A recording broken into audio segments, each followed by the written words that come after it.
You guys can't hear the game because I can't hear the game right now. So give me just a second. We are trying out a brand new streaming setup. Of course, good night to do that when got folks waiting to check this stuff out.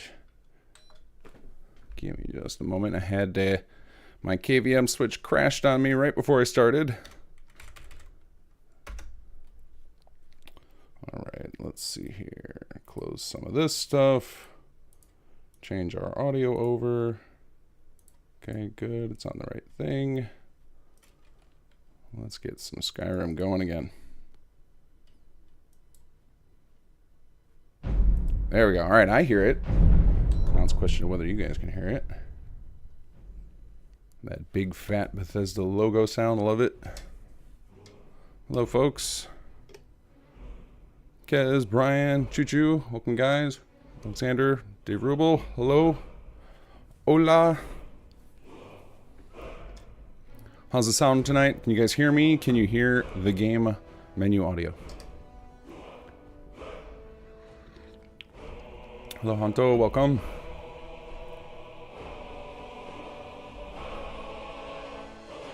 Sound is good. Awesome. Sarek, hello, sir.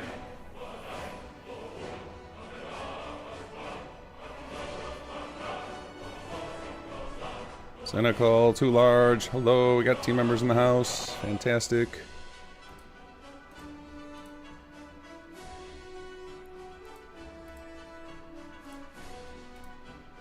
Hello, Sag. How's it going? All right, give me just a second. Let me make sure all the social stuff is done.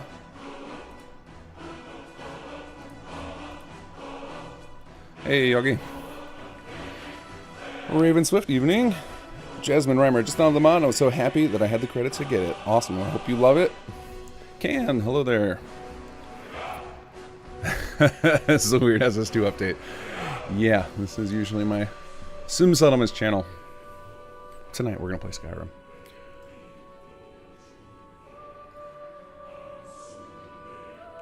We have got Bards College and East Empire loaded.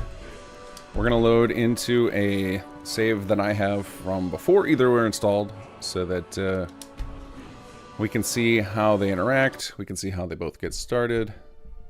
Garbog, this is not Fallout. What's going on here? David Perkins, hey King, once you have in game, please look in third person with the Bard outfit. And there's some missing textures on the boots. I will, because we are working on a patch right now. I know we found that there are some quirks with the Xbox textures because apparently Xbox doesn't like the 4K textures that we included. It was not intended to include them on Xbox. It was just an oversight. All right, let's see here. Let's get you out of here. This Nick sound is adorable in a creepy way, but those barks just never stop. So we're gonna send him on his way. We will bring trusty Lydia with us though. Yeah, my ready to test beacon save, aka my conjuring character here. Let's see, where is my... Oh, I gotta fix my hotkeys. Let's get ourselves a proper one-handed sword ready to go. Oh, we already have it. We just... There we go. Okay. You're finally nukes for SS2, right?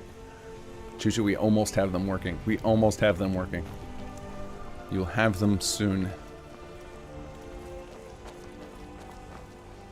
Okay, so let's see here. No, I don't have Indigo installed on this. Right now I'm playing... So the safest way to test stuff like this is to go as mod-free as possible. That way any problems that crop up, we know they're either base game or they belong to us, and then we gotta fix them. No, I'm currently running without SKSE, again, for same reason. I want to make sure that if we find any problems that I can immediately just make a save, ship it over to our magicians on the team to take a look at and see if we can figure out what went wrong.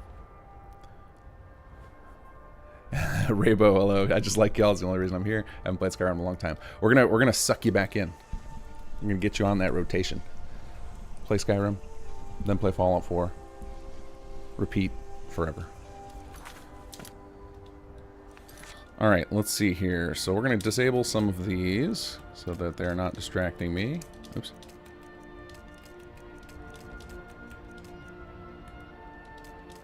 So this is a save that I was playing vanilla not too long ago because I was playing through Dragonborn DLC, and we use this save a lot for testing various mods. So it's completely vanilla, no SKSE on it, no mods. I believe it has the anniversary edition, so it's got like the 1 million Creation Club things installed on it, but otherwise it's completely vanilla. Okay. Actually, without Sky UI shutters, yeah, it's rough, but I power through. All right, welcome everybody. Tonight we're going to play through some of the Bards College. As those of you who have played it through thoroughly, you know that playing it through all in one session would keep me up until the wee hours of the morning, so we're not going to go that far, but I will try and get a little bit into the main quest, and I will try and do some of the stuff with all the professors. That way we can talk about the features. The goal tonight is to make sure that anybody who's considering purchasing this knows exactly what they're getting. We're not trying to swindle anybody. We're not trying to like fake out the amount of content. This is why you will never find us claiming like the exact amount of hours this takes, because it's different for every person. So I just want to show you as much as I can in one setting or one sitting. And we'll talk about the features. We can answer questions, and just showing you guys that we made something that I think is amazing. I think the team crushed it. I think this really came together great. Our goal ultimately is to try and get as close to DLC-like experiences. Like when we aim to do this stuff, we're trying to think about like what would it look like if it was, you know, the next DLC after Dragonborn. Obviously, the scope is not as big as those, and we've tried to reflect that in the cost. And we're trying to make sure that we give a complete experience. So and stuff that's not hokey, so we try and avoid janky stuff. There are a few exceptions we intentionally left in that are just hilarious janky, and they're the same type of stuff Bethesda leaves in. For example, those of you who have seen the shout in our trailer with the rock launching people into the moon, that can create some problems, but it's too fun not to have. And we try and use all professional voice actors. We even brought back some original voice actors from Skyrim. Something that we hope to continue to do in the future. We have some special guest voice actors in this that some of you may or may not recognize. I don't know if I'll get to them all. We do have an IMDb page if you want to go check out the folks that we've got returning to this. But that's enough preamble. So let's get over to Solitude. I don't think I've been there on this save yet, so we might need to hitch a ride on a wagon here. Yep, we have not. So let's go ahead and hire this carriage over here.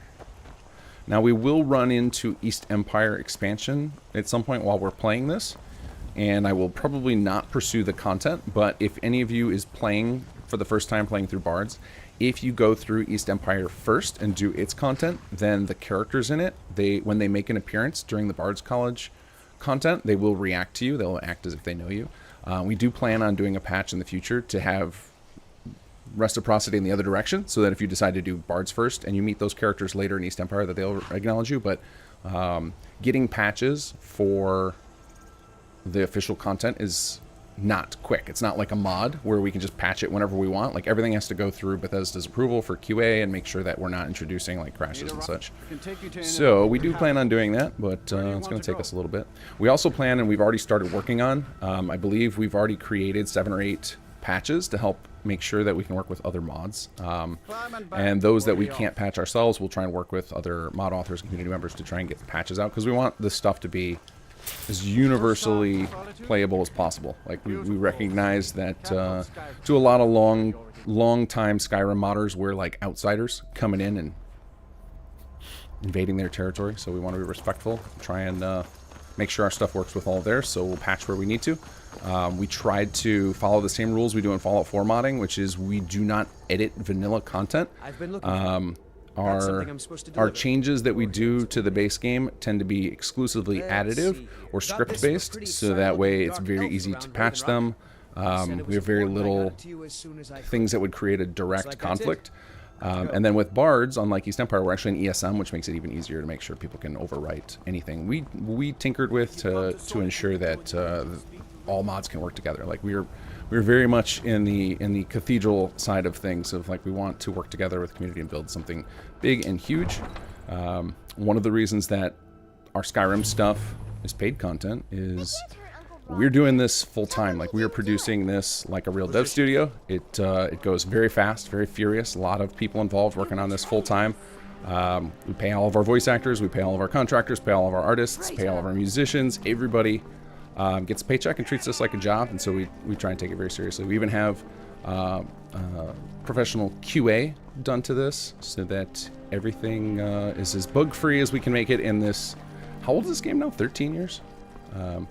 So we're trying to get to as close as possible to official DLC without it actually being called that, based on which I don't know what the technical flag is that makes it such. I guess it would have to be officially developed, though. Maybe one day we can dream to be an Obsidian-like entity and get our stuff flagged as an outside developer. But for now, we are just lowly modders hoping to do justice to this game. So we're actually going to do the base game quest from Viarmo. That is how our quest kicks off.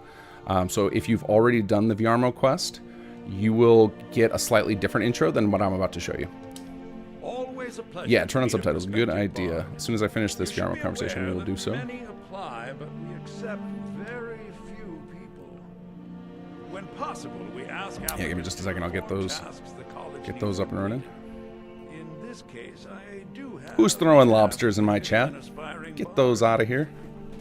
This is crab country. We like mud crabs and mirelurks around here. A festival put on by the Bards College. We need to change her mind.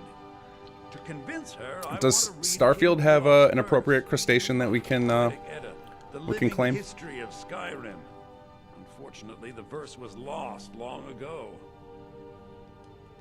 Yes, according to Giraud, our history's keeper, the portion of the Edda dealing with King Olaf might still exist in Dead Man's Respite. Robin, are you going to be doing a playthrough of it alongside your SS2 playthrough? I may start a proper Skyrim playthrough. That may happen. I have to work out my schedule. Like, doing... I don't like the idea of having weeks off of SS2 playthrough. I really love doing those every week, and that is where most people watch me for, so I would almost have to work a second stream day in the week, and that would be tough. But I'm going to try, because I think getting deeper into Skyrim, and we have this content that I want to keep showing off because the team crushed it. Okay, so Viarmo, everybody who's played Skyrim knows, makes you think you're about to get into this big epic quest line. Even at the end of his quest, he says, like, you're now an official member of the Bards College, and you assume there's more, and then it just ends. So we've always felt like this was kind of maybe cut content, or maybe it was something that they just didn't have enough time to get to, or whatever it was, but it always felt unfulfilling, and so we thought that we could take a shot at extending it. So the first thing that Sarik, our lead writer, decided was that just for those of you guys who are coming into a new character for this, that it would be kind of boring to just go through and play the vanilla quest as is, and some of you might think like, oh, the thing's not working, like nothing happened. So our first point of entry is actually immediately after you walk outside here. You will be approached by a character named Helvana. We should pop out. There she is. Wait, please hold a moment. My master has bade I offer assistance. I'm to join with you. I mean, you know, to aid your search for the lost poem verse. All right, I'm going to exit this conversation. You guys just reminded me I need to get subtitles back on. Thank you for the reminder. All right. Oh, that was the right menu. We'll put on general as well. I don't know how many subtitles we'll need. As you wish. Please, we must speak. Is that better, guys? Sorry about that. My master has bade I offer assistance. We get to check I'm to join with you. how good we are at catching subtitle problems. To aid your search for the lost poem verse.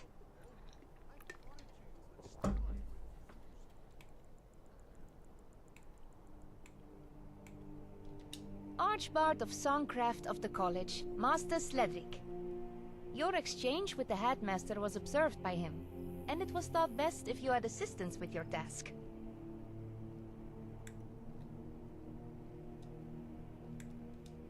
Not a soul. Why, shrewd Breton like you? I'd wager you could find a dozen lost limericks before breakfast. But 3 sets of eyes are better than 2. No disrespect to your companion. Yeah, don't trash talk Lydia. I'm told I'm pleasant enough company. Providing you don't mind the occasional off-key ballad. Wow, good job. Did you reach that conclusion yourself? What was your first clue? Sorry. That sounded rude, didn't it? I didn't mean... I was just trying to make a joke. But yes, your assumption was correct. I've studied at the college almost my whole life. Mostly under the tutelage of Master Sledric or Professor Germain. Although, make no mistake, I'm able to handle more than just a lute or a quill. A good bard, and perhaps even more so a bad one, must always be prepared for the prospect of hostilities. Yeah, thank you, Kez. Because I'm going to be trying to focus on the mod and talking about stuff that I think might be interesting to you guys, I might turn away from chat for long bouts of time, so it'll be quicker for me to turn back and find your guys' questions. I'm happy to stop and answer questions throughout this, but if you guys don't mind, at Kinggath, so I see them, they'll highlight much better in my rolling chat window here. Wonderful! I'm Helvana, if you care to know. I'll do what I can to guide your search, and I'll do my best to stay out of your way. I don't wish to be a nuisance. I shall meet you at the tomb. Don't be long.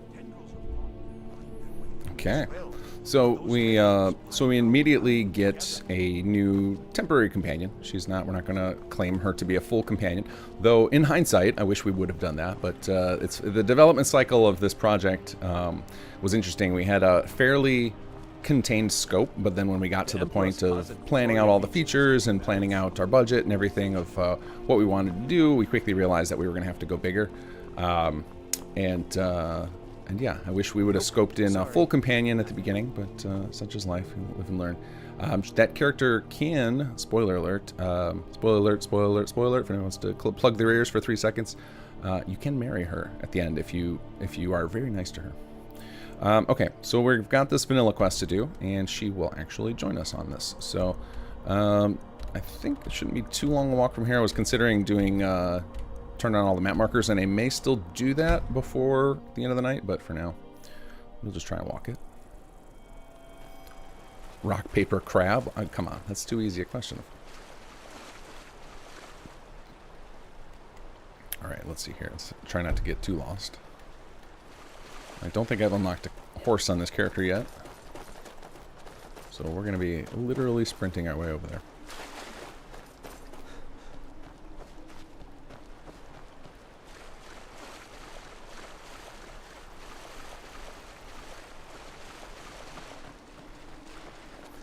If you guys want to find out the voice actors, we do have some old favorites from other projects we've worked on, but we do have an IMDb page now. If you search for Bards College expansion there, you should see that. I think it's still a work in progress. I think it's lacking appropriate graphics and the dev team and such, because it takes a while to get those approved. I think they immediately approved all of our voice actors, though, so those should all be up. Very talented squad. Voice actors. Can always count on Kobus to get together amazing talent for that. Michael Welter, obviously you can't announce anything, but it's upsetting that Fallout 4 hasn't received nearly the same level of official verified creations, whether from professors or modders hoping.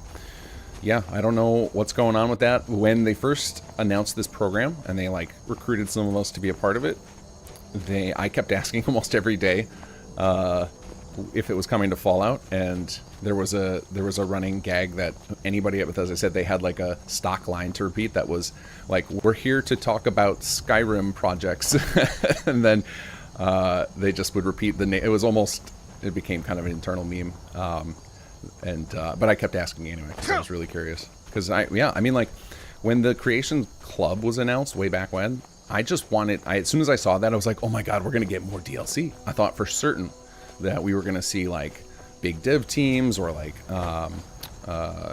third-party studios start making more official DLC, and then that didn't really happen because everything we got so far has just been little micro stuff with no voice acting from the Creation Club. So when this program came along and they opened up the door for people to work as teams, it was like, oh man, we could try it. Like we have the experience now, building out all the stuff for some settlements that we could try it. So I hope we do it justice. Definitely interested to hear what everyone thinks after this. Let us enter and begin our search. Such places often contain traps, or worse, so take care as we look around. Or don't. Maybe you like being impaled. Who am I to judge? Okay, let's head on in.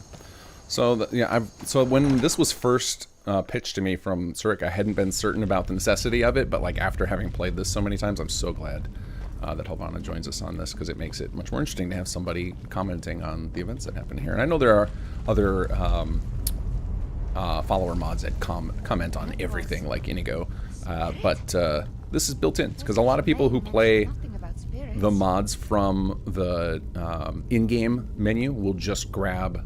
There's a lot of players out there, and I know these people personally, who are afraid to play like community mods. That will just grab the stuff that looks official. And for some of those folks, this might be the only companion they have that would comment on here. So I think it's a nice addition. All right, so we'll grab the claw.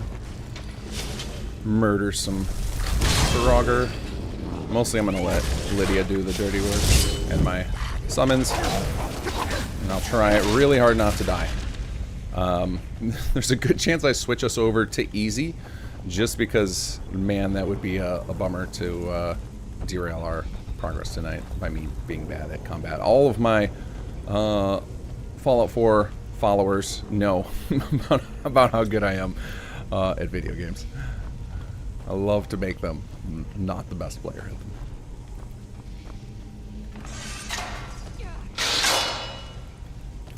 Please tell us you have better songs than just Ragnar the Red.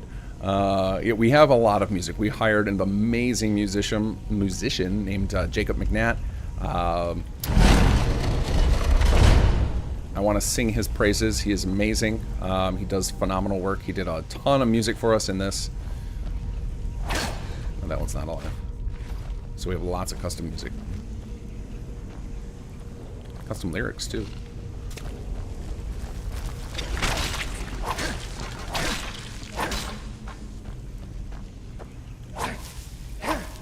Alright, I am very good at getting lost in here. Oh, you're already dead. It was funny during development, because we have a couple of new dungeons in here. One of the frequent things I kept running into is I was getting lost in it, and then I realized that every time we were playing through, I was also getting lost in this dungeon, and I'm like, oh, this is kind of a Skyrim thing and a me thing. There were a few other testers who had similar experience, and we added some things to help with navigation, which I'll point out when we're in there.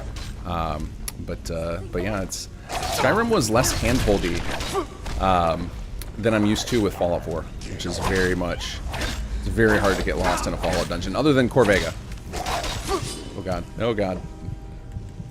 Corvega I get lost in pretty much every time.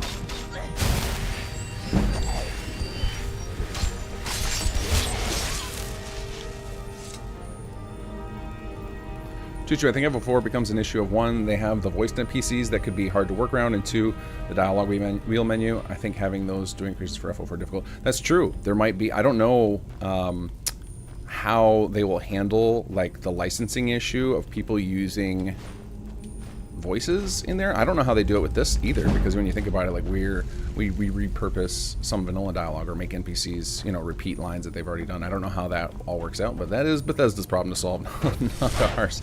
So it will be interesting to see how they solve it. Adoring fan, hello. Shall I be nervous? Am I going to be stalked?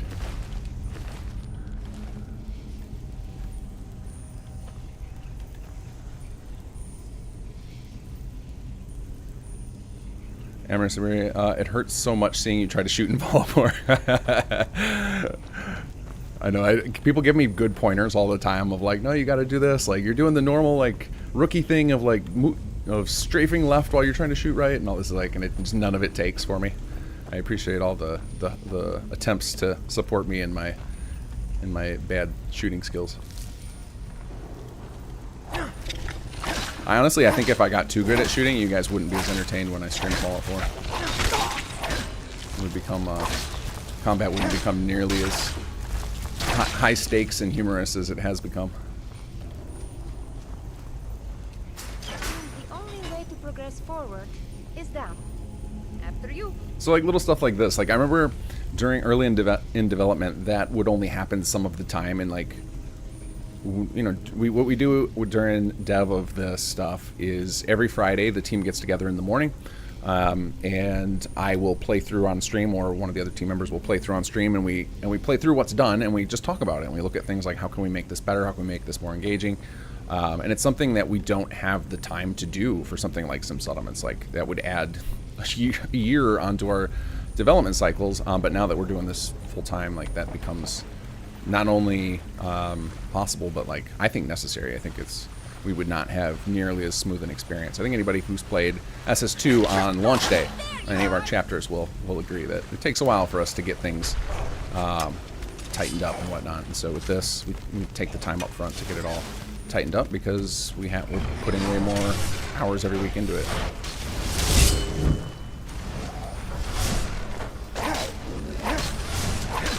Uncle Walter, if you have Bethesda's ear, I'd be a lot more willing to buy stuff if all paid creations didn't disable achievements. I know that's probably a small minority. No, you'd be surprised. There are a ton of people who feel that way, and I agree. I think it's insane that it disables achievements.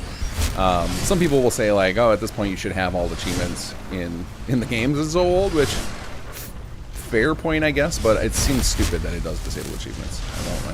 I don't love that it does that, but we have talked to them about that and we've asked about it.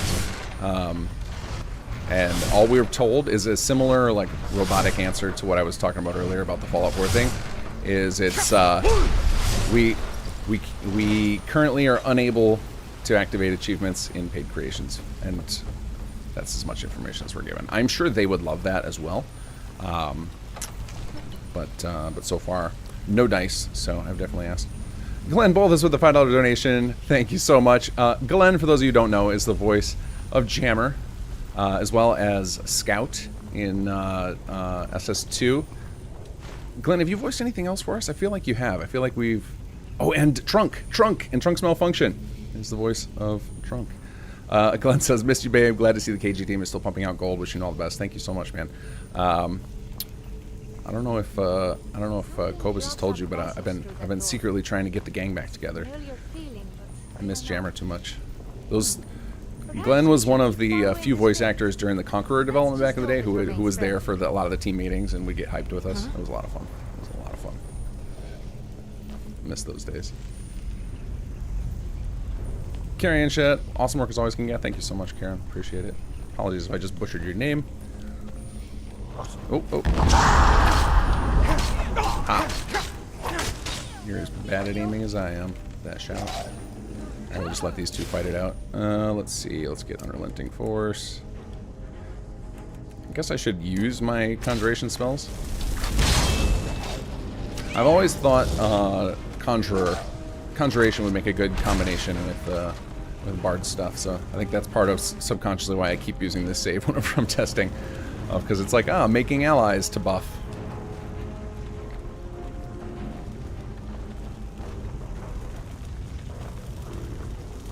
Oh, I see you.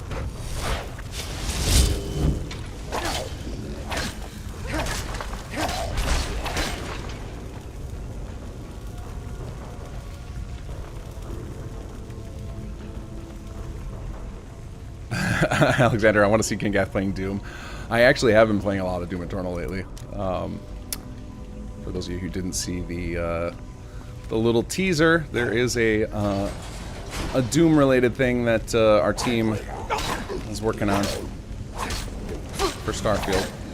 So obviously I had to reacquaint myself with the inspirational material. Oh god. Here comes the death. Come on. Get him. Get him. Thank you. Oh wait, you're almost dead. There we go. Ignis Lamberger, no shade on the voice actors, but the refusal to hire actual vocalists to represent in-world professional singers breaks the immersion so hard for me. We actually did hire a professional singer to do our bard singing. So we have a mechanic, which hopefully I'll be able to show you. I don't actually know if I've completed any faction quest lines on this character, but after you complete the faction quest lines, so that would be Dark Brotherhood, Thieves Guild, Mages Guild, and Companions, as well as the Dragonborn, Dawnguard DLCs, and the main quest of the base game, and of course the Bards College main quest. After each of those, you can talk to one of our characters, and you can craft a ballad. So, like, you can help choose the way the song is told. And after doing that, you'll occasionally find troops of bards led by a very, very high-quality singer. that will sing your songs that you helped craft.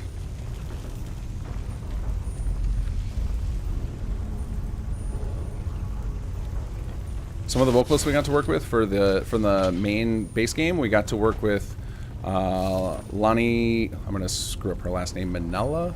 She is the voice of all of the Dark Elves. We got to work with Paul Gannis, who does a lot of different characters in there. He does Yorlin Greymane, a bunch of the Skyrim guards, and a few random characters. Those are two of the original voice actors we got to work with. One of my favorites we got to work with is, and again, another one I'm going to butcher the last name of. Oops, sorry. Havana. Sorry. Talking about, so she makes commentary on what's going on, and of course I'm interrupting her because I won't shut up. But Dominic Amato, he is the voice of Guybrush Threepwood in the Monkey Island series. He has a role in this. If you get really into the Duel of Wit, and if you caught on to our love for the Monkey Island insult sword fighting in it, he will appear if you get deep enough into that mechanic.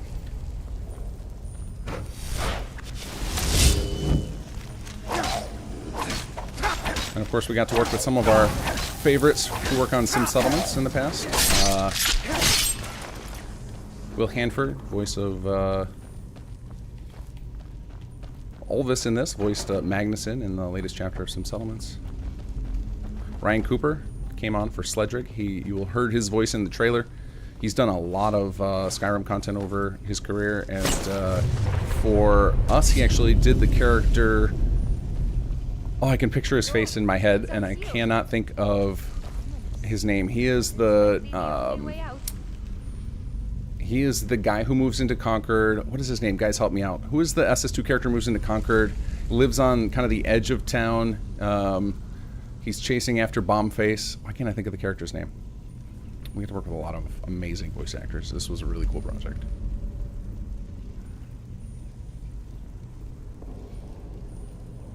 No, not Elias. Caleb. Thank you, Caleb. He works with. He did the voice of Caleb, which was shocking to me.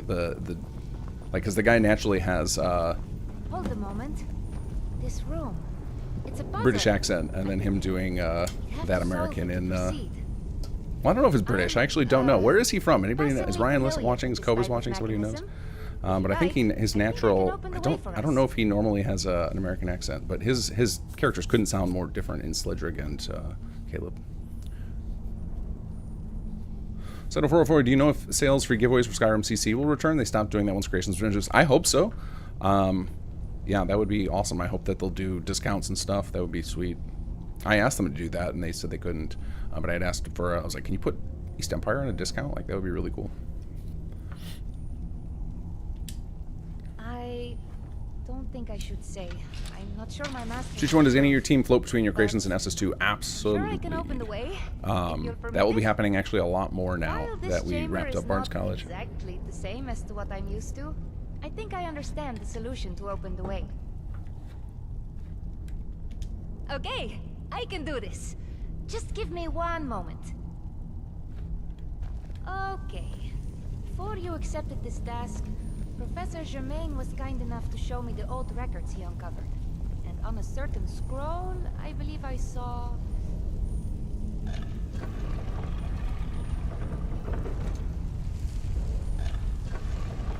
Darren Lawson Hawking, one of the things that have always drove me crazy about Skyrim is what the hell, or why the hell can't mages, or even beginning players, swing a quarterstaff? It's a basic medieval weapon. Yeah, there's a lot of, I think spears is another one people complain about, lack of in the base game. Alright, that ruby claw you found, just slot into the grooves here. I think both have been modded in by modders at this point.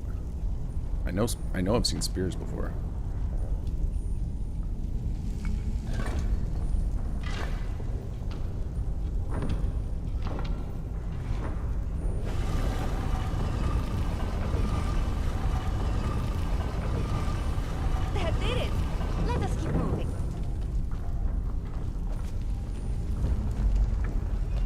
Alright, now it's time for me to really get wrecked. Alright, let's get ourselves something to help us out here.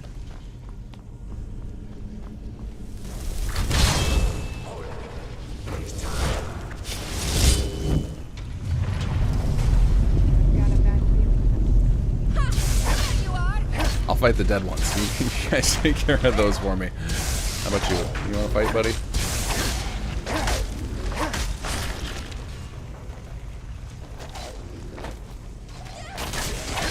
Z Games, thank you for the donation. It sounds like my my normal shout-out sounds are not working tonight. I'll have to said I rejigged. I feel like I say this every week. I rejigged my setup. Tonight it was I just moved recently, and I had set up something that worked great on my Wednesday stream, but then realized tonight that it would not work good for streaming from this computer, so I had to tinker with some stuff. I got some more work to do. Hopefully in like one of these weeks we'll get it in good shape. But Z-Game says, sorry to ask about a different game, but are there preliminary plans for settlement mods in Starfield? Congrats on being able to grow Kinggath. Thank you. So far, we have a lot of ideas for stuff in Starfield, but we have not moved on much of it other than prototyping. We were in the midst of working on this. There's a lot of tools we don't have yet for Starfield, and we also have a lot of work we're still trying to do on some settlements too. So, as of right now, nothing like that planned for Starfield, but I am definitely interested in it. Starfield feels like there's so much potential with it. Like, there's so many new tools and toys and possibilities. So it's definitely, the idea of adding stuff to it is definitely exciting, which is how we got into working on the Doom project, which I can't talk about. If you guys, anything, the only thing I can tell you is just repeat what you've already seen in that little trailer that Bethesda put out.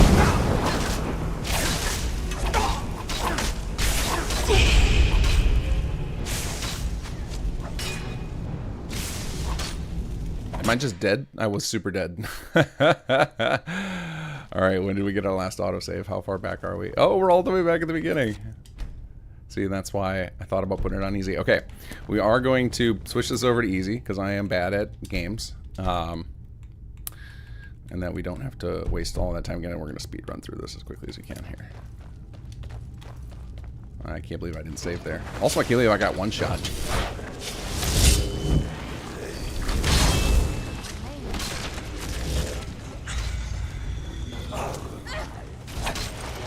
There we go. I'll blame the fact that I'm talking a lot. Pretend that's the reason. Pretend that's the reason I die all the time.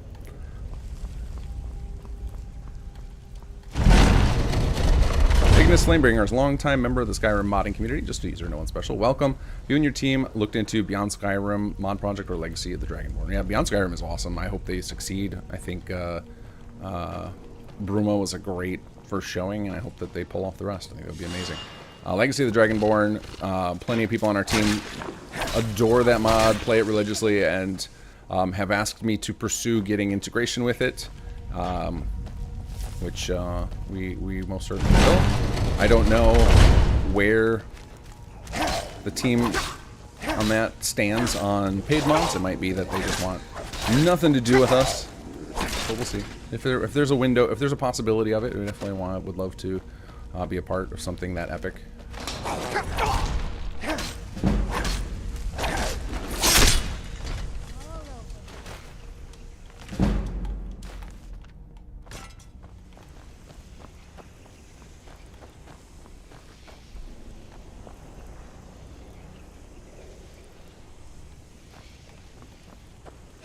Should you agreed, you fix the outpost and stuff, I'm definitely a lot more interested in it. There's definitely the outpost system needs a lot of stuff added, like some platforms to build on would have been a good start. It felt really lost when I was playing it. I remember when I streamed the outpost system, I couldn't really figure it out. So yeah, it definitely needs. It could use some extra bits for sure.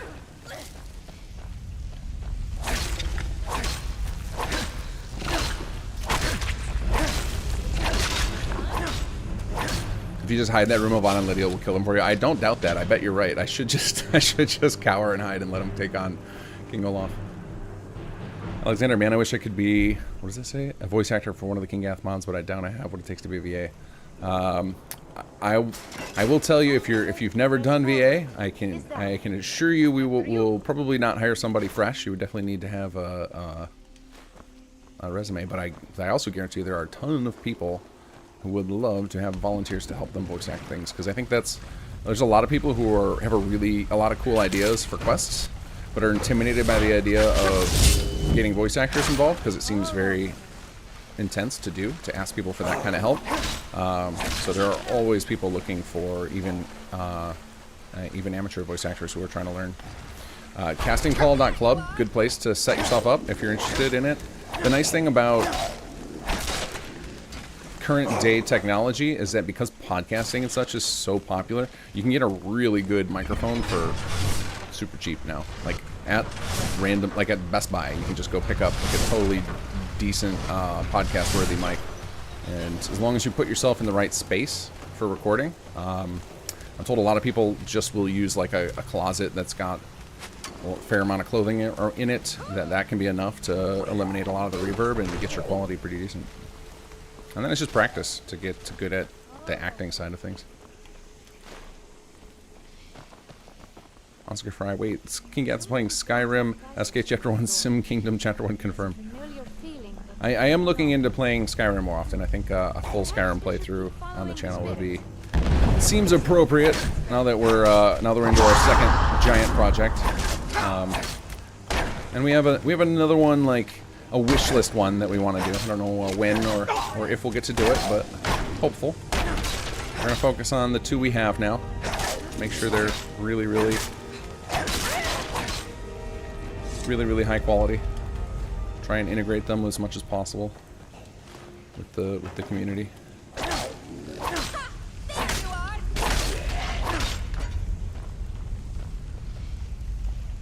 Just FYI on LTD, they have a space that mod authors can reserve for displays and whatnot. Is it dynamic? Do they have it rigged up dynamic? Like in the sense of, like, do they have to reserve it in a way that no other mod can use that, or is it like first come first serve in your playthrough? I've never seen how it's rigged up with other mods. I've seen plenty of it being played, but I don't know how it actually works from a technical standpoint.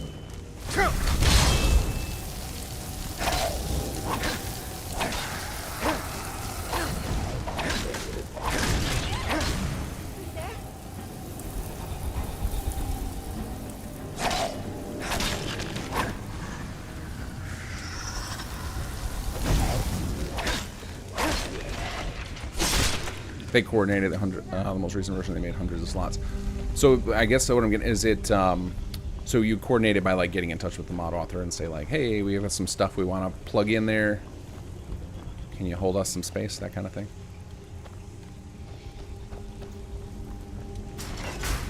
That would make more sense to me then, because with like something like Fallout 4, it's got a lot of support for dynamic content, but Skyrim's a little more limited in the functionality it offers. They have a Google Sheet. Oh, okay, cool. Yeah, so then it'll just come down to, like, where does Ice Cream Assassin and Friends, where do they stand on the whole paid mod things? I know some people are just firmly against it. They're just like, nope, no thank you. So it'll be interesting to see where they stand on it. That's nice. Now, to find a way to leave.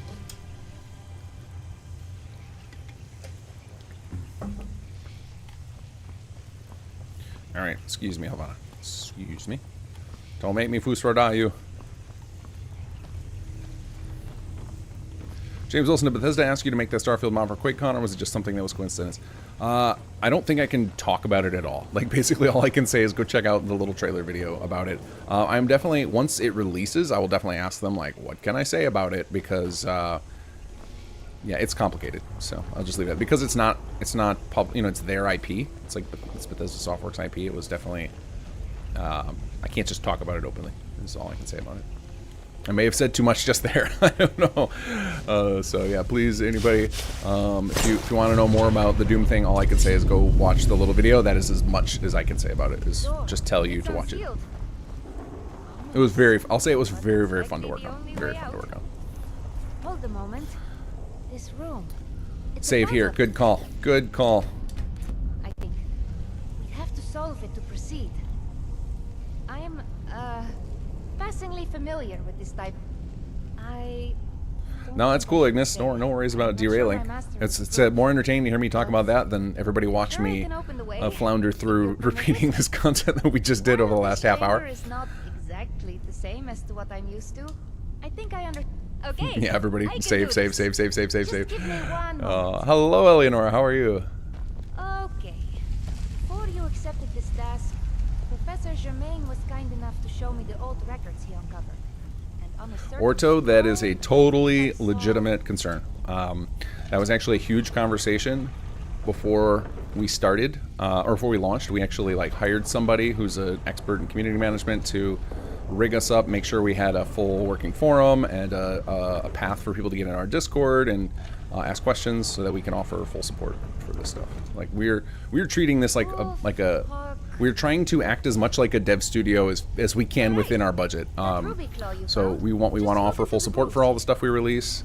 That's paid. Obviously, SS2, we definitely rely heavily on community assistance to support it. I think it would just be unfeasible, especially with how many users Sim Settlements has. To support it all ourselves would bury us. In fact, I remember I tried the first couple of weeks after I released SS2, and I just it was taking up 4 or 5 hours a day to just answer messages and tickets. So it was well, I can't do that alone ever. And thankfully, some awesome like Demanding and I'm trying to remember who else got in early. XV may have been one of the first people too. There were a few people who jumped on early and just helped out with answering questions and stuff and kept my sanity. All right, we're gonna open this door and then we're gonna save again. We're gonna try and eliminate as many redos as possible.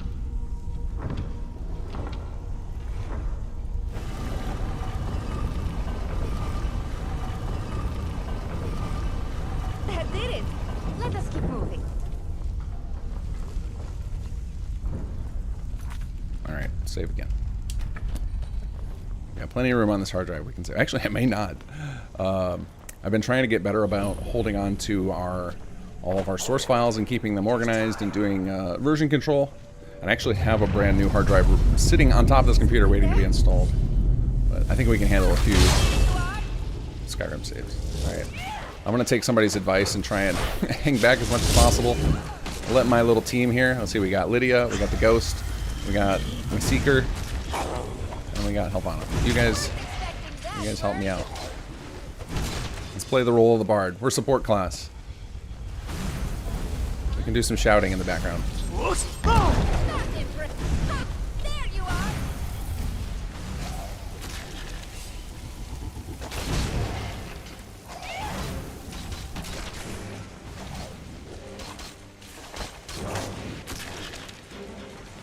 Kobus, I think I saw you in chat. Who is the wonderful voice actress of Helvana? I don't remember her name offhand. I remember Ryan's. I remember the people who have worked on some of other projects. I remember their names very well, but I have not yet memorized the names of some of our newcomers. Nola Klopp. Thank you, Kez. We'll beat you. She's great. I like her a lot. Which is why now I'm like, man, I wish we would have scoped in a full companion state for her.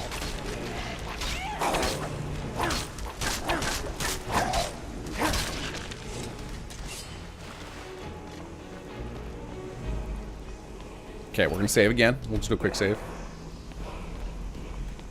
Insolent brat.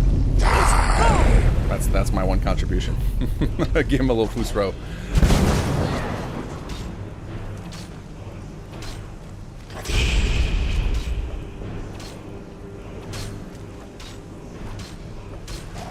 Take him on, Lydia. You got this. Good work. Good work.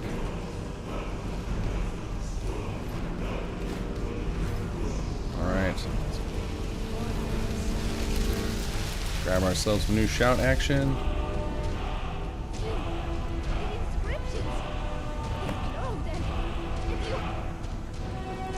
Fascinating.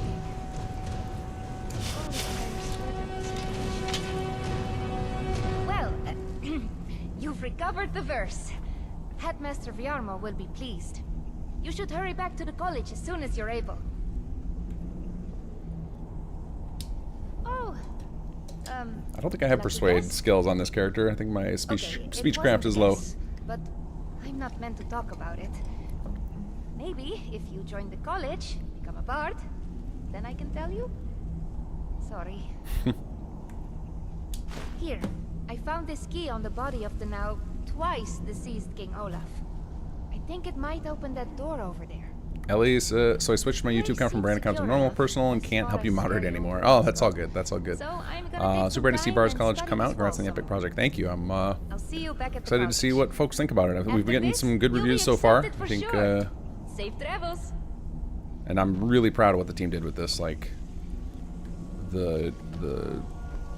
it's really well done. It is the most polished thing that I think that has ever had my name associated with it. I mean, I don't want to jinx it, but Juicehead called it bug-free, which is like, I don't think that's possible in a creation engine anything, but I'll take it. You can disclaimer, I've been waiting to see a release like this since the promise of paid mods back on StarCraft 2's previews. Oh man, there's throwing back. Love me some StarCraft, man. I got into the grind when StarCraft 2 came out. Alright, so now we should be approached by Shakar. And this is from East... So we're about to be approached from a character that's from East Empire Company. So any of you who haven't seen this yet, this next thing we're going to do is actually from East Empire expansion, not from Bards College. So we do have some crossover content between them, which is why I'm running them both right now. I don't know that we're going to see much of the crossover content because I don't plan on doing the East Empire right now, other than this introduction here. And I'm going to just kind of speed through it. But I think the voice, the writing and voice acting in East Empire, very well done. The guys crushed it on this. Your warm words are appreciated. Please allow me to explain my encroachment. First of all, my name is Shakar. I work for an organization known as the East Empire Trading Company. This area I was busy surveying, when, to my surprise, I see someone enter this dungeon in a manner most brazen. And more surprising still, to see you emerge clearly victorious.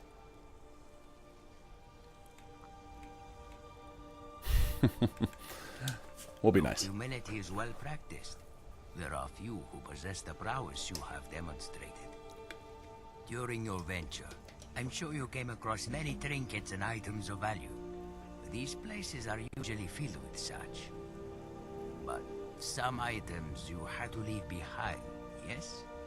It is impractical to carry out all that we might like. This is why I approached. Shakar wishes to offer you a service to assist with this problem. In short, if you are to gather and then store all the items you wish to take from a place such as this, Shakar can ensure collection and delivery of all these items, allowing you to take your fill of plunder. This is the service I offer. You guys could probably tell from this talk that my first inspiration when I got into Skyrim modding was like, well, I want a horde. So I was immediately like, how can we get salvage beacon like mechanics into Skyrim? And that started this path. You are wise to know I would want something. Yes, in exchange for providing you this service, I would ask that you allow my group, the East Empire. Alright, I think you guys got to have gotten a sense of how good this Khajiit voice is. I'm going to start speeding through this. There's a full playthrough on my channel of this. I played through every bit of content in the East Empire expansion because it's more systems-based than quest-based, whereas Bards College expansion is both. Has a lot of systems and a lot of quests and dialogue. So Bards College has... if you include all of the different voice actors we had do the insult system, there are over 8,000 dialogue files in Bards College, which is absolutely insane. But alright, I'm going to go ahead and speed through this and hope that I don't accidentally tell him I want the demonstration. Anything else? Of course, right now, Shakar. Also, otherwise, and remember, have you, of course. There we go. So basically the first service East Empire expansion offers is the ability to have people come and pick up all your extra loot. You just drop it into a container, drop one of these relics in, and then they just show up and drag all your stuff off to one of these little outposts. The first of which is set up just outside Whiterun near the stables. Yeah. Alright, so let's head back to Solitude. Oh, I just thought of something, Ellie. I don't know if you're still here, but I saw that you're working on Blood and Snow with Darth Vitriol, which is awesome. I actually talked to him quite a bit last night. So, would you like it too? Love to see people collaborating. We did a ton of collaboration with Bards College. Once you guys see the when we get the full IMDb page set up, we've got to work with some really talented people in the community who are much wiser than we are about this stuff. Orto, oops, Kinggath. Okay, so I missed one of your questions. Let's see. Have you talked yet about how you managed to get voice acting in the mod? Did you have to jump through some hoops for localization? As far as I know, you're the first mod to do it. We don't have localization. That is something that we have asked for. Like, we would love to pursue. We would love to, like, figure out what does it cost to get that done, both in the subtitles and, you know, I'd love to pursue it for actual voice acting. That's obviously a taller order. The biggest thing we had to jump through hoops for was to get a relationship with the SAG-AFTRA voice acting guild, or I guess it's not a voice acting guild, it's Actors Guild, and we have a partnership with them now, or I don't know, I guess you don't call it that. We have a relationship with them. We can set up projects through them like we're a game studio or a film studio, and so we have the door is open for us to work with any voice actor or any actor that we're willing to pay for. That was probably the biggest hoops we had to jump through to get this up and running. But that opens the door for us to potentially work with some more voice actors who worked in the vanilla game, people who have worked on other franchises in film, people you know, people who are just really talented that won't do stuff that's not guild. So I'm excited to see where that goes. That could let us do some pretty crazy stuff that we haven't seen much in the modding scene before. You know, occasionally you get some really cool moments where. You know, like Fallout London had, I'm going to say his name wrong because I actually am one of the few people who haven't played Baldur's Gate 3 first. Is it Astorian? Is that the vampire dude that they got to voice a character in London? So there's a few instances where you see some big names or big character actors show up in mods. So it's not like we're the first ones to do that, but I think we'll be one of the first ones that can pay people and have it be like on the level. It's not them having to risk doing anything that would offend their guilds or whatever. Ah, you've returned. How goes the task I gave you? I have to admit, I didn't think it would actually be there. Now, let's take a look at this. Oh no, this won't do it all. The copy is incomplete. It's aged to the point that parts are unreadable, and the parts that are readable, well... Alright, I'm gonna skip through Viarmo stuff. This is all vanilla now, just so, because I know we've spent enough time already with me rambling on, that we could use to see some more Bards College stuff. So far, you guys have mostly seen the stuff we added to the introduction quest. If you came in from a save that had already passed this Viarmo stuff, instead, the first time you appeared at some major city, Helvana would approach you and tell you that some of the professors that had been gone will have returned. Alright, I'm just going to power through all this. But, oh, strange. And they got the orders. It has a few final lines. There we go. That's all we needed to add. I need to head to now, something that's come up a lot in our support chat in the last 24 hours is people have been concerned that we have caused problems for other Bard mods, and we actually have. So very early on in develop, we created a new system. So so this is actually a clone of the vanilla Bards College cell. We did not edit the base one, but all the NPCs in here that you're familiar with, like Inge and Jorn and all of them, and Viarmo himself, they actually are the original vanilla characters. So that way, so your mods that change their appearances should still work just fine. And those characters, if you are in our cell, will use AI packages that put you in our cell. And if you go into the vanilla cell, it will switch them all over to packages that use the vanilla cell. And we're going to release a modified patch probably in the next week that will take the back door and make it go to the vanilla cell, so that way you could go between them seamlessly. Just use the back door for content that uses the base game cell and the front door for ours as a way to have access to all that content without us conflicting. So we used all the vanilla NPCs to try not to break them, and we except with the exception of we have a few of those random conversations between multiple NPCs where we have some of our characters talk with vanilla. We try not to do a ton with the vanilla characters because we don't want, again, we don't want to create all these conflicts. We know there are a lot of mod authors that have touched the Bards stuff in the past. So our intention was to live comfortably alongside that. Watch your feet. We just clean there. Thanks, lady. Appreciate you. Lady, are you ready, Vermo? I do hope the court likes the verse. I think we've done an excellent job of recreating it. I think my voice is ready. I hope we've done this well. Certain parts of this can't go faster, so we gotta just wait for him to do his thing. So a good time for questions. Sorath, first the East Empire Company, now the Bards College. Are you aiming for the lesser lore factions, or was it a coincidence? We're definitely looking for places that we felt like there's room to grow. Existing factions are a nice spot because there's a lot of in-game lore or in-universe lore that we can pull from so that we can feel lore friendly and immersive, and we're not, you know, we don't, occasionally we're gonna make new stories, right? But I think there's such a huge depth of awesome background lore already in the Elder Scrolls that we don't really need to invent a bunch of that on our own, and instead we should try and incorporate that and acknowledge it and respect it. So yeah, using the smaller factions as our base is definitely intentional.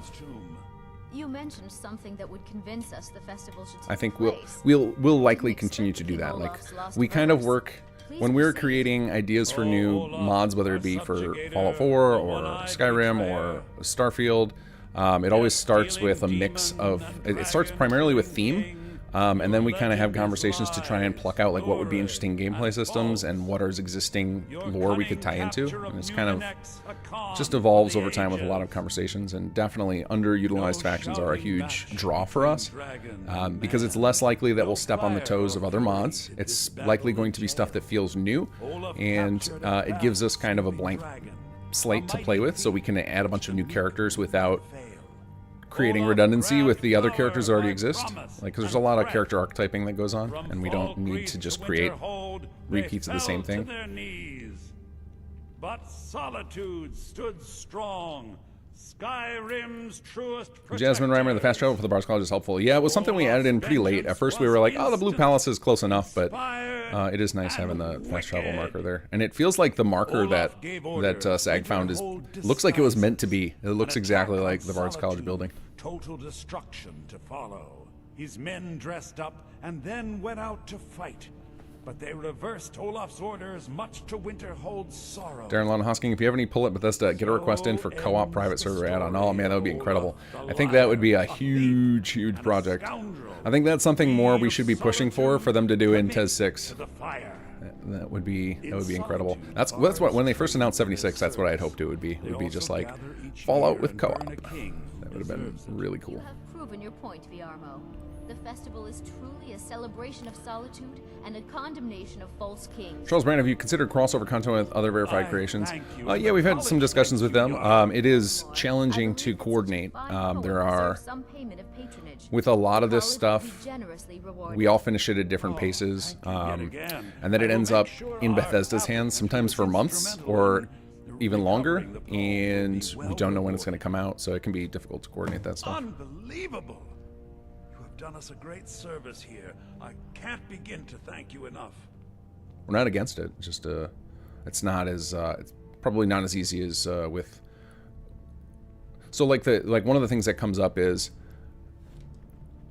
if I want to put something in that coordinates with your creation, I have to know your creation inside out, so I have to have played it. So then and then because their creation isn't done until they're ready to release it, by the time we get to play it, it's already about to be released, so then they would have trouble adding content for ours without having played ours, which isn't released yet. So it's basically like you need both already released and then you talk about it with each other, I think is how it tends to be. Or if somebody has something out and then they're developing something new, they might have an idea up front, like, oh, it would be really cool if my character did this at this moment in this quest, or if this had this conversation with this character.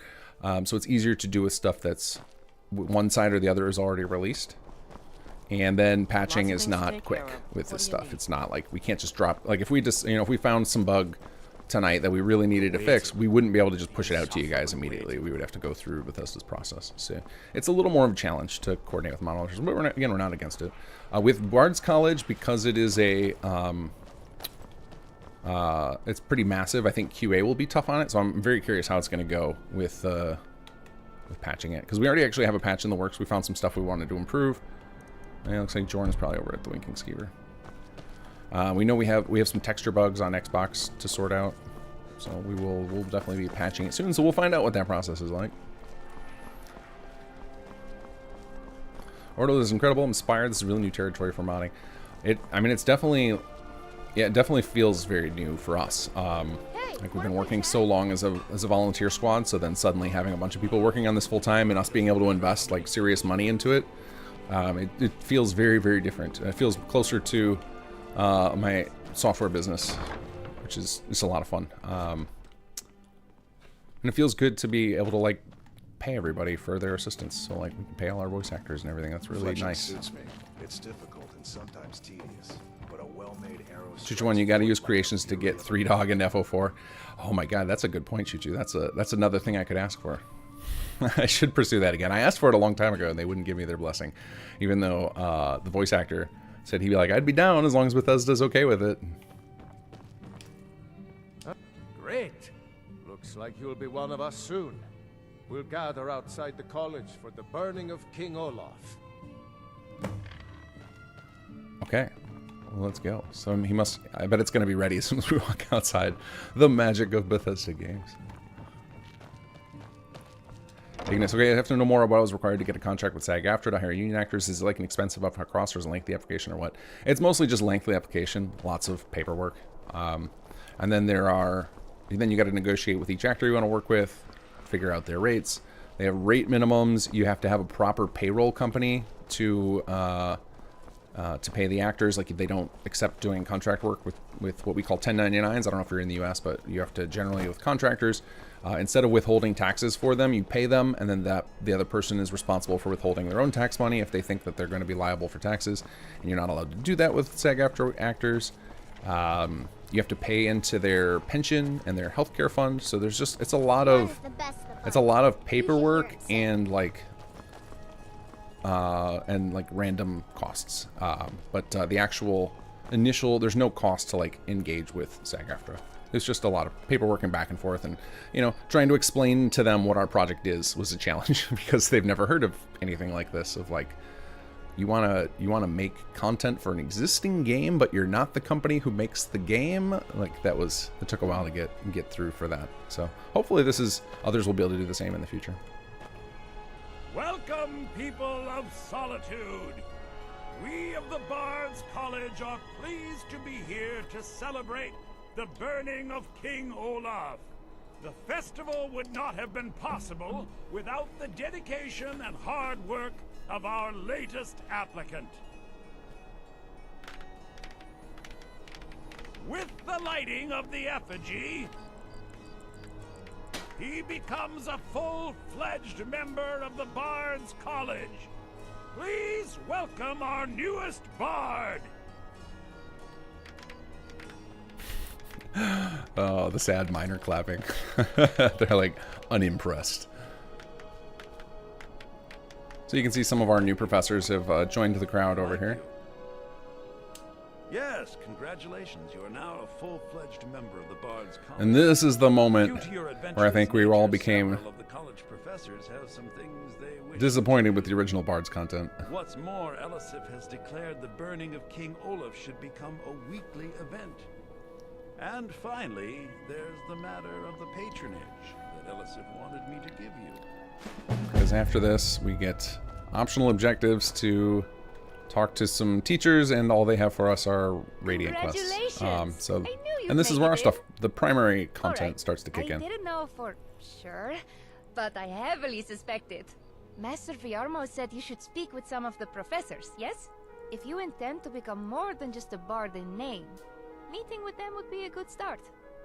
But I'd suggest first you speak with Master Sledric. He's most interested in meeting you. I mean, you're a student of the college, sure, but a true bard? That often takes many years. I don't mean to tell you who and what you are, but do you even play an instrument? Do you tell tales or match wits with other bards? If If the answer to any of those is no, well then, it's a good job you're a student now. You can learn from the teachers here. Well, Master Sledric, Archbard of Songcraft, is who you should meet with first. But there are others as well. Dean Paraz, teacher of dance. Although what he considers to be dancing seems quite open to interpretation. Professor Teriana is our head scholar and record keeper. She's quite the fountain of knowledge, if you're able to decipher her meaning. Then we have Mistress Valerie, Dean of Storytelling. But really, she acts more like our Where is diplomat, Valerie? managing all of our contracts She and wouldn't business. bother showing up for our event. Lastly, there's Alvis. Not technically a teacher, but he does the work of one. He organizes most things related to music. There are other professors at the college, but those I spoke of are the ones likely to teach you the skills to be a true bard.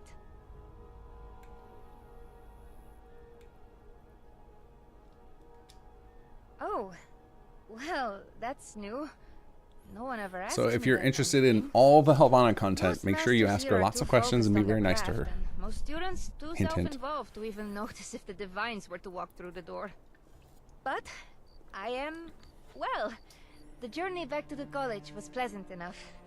Thank you for asking. So I want to talk about the way that Sir Rick, our lead writer, tends to write quests. So he grew up on old school RPGs, even though he's much younger than I am. But he grew up playing like the old school isometric games like Baldur's Gate and Icewind Dale and such. And tends to very much enjoy maximizing player freedom and agency, and so will often give you a way to just pause our quests. So when you see stuff like this, it means basically you can go away and you can come back freely whenever you want. It's actually, I'm sure, a pain in the side of our quest implementers like SAG and Imperial, who have to make sure that that works consistently. But it's an appreciated little bit. So if you're not interested in pursuing the quest all the way through at this point, or you're like, you know what, I want to go work on the Thieves Guild for a while, maybe I'll come back to this. Like, having that possibility ends up being pretty common. You'll see it throughout our quest, that there'll be moments where you can be like, not yet, I'm not ready. And that should be safe to do. Although some would argue the veracity of that particular title. And there's Dean Six Fingers, or should I say Dean Inga, one of the best flute players around, which might go some ways to explaining her moniker. I don't usually try to second guess my betters, but all those professors already have their favorites. All right, after this line, I'm going to stop hitting every single dialogue option because I want to leave some stuff for you guys to explore. And I know we've been going over an hour and we barely touched anything in the Bards College expansion. Most of you guys have just listened to me talk. So we will talk to some of these bards here to show you guys some of the content, and I'll talk about like how you get access to it. If you are tired of me talking and you want to just get to the point on this stuff, we do have a lot of this covered on our website. If you go to kinggathcreations.com, click on the Explore the Bards College stuff, you'll see there's a whole bunch of info that we wrote up about the project, how do you access all the different features, the kind of overview of what's included and everything. But those of you guys who want to just listen to me ramble, plenty more time for that. I'm going to be going for at least a couple more hours. Commander Wolf, thank you for the donation. Kinggath, your mods are worth the Bethesda fun bucks. Would absolutely pay for a SS2 3-dog expansion. Still trying to fix my Fallout 4 mod library. Yeah, that's one of the things we're going to keep working. We're not done with SS2. There's still so much I want to do in there. Eventually, I'll have to pull the plug, or my team will rage at me for not giving up on that. And just making my own game at some point, but we still have we left a lot of hanging threads in SS2. We need to close up. Ordo, this is hard to describe, but a smaller team making official mods has such potential to restore the voice of the auteur to gaming. I hope that makes sense. This is a huge inspiration. I mean, that's what we're hoping to do. I hope we inspire others to do the same. I have had meetings with people at Bethesda where I said, if you guys just started releasing more DLC yourselves, like, there's so many of us who are just ready to go. I don't know that they believe me, but so we're just going to try it ourselves. We'll see how we get. We'll see how close we can get. Calogix, will Kinggath Creations be sticking with Skyrim creations for a while? You guys and gals are amazing. Thank you. We have a lot more to do with this in post-launch, as far as we have a handful of features that we want to squeeze in there. We want to get some patches out for mod compatibility and like fixing little minor issues. And we want to do a little more crossover content with East Empire. And then we have a lot more we're going to do in SS2. And then we have plans for some stuff for Skyrim, but I think it'll be a while. I think the next project we want to do for Skyrim is going to be more ambitious. So if you're curious about the trajectory of our group, when we released East Empire Expansion back in December, I laid out a video of like kind of my vision of the future for us, and it also tells some of my background and how I got there, so people unfamiliar with me could kind of understand where I'm going, where I'm coming from, where I'm trying to head. And our goal is to try and, like, every project go a little bit bigger in scope, grow our team a little bit. We don't want to grow too fast, because teams that grow too fast tend to lose their magic, lose their mojo, because they lack cohesion and they don't get time for new people to assimilate. So we don't want to grow too fast, but we want to keep doing bigger projects. And our end goal is to get big enough to where our stuff, you know, is like the scale of Dragonborn. And then I think from there, that's a good pivoting point where we can start thinking about making our own games. We'll have enough, the team will be big enough, we'll have enough experience and hopefully enough quality reputation that pivot will be successful. Because the games industry is very, very brutal. It's very ruthless. There's a lot of competition, a lot of people with a lot of experience. So we're trying to play catch up, because most of us are coming from the outside as modders.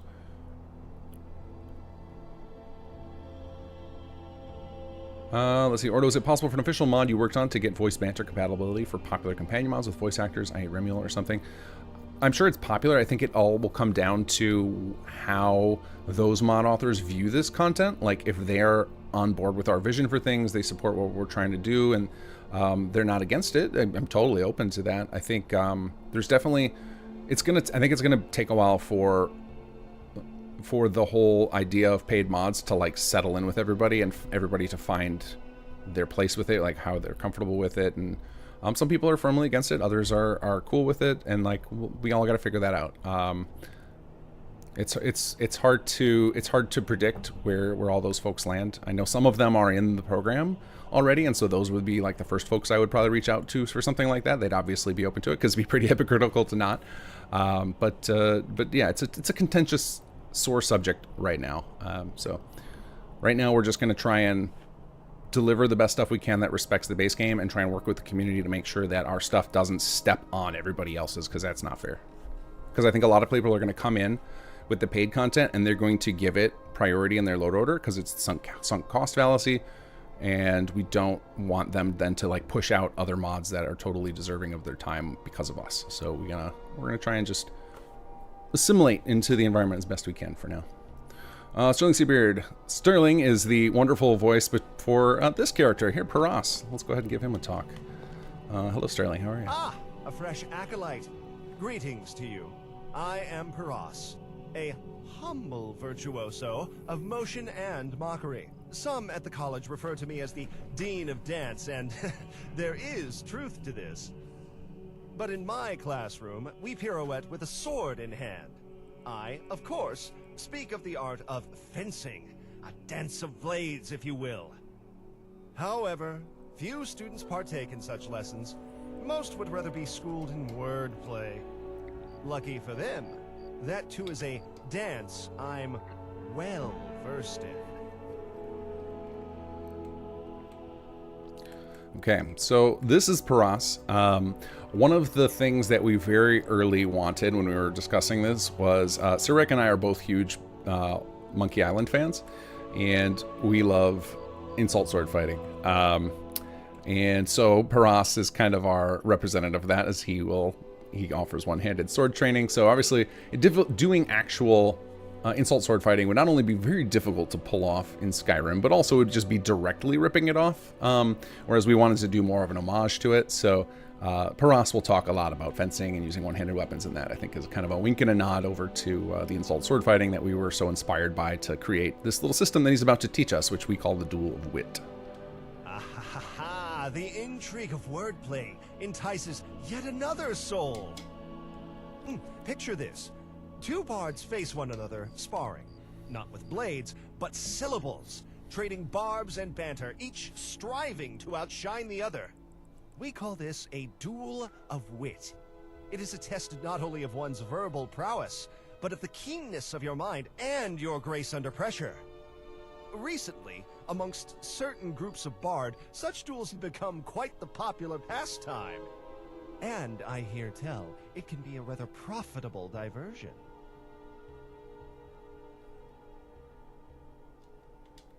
I thought you'd never ask. It has been some time since I personally partook in a duel, but I believe I still remember all the moves. I would be delighted to tutor you. Listen closely, and I shall explain the nature of this verbal spar. To begin, a challenge must be made to a rival bard, one who practices the duel of wit. Once accepted, a wager is agreed upon, and thus the dance commences.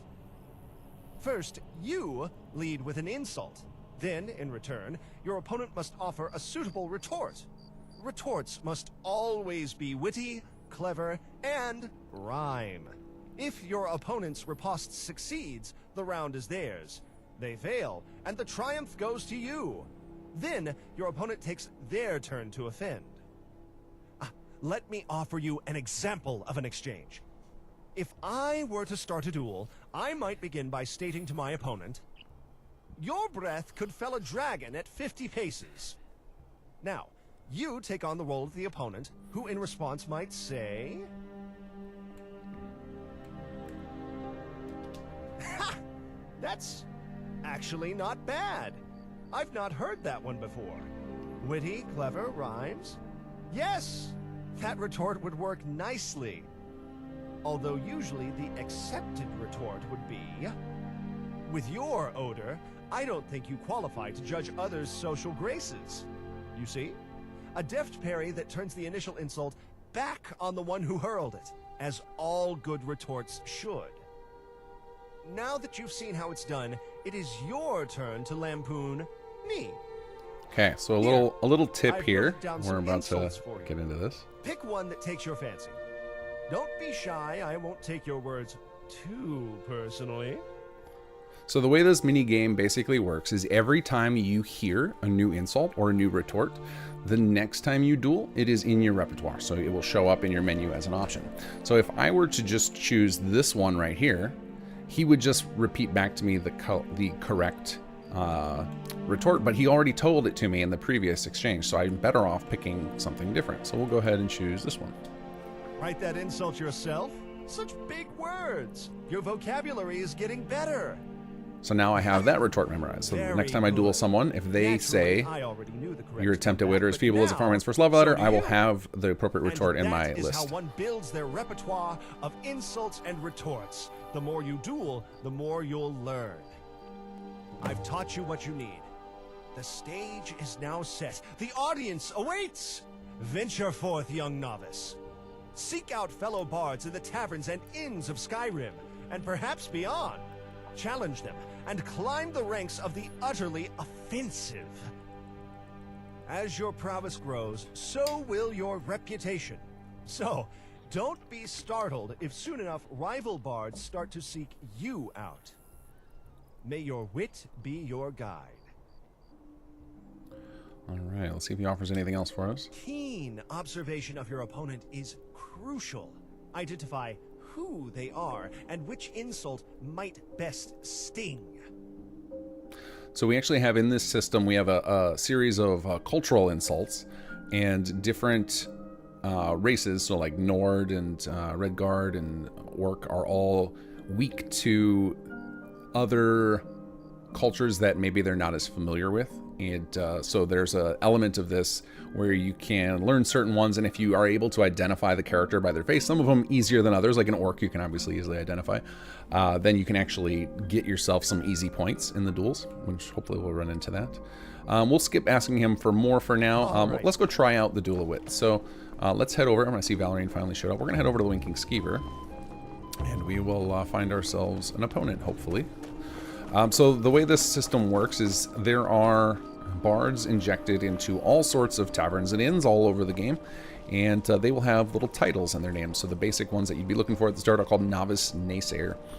And you will also occasionally find some of higher rank, but if they are too high above you, they will refuse to duel you until you earn ranks. And the way you earn ranks is to defeat enough of the lower levels that then you are challenged by a particular boss, as it were, and you'll be given a quest objective, and then after you defeat that person, you gain that rank. Now, there's no rank system in Skyrim in the sense that, like, you don't have a title over your head or anything, so it's all just reflected in dialogue with NPCs. But we should have a novice naysayer here we can talk with. Ready for a duel? I've been practicing, sort of. So we already learned the rules from Paras, so we won't need to ask this guy, but we'll just go ahead and start a duel. Care to wager? 25 septims seems a fair amount. So they're standard 25 gold at the novices, and then as they rank up, the cost gets more and more until up the highest ranks, it's quite high. I think it's like 2,500 against the highest ranked bard. So you can make quite a lot of money doing this, and you can also lose a lot of money. In fact, losing is a core part of the mechanic. You've got to lose to learn more. So sometimes losing will cost you a handful of gold, but you'll come away with new insults and retorts that will make it easier to win future ones. So it becomes kind of an investment system. So we get to go first, and we can pick from the ones we've heard before. So Paras gave us a few, and he said the one to us, so we can pick from those. You also have a few placeholders. One of the rules about this that I don't think any of the characters says outright, but you will find, is that once a insult is used during a duel, it cannot be used by you again or the opponent. So if you run out before the duel is over, then you'll be left with just these terrible ones that are kind of fake. So we'll go ahead and try one of these that what I like to try is the ones that I don't know the retort to, so that hopefully he will know the retort and teach it to me. Well, that's unfair. You caught me off guard. And if you hear a response like that, it means they didn't know the retort, and you get a point, as you can see in the corner. Like Darius Shano, you are the epitome of an educated fool. So ones that sound very specific like that, those are the cultural insults. So I believe this person is a Breton. Am I correct in that? I think Sarik is in chat. And that was a Breton insult, but I could be wrong. I've still not mastered the cultural insults of learning the features of the characters to recognize their culture. So I don't have the appropriate response, so I can just pick from one of these, and he's going to tell me I'm an idiot. Looks like you're not quite cut out for this dueling business. And so he gained a point as well, because I didn't have the appropriate retort. Got. So now we try another. Write that insult yourself? Oh, and so he knew that one. Such so now I know it for next duel. Your vocabulary is getting better. So when the person knows the retort, there's no points given. Clear the stage. My turn for the spotlight. Are you sure you're a bard? You've more the poise of a milkmaid. And I don't know this one, so I'm going to lose at this one again. But you can see here's the vocabulary is getting better, is there? Well, that was amusing. Your opponent has 2 points now. Now there's one other sub-mechanic here, is based on your speech skill, you can spontaneously come up with the retort on your own. So players who invest high in speech will find that once per duel, they can just imagine the retort, and it'll show up in their options menu immediately. So sometimes you can just get lucky and get them, especially if you decided to invest heavily in speech. With your odor? Oh, this guy's good. It's usually the novices will very often not know the responses. So this guy, I got bad luck with this. But even though he beat me, I did come away with learning a couple of new insults and retorts there. You're as dim as a candle. That is another cultural one. So now I'm fairly certain he's Breton. I'm scrolled up in chat, so I don't know what Surik's response to me was, if I was correct on that. But I think I believe that's a Breton one. Oh, you poor and we thing. lost horribly, That 3-1. was just embarrassing. A clash of wits. But again, that's one of the things. This is one of the reasons I wanted to show this off, because that's something that some people might be tempted to save scum that. Before you go, That's actually against the point of this mechanic. When facing Bosmer, Breton insults hit hard. Watch as they struggle. So now he's telling me if I face off a Bresmer, Just don't let it slip. I'm the one who told you. Bosmer. A Bosmer, I should use Breton insults. So he just confirmed he is Breton. So they will give you that advice of where their culture is strongest. Bosmer, I always forget these. That's Wood Elves. So if I face off against a Wood Elf and I use these new insults I get, I will guarantee a point against them. They will not know the response. That's great. So next time we find a Wood Elf to duel against, we will crush them. So I'm just going to do the one for now. If we tried to duel him again, he would tell us to go lick our wounds, basically. But if we come back 24 hours later, either he will be ready to duel us again, or he will be gone, and some other duelist will be there. And so those are spread throughout Skyrim. We did build this system injectable. So if you have a mod out there and you want to add these bards to your inns and taverns, we will have a tutorial out for doing that. It should be done in a way that doesn't require parenting to this, but I'm not positive on that. I have not read the tutorial that Imperial put together that explains how to do it, but we did make it injectable. In fact, we tried to do that in a couple of different places. You kind of take the same philosophy we have with Sim Settlements, which is try and make our stuff as modular as possible so that other people who have ideas can inject stuff in. Technically, the insult system is also injectable, though that system is, as soon as anybody who's familiar with dialogue, and you go look at our dialogue tree that works on the insult system, you will be blown away that it functions. It is crazy how complex it is to get that system working. And it was one of those ones when we set out designing it on paper, I'd be like, oh, this will be no simple. And then we ran into, it was difficult on every front. It was difficult to come up with the rhymes and insults. It was difficult to get the dialogue tree working. It was difficult to get all the voice actors to actually record all of the voice files and to do it without going off script, because obviously if you go off script on something that's supposed to rhyme, that's problematic. And then getting all the voice files in, it was a very difficult project to pull off, but I'm glad we did. All right, let's pause and answer a few questions here. Hey, I think I fell. watch yourself. Oh, sorry, hold on, I fell behind here. Let's see here. Look at Cool Extreme. What made you dip your toes into Skyrim modding? So Skyrim has, ever since that game came out, it has been on my rotation. So I have for 13 years now. I don't know when's, yeah, 13 years. I perpetually have a save file going in either Skyrim, Fallout 3, New Vegas, or Fallout 4. I just rotate through those games religiously and keep playing them over and over and over again. So I freaking love Skyrim. So I was in Creation Club. I did the settlement, what did they end up calling it? The settlement ambush kit or the settlement defense kit in Fallout 4. And they invited a lot of us who were in Creation Club to be part of the VC thing, and they had said it was just going to be Skyrim. And at the time, I was like, I don't really know enough about Skyrim modding. I think that my strength is in Fallout 4, so if you guys want to add it to Fallout 4, maybe one day we can talk. And this was years and years ago. Then later they came back and said, we're opening it up to teams, and that suddenly perked my interest because I knew that we had people on the Sim Settlements team who played crazy modded Skyrim, knew all about it, who would love to be a part of that. And so that's how the opportunity, like Kinggath Creations was like kind of something I wanted to create for a long time with the hope of like eventually getting to games. And this is just kind of like one of the paths to get there. And so, yeah, I grabbed a couple of key creative people on the Sim Settlements team and we formed a little company to make East Empire expansion. But I freaking love Skyrim. It's one of my go-to titles for over a decade now. I cannot read your name. I apologize. It is in some sort of I don't know if that's Korean characters. Do we have any plans for mega mods like Beyond Skyrim in the future? We do want to get bigger and bigger. Absolutely. I don't know how big we're going to get, but we've talked internally of like the end goal should be we should get to the scope of something like Dragonborn DLC or Far Harbor in Fallout 4. And like that will be our sign when we can pull off that and do it justice, that we'll be ready to create our own game maybe. So let's see.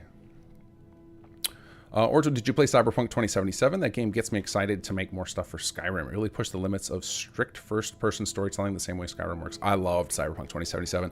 I played it at launch, like on launch day. I played it religiously until I finished it. Like everything else got shoved aside.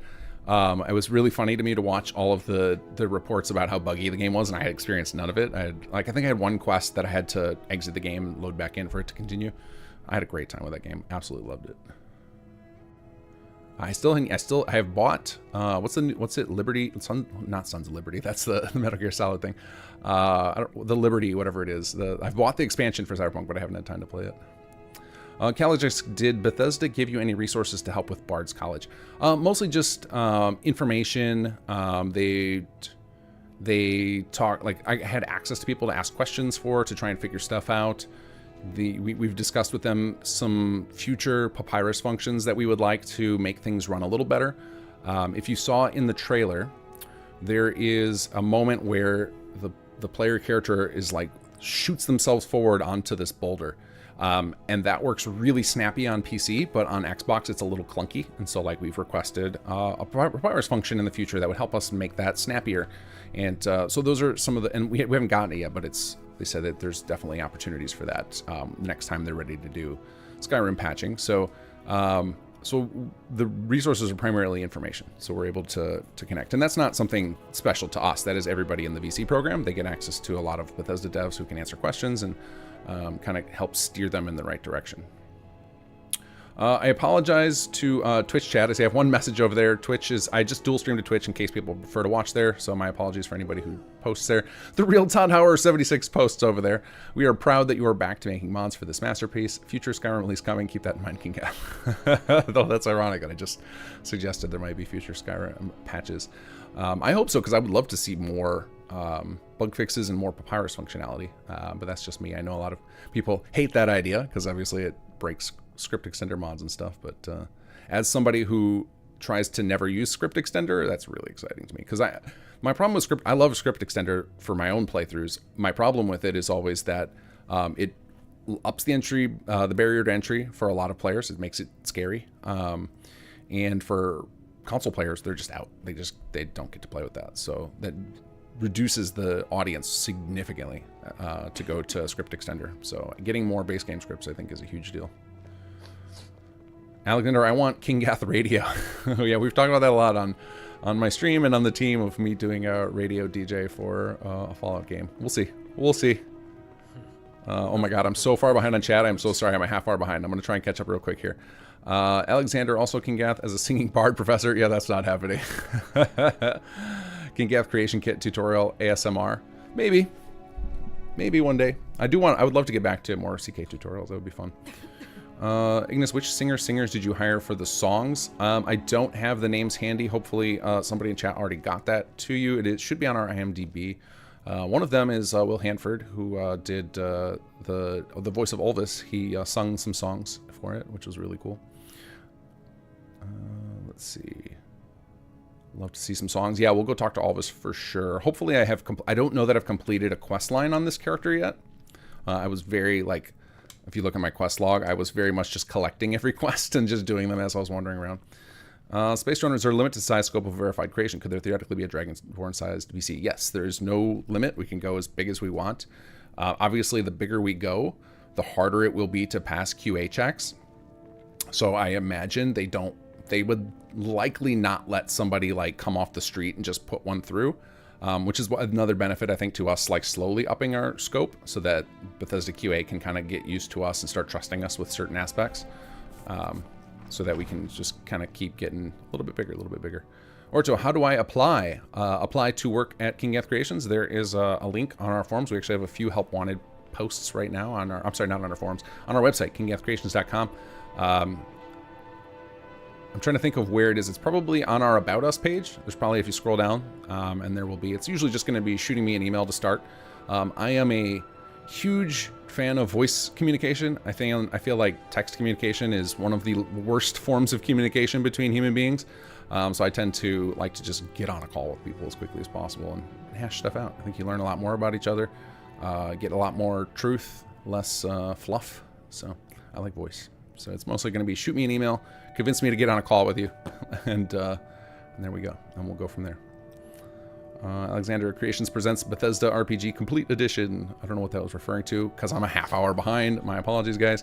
Sorath, would love to see you guys making full games, but we'll also get a wee bit sad that you reach that point. You guys probably won't make mods anymore. Yeah, if we're making full games, we will not have time to make mods as well. Though, I don't see us not supporting stuff that we've already put out there. So that is, and we're still years away from that. Like, that is my 10-year plan to be making our own games. That is not a tomorrow plan. So there will be many, many more mods from us between now and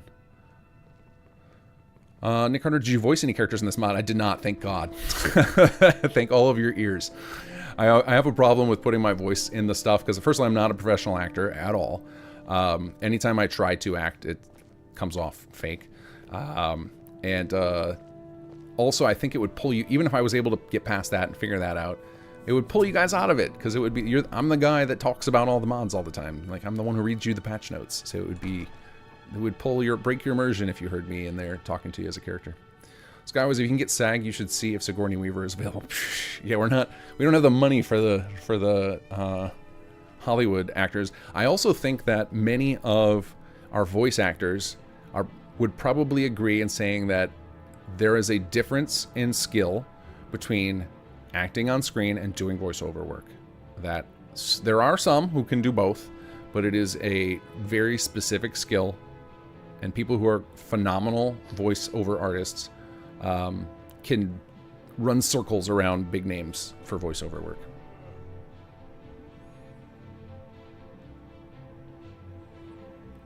Carver, got any epic ballads going around yet? No, I don't think I've completed any quest lines in this character, unfortunately. I should have done that, and I might have somebody send me a save.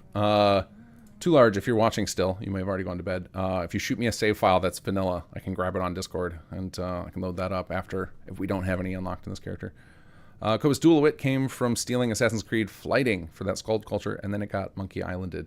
Disagree. We love Monkey Island more than Assassin's Creed. Get out of here with that, Kobus. Kobus was not in the Monkey Island fan camp. Orto, I'm pretty sure if another NPC walks into Winking Skeever in my game, the foundation will literally collapse. Oh no. We actually cloned the Winking Skeever for our quest, which we will go do shortly. We'll go do that quest, because that is where you'll first hear some of the original vanilla voice actors that we rehired. But let's talk to another character. Let's talk to Tiriana here. Ah, a newcomer. A student, perhaps? Yes, I think that you are. Hello to you. I'm Professor Tiriana, head scholar and record keeper here at the college. It is my job to unravel tales of old, finding the truth within. If you ever seek knowledge of ancient places or hidden relics, you should speak to me. Regardless, I hope you enjoy your time here at the college. Ah, yes, ancient places, ruins, lost landmarks, forgotten tombs, the echoes of history. I can consult my extensive records and guide you to these locales. Yes. What's more, the places you seek need not be lost to time. I can help fill in the gaps on your map with contemporary locations as well. A flick of my quill is all that's needed. And of course, a generous donation to the college. So what she offers is the ability to, primarily her role is to find word walls for you, but she can also find you additional map markers to things. So if you're looking for a particular type of thing, so we can go to I discover new location. Yes, I can help with that. Oh, wow, we are up close and personal. We're in Oblivion territory now. So we can ask for a particular region. So like, let's go to the Rift. And what is it you seek? And then we ask for the type of thing we're interested in. So landmarks, formations, somewhere of historical importance. What exactly do you hope to find? And we get prices on things. So we can look for ruins or dormer ruins. So this is just an interesting little way to find map markers. I feel like this is very much designed to be kind of an RP thing, as a way to find access to different stuff. So we'll go ahead and grab dormer ruins. There must be something in my stacks of records. May curiosity guide you to the spot I just marked. Will that be all? And that is all, thank you. All right, we'll go ahead and look at our map over here. So we should see that the Rift, which is... Oh, I need to go to world map. There we go. Let's go down here and see if we found... I guess we should have looked at our map first. We'll go down, way down here, and see if we marked a... There we go. And this is likely the one we got, because I have not been anywhere over here yet. But she can find all sorts of locations. It is a... I'm going to probably say something that's going to get me in trouble with one of our systems designers. I believe it is a fully dynamic system, so it should be able to discover even mod added things, but I might be wrong on that. Imperial, are you here? Are you watching? Can you correct me on that? But either way, it will find all sorts of stuff in the base game for sure. Obviously, all of the dialogue tree is not dynamic, so that's why it kind of describes things roughly. But you also can use this if we go back to her and talk again. You have questions? Relics? Oh, yes. I've been known to track down relics from time to time. Now that you mention it, I recall that recently. I've been aiding Master Sledrig with his hunt for such things. What was it he was looking for? Scrolls? No. Wait, tablets. Yes, that was it. Ancient tablets bearing the language of dragons. Quite fascinating. If you ever seek such curiosities, I may be able to guide you to where these things can be found. For a price, of course. So what she's alluding to is something that you learn about during the main quest, and so I won't spoil that yet. I will let you guys discover that on your own, but basically it's a way to get more shouts, we'll say that, and she will help you with that. So she can help you get word walls and these new types of shouts, which, again, I'll leave you guys to discover playing the main quest. And we can just ask her general questions. Me? And I'm going to just exit and skip that for brevity here. So let me answer a few more questions, and then we'll go talk to the next character. Carvark, so is there a console command to give the player all the insults and kroners? No, but that is a great idea for modified. So if you guys, for those of you guys who have played East Empire Expansion, I have also released a mod called East Empire Expansion Modified patch. And the idea is we take away the... So we have a requirement on our team for all the stuff we're going to put through VC has to feel the same way it would feel if Bethesda released it. In the sense that we can't have like some of the janky stuff. So a lot of times, and we do this in some settlements, like we'll give you like a potion that opens a menu or things like that, where just stuff that would be like, well, that doesn't feel right.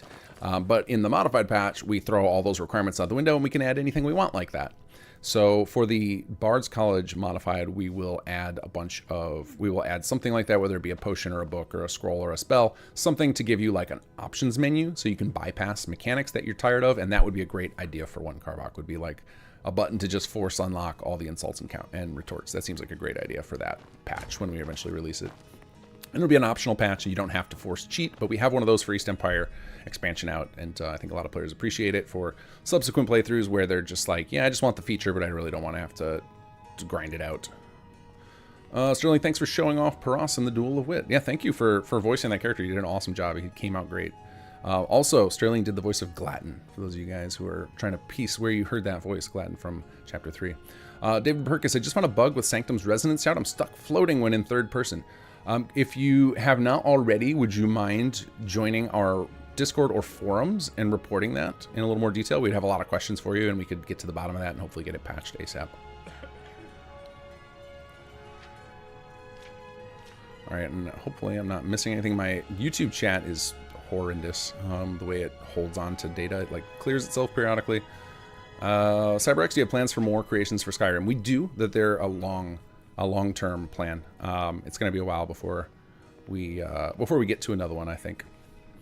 Cobus, remember to browse Radiant Raiment actual vendor item shop to show the other variants. Yeah, hopefully. I don't know if they'll be in the shop immediately because of the time it takes for level lists update. So it might be that they don't show up in her shop for a few days. But I'll try and sleep a few days and see if it updates.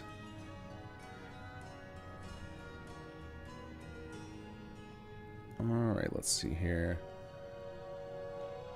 Ignis, how do you balance a waterfall versus agile development style? It's you know, a lot of it it's playing it by ear. We have a lot of devs who came from just a hobbyist nature, so like doing traditional methods like that just would not work well on them because there's two types of people for motivation. Some people are disciplined motivated and others are inspiration motivated. And a lot of artists tend to be on the latter half, and that development style does not work well for folks who are inspiration focused. People who are discipline focused work really well in an agile environment, and so we kind of have to play it by ear. So for some people, we work in one style, other people work in another. Try to adapt it to each individual developer, yeah, it's a like working in a team environment is really hard. Working in a creative team environment is extremely hard. So there's no magic bullet for it. I think that you got to play it by ear with each of your team members and think of your team as a whole. It's a very hard question to answer and hard to pin down. Like, I don't know that I have the best style. Some of my team members probably have a lot of things to say about it, good and bad, about my management style, but we get by. We are able to we're able to create pretty big stuff fairly quickly. Ignis, I just watched your 10-year plan video. I'm super excited to see how you can do game dev without capital. Well, so far we're doing pretty good. We funded East Empire, basically just everybody who was a part of it, just opting to take a percentage of the profits, and then we rolled the rest of the money into developing Bards College, and then we will repeat that cycle as many times as we can. CyberX, have you played Return to Monkey Island? That was the most fun I had in PC game in a long time. Yeah, I've played all of them. I have not finished the most recent one. I think I'm like right near the end of it though. I played most of it on a really long flight, and then I just never found time to.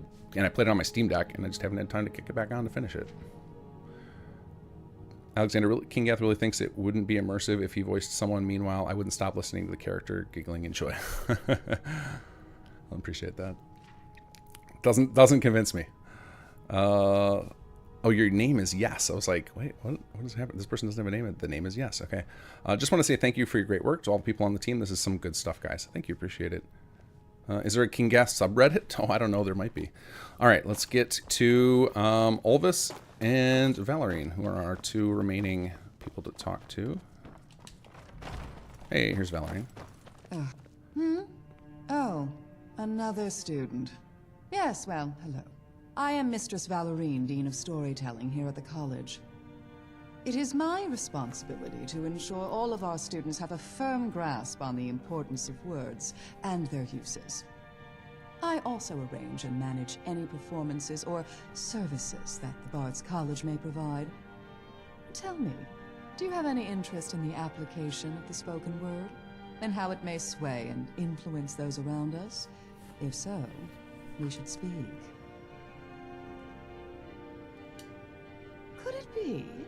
Has the college finally received a student who's interested in more than just plucking strings or singing some dour dirge? Assuming that to be the case, allow me to be blunt. I could use one such as you. However, only if you're willing to learn via practical application. I have had my fill of students who merely study theory, only taking my lessons to improve their lyrical prowess. But if you're serious in learning the power of the spoken word, I will teach you. I shall pass to you the skills of an emissary. Emissaries are the architects of persuasion, weavers of influence. We sculpt perceptions with every word. Our clients rely on us to be their voice, to advocate on their behalf. For a skilled emissary can turn the tide of fate with but a single sentence. We are the conduits of diplomacy, the harbingers of negotiation. Our words are our weapons, and silence our shield. Learn to wield them wisely, and you will go far. Enthusiasm. I love this voice actress so much. I found out recently she's in a lot of stuff. She was in Elder Scrolls Online, actually. You have been contracted to act on behalf of a client. You stand waiting in a tavern. There, you spot the merchant you are hired to speak with. The client has requested you put the merchant in a receptive mood in order to facilitate a future business transaction. This is where your skills as an emissary come into play, as there are many methods in which to coax a desired reaction from someone. When speaking to your mark, you could employ a heartening tone, assuming that they are receptive to valor and daring egotism.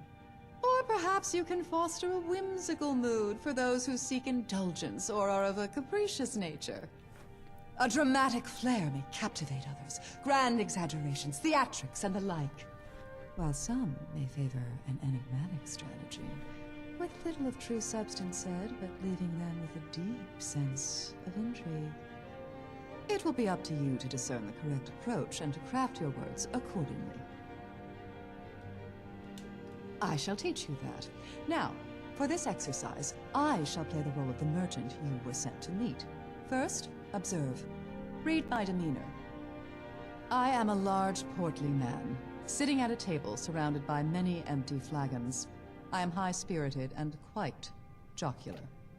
I cheer and applaud the antics of a nearby jester, and when I greet you, it is with a smile and an elaborate doff of my large feathered cap. Now it is your turn. Tell me, if you wish to build a positive rapport, how would you address such a person? What would be your choice of words? So this this quest system, this is actually like a little mini quest line, little side quest line. This was conceived initially by Sir Rick, and then we brought on Indy County as one of our Sim Settlements writers to flesh out this, and then Sir Rick and he kind of filled this whole thing out. And the idea is bards would master their words, they would be excellent at speechcraft, and we wanted a little mini game to reflect that. So the idea here is you take the information you know about your target beforehand.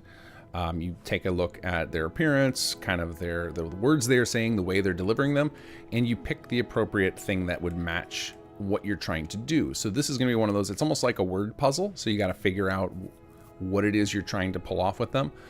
So this is definitely going to be not for everybody, which is why it's a side context. Some people will find this very hard to follow. And obviously with something like Skyrim, the facial animations and stuff are fairly limited, so it's hard to maybe read faces for it and body language. Until next time. Oh, and then she broke free because I'm too busy talking. So let's see if we can go ahead and You speed have through all been this. The client has. This is where your. When speaking. So she's explaining all the different methods to try and give you some hints about who you should use which on. So I'm not going to go into it too deep because I want you guys, those of you guys who like this stuff, to have a chance to experience it yourselves, but I will walk through this one. First, observe. I am a large portly So man, this person sitting at a table surrounded loves by to many drink. empty They're flagons. high-spirited, jocular. I'm high-spirited and quiet. I cheer and applaud the antics of a nearby jester, and when I greet They're you, very it is with a smile gregarious. and an elaborate doff of my large feathered cap. Now it is your turn. Tell me, if you wish to build a positive rapport. So obviously, would you address when you're this trying to build a person? positive rapport, and that's the What thing, would be sometimes your she'll give you choice of missions to build a negative rapport with somebody. You don't want them to be your friend. And so generally, people react best when you reflect back to them their same energy. People like people with their same energy.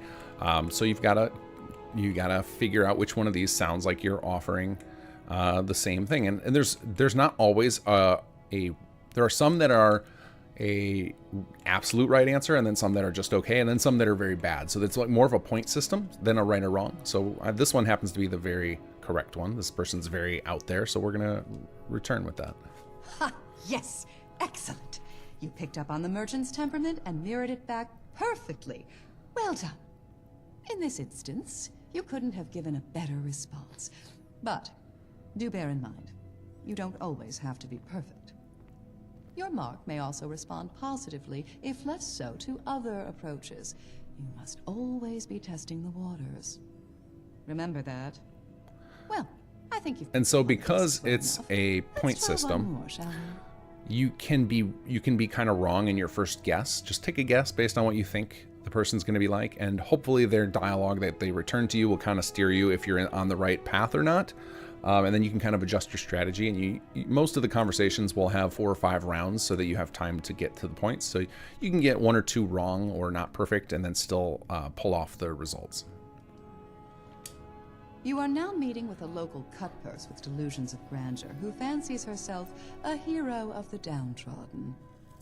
She's shown great concern at being apprehended by the town guard and has arranged your rendezvous via increasingly elaborate and cautious means.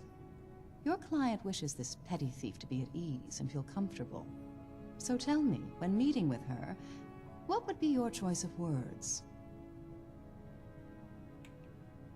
Okay, so she's a thief, delusions of grandeur, so talking enigmatic would make her feel at home. So people who, enigmatic, talking in metaphor and things, would make people feel like they're part of something bigger. Magnificent, yes. This was the correct approach. You observed and comprehended. There was another option, but your choice was the best. And perhaps you are ready for something more practical. Yes, I think you might be. So do let me know when you're ready for your first assignment as an official emissary of the Bards College. So then at this point, you can ask her for emissary work, and she'll give you the first little quest in her quest line. That may serve for you to cut your teeth on. You see, I have a network of canaries that help keep me apprised of local goings-on. However, my network has not weathered recent events as well as it could have. This includes the loss of my source within the Solitude City Guard. I have, however, identified a suitable replacement. One easy enough to recruit, with even elementary knowledge of my emissary techniques. So, I want you to convince him to trade his knowledge for my gold. Excellent. The guard's name is Norland, and you will likely find him at his regular posting inside the city gates. Return to me once you've discussed the matter with him, preferably with good news. So there we go. Now we've got our first little side quest line started here, and it's got some meat to it. It takes a while to complete that whole quest line. So it's if you enjoy that kind of word gameplay, that is available to you immediately. And that was kind of the idea behind all of, the extra professors. I know a lot of people, when you watch the trailer, your immediate thought is like, oh, this is tied into shouting, which means I have to be Dragonborn. And I know some people like to do alt start mods where they don't want to be Dragonborn. So Sir Rick, our lead writer, was very cognizant of this and intentionally separated that content out from the rest and made sure that nobody refers to you as Dragonborn until you go past a certain point in our main quest. So if you decide you want to do an alt start and you do not want to do the Dragonborn content, you can opt to not do so, and we will not break that immersion for you with the content that's in here. And you can still do all of our side content. You can do the Duel of Wit, you can do the full Emissary quest line, you can do Albus's stuff, that's who we're looking for next. Actually, I probably have an objective for it. Let's save. We haven't saved in a while. I think I have autosave turned off. All right, let's see here. So we're gonna hide that one. We'll enable this one because I do want to do Sledric stuff. But first, I want to do all the other professors. So let's find Acolyte Aldous. And is he up here? It's one of those things they added in Fallout 4, which is such a lifesaver, is seeing the verticality of the map marker, which is hugely helpful. And I didn't realize how helpful it was until having started smile on you, friend. Making Skyrim mods and then realizing that sometimes testing stuff in a vertical space like this is kind of a pain. Where are you, Aldous? I think he's usually in here, sweeping. There's Paras. Or maybe he's in the other side. Some of the other professors can be so dour, do you not think? Where'd you go, buddy? Alright, so okay, no, he might be on this side. Actually, let me hide the other ones for a second. He might not actually be here. We actually gave all of the professors packages that take them around Solitude to kind of live their lives. That's one of the coolest things about Skyrim, I think, is that characters just go about living their lives. They're not interested in hanging out in one spot for you to do your quest stuff. One of the things that we have, I believe we already have it planned, or it may have already be set up. But for the modified patch is like professor trackers, so we might be adding it. And that's the kind of thing that feels moddy, right? That's not something the base game offers. So that's the type of thing we would put in the modified patch. It'd be very useful for people, but doesn't make sense in something that we're trying to make feel like it belongs in the base game. So we have to move it to that patch. That is something we have planned, so that if you're trying to, do an Alvis ballad. Speaking of Alvis, here he is. Oh, it's you. I'm glad you joined us. Suppose I should introduce myself. It's gonna be an awkward spot to do this conversation, but which is an elaborate way of saying I don't get paid for my work. I take care of the musical instruments around here, and occasionally I'm permitted to actually teach a class or two. If you want to learn to play an instrument, master the art of busking, or understand the power of song, I'm the guy you come see. On the day of your death, we will drink and we'll sing. Songs aren't just about the melody. The lyrics of a song can be just as, if not more, important than the music itself. Imagine your deeds immortalized in verse, sung by bards from Solitude to Riften. Your actions build a reputation, but song can shape how others perceive such things. That is its power. You know, I'm always on the lookout for new material to inspire me. And you seem like the type to have more than the odd adventure. I have an offer for you. Anytime you participate in a particularly grand undertaking, come tell me of your deeds. I will transcribe them to song and then teach these ballads to other bards. Far and wide, people will sing of your exploits. And you decide what exactly it is they sing. No more idle rumor or hearsay. Your actions can be portrayed as brave and honorable, smart and cunning, or perhaps even ruthless and underhanded. It's a chance to influence how history remembers you, to weave the threads of your story as you see fit. If you're interested, of course. Alright, let's see if we have any done on this character. Always a topic I'm interested in. Wonderful. What would the topic of this new song be? Oh, no, I don't have any completed on this character. Bummer. Alright, I think Tular sent me a save file, so we might be able to speed run to this point with all of us after the fact, but I think we can we should be able to get an instrument here. We'll have to go help one of the professors collect their instruments. We'll do a quick dungeon run. Ah, then you're talking to the right person. We might have to put on God mode to super speed run it.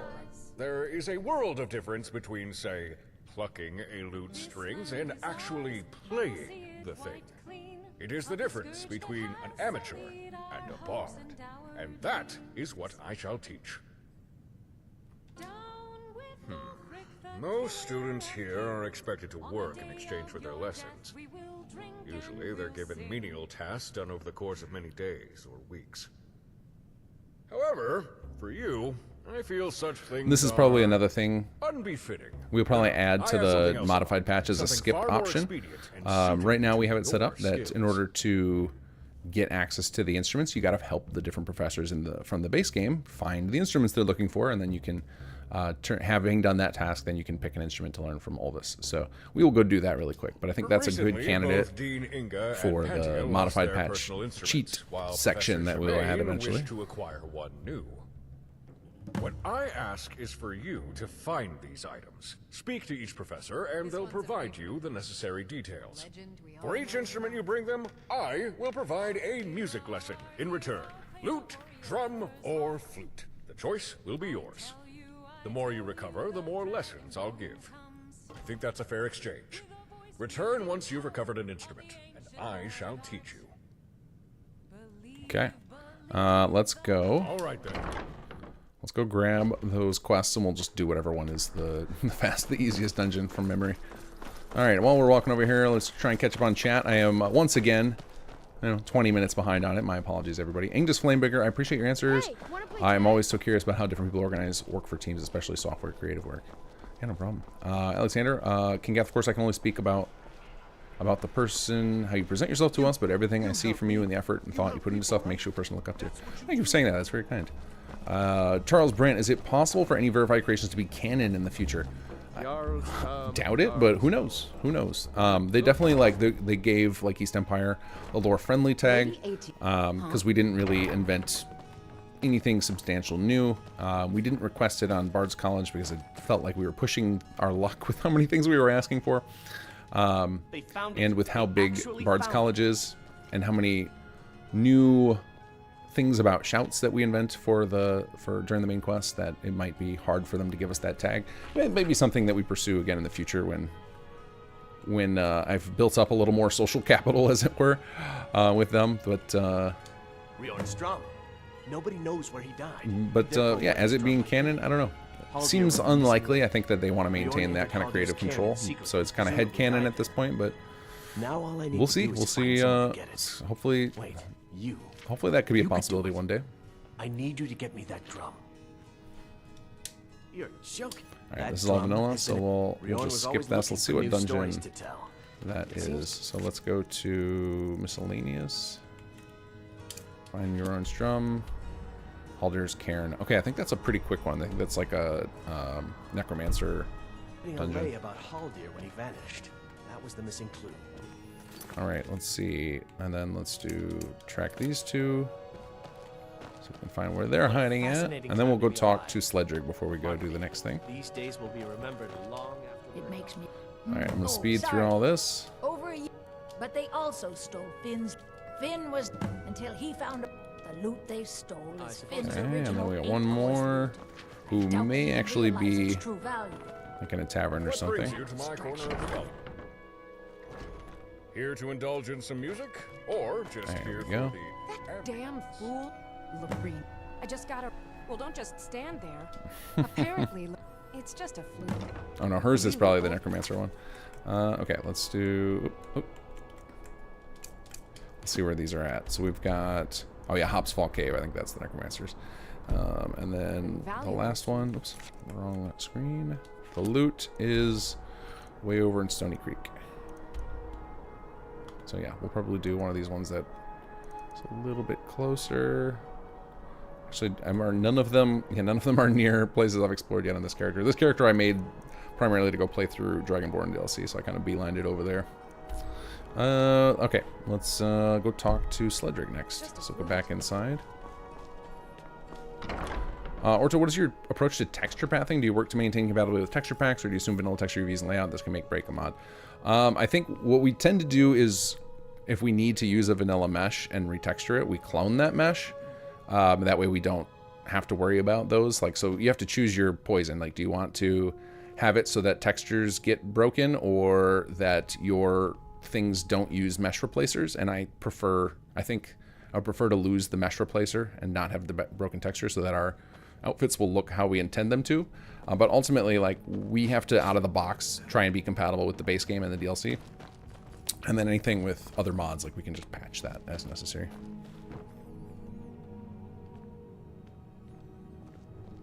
Let's see. All right, let's see. Oh, we got a donation. Katzen with a huge $20 donation. That's amazing. Congrats, Kinggath and the team. Thank you so much. That was super generous. No need to do that, but I really appreciate it. I tend to take all these donations. We tend to just roll them into some settlements development. So I don't know if that's what you want or not, but that tends to be what happens. Because that one is not a for-profit venture. That is just for fun. Because we love Fallout 4 so much. Alright, let's see here. Sorry, just trying to find where I got left off in chat. Orto Skyrim is over 10 years old and frankly sometimes ugly. Are you trying to match unmodified vanilla with your custom essence textures? How about quest and gameplay design, quality of life, etc.?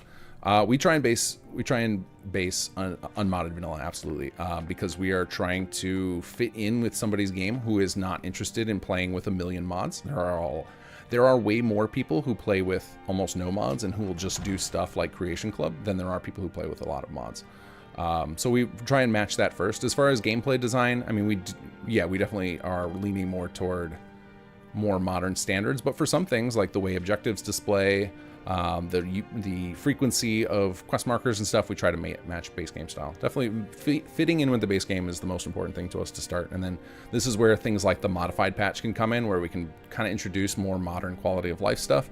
But out of the box, we want somebody to not know where base Skyrim begins and our stuff ends, because that's, I think, the most, again, there's this shocking amount of people who are just like, and I know a lot of them, like, I have a lot of gamer friends, and almost none of them in real life that I hang out with play mods, but a lot of them have played, like, we'll play with mods like Nexus mods or Script Extender. Like, that stuff's just like, that's too much for them. They're just casual about it. And so those folks, they outnumber us in the modding of mod players. Ignis Flamebringer, I really want to hear a song or two, ideally the ones that you help compose. Yeah, I hope we can pull that off. I should be able to speedrun it. We can go a little long tonight, so I'm going to play through 2 of the main quests.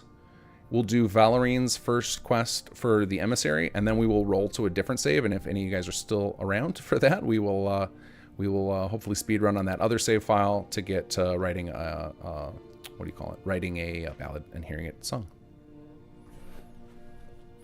Tony 2013 is become a bard compatible with your mod. Probably not out of the box, but it will be as soon as we make a minor patch. So I'm guessing that a lot of their content requires you to visit the vanilla Bards College, and we have a solution for that already. We worked on that. That was actually one of the earliest things we worked on with this project, is making sure that we could have a compatibility. The only reason we didn't immediately release it is I was worried that people would get confused if I had this free mod with Bards in the name on launch day. Thought that was going to be confusing as hell to people, so I'm holding off. Anybody who wants it early, if you join our Discord or forums and just ask about it, about like, hey, do you have that patch to get into the vanilla cell? Like, we will probably start passing that out to people to test and make sure that it still works as expected. We'll definitely be open to handing that out to people who want to try it out. Nico, did you ever finish the latest Monkey Island game yet? No, I'm so close though. I am so close on it. Like, just I can tell where the story's going. I mean, maybe they'll throw you for a loop every once in a while in those games. But I got quite a few hours into it, so I'm fairly certain I'm on the cusp of finishing it. Yes. Welcome, welcome. You are who I was waiting for, yes. The most recent student to join us. Helvana had a lot to say about you. Most interesting. I am Sledrig, Archbard of the college.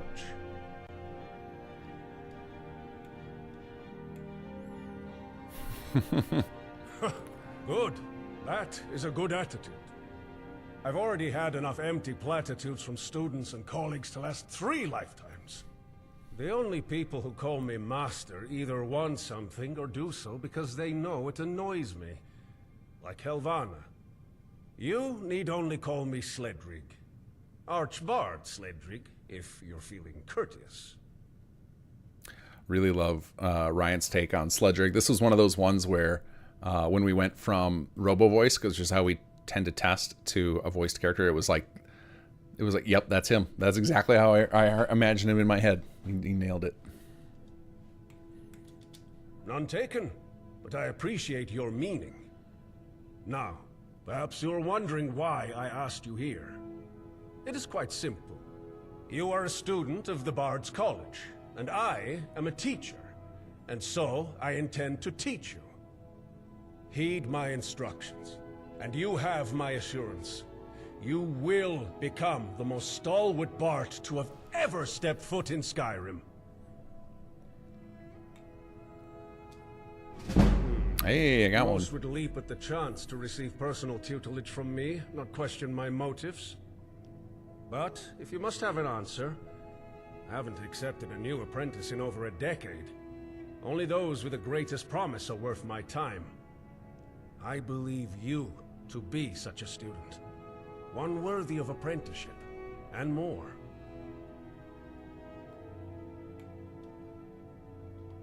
That she is.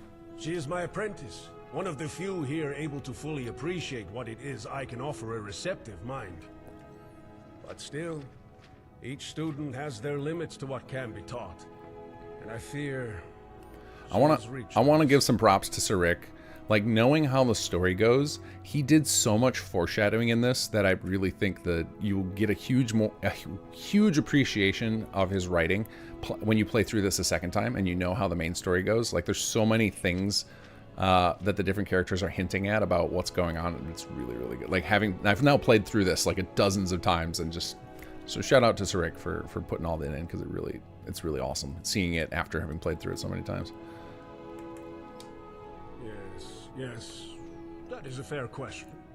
There are many things you can learn about being a bard here at the college.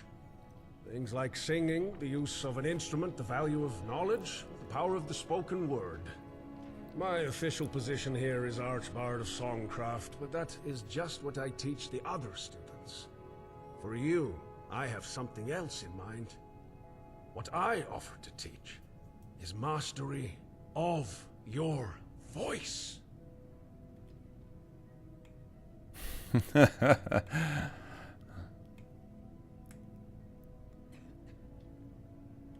sense there is truth to your words, but still, such things can always be improved and refined.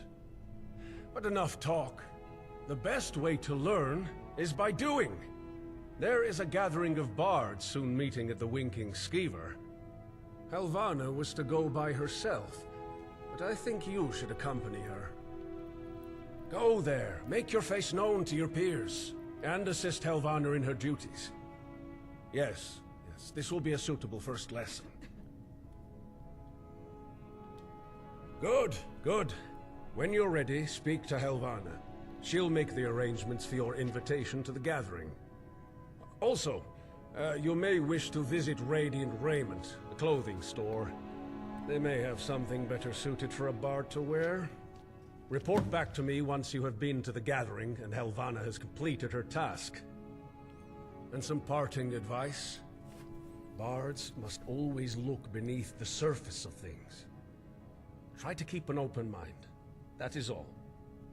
Thank you, Sledrig. All right. So this is, this floor, this is not actually here. But what's interesting is if you look at the Bards College from outside, there's like a little extra peak. It's not this big, but it's close enough to where, or, you know, it's like noticeable that there's an extra little bit in from the outside that's not available on the inside. So we're like, we can get away with it. It's a little TARDIS action, bigger on the inside. Shalane, I would love to try this mod once I get my incoming gaming PC, and I'll try my best streaming it with my internet. Oh, that would be amazing. I would love to watch people stream this. That would be awesome. I actually watched somebody, a Russian streamer, was it yesterday? Yeah, yesterday I watched a Russian streamer play it, and he didn't speak like any English other than hello, because once he saw me in chat, he's like, hello, Kinggath, and super thick accent, and clearly couldn't do it, but I could tell from his, just like his excitement and like body language that he was into it, and there was somebody in chat translating and saying like, oh, he loves it, he really likes it. It was really fun to watch. Okay, so now we're gonna go talk to Helvana and Radiant Rainmints. Where's Helvana hiding? She's usually down here. Here we go. I understand you accepted Master Sledric's offer to teach you. That's wonderful news. I suppose now that makes you his apprentice. Guess that makes two of us. But if I might ask, did Sledric really say he'd teach you to improve your voice? Is that true?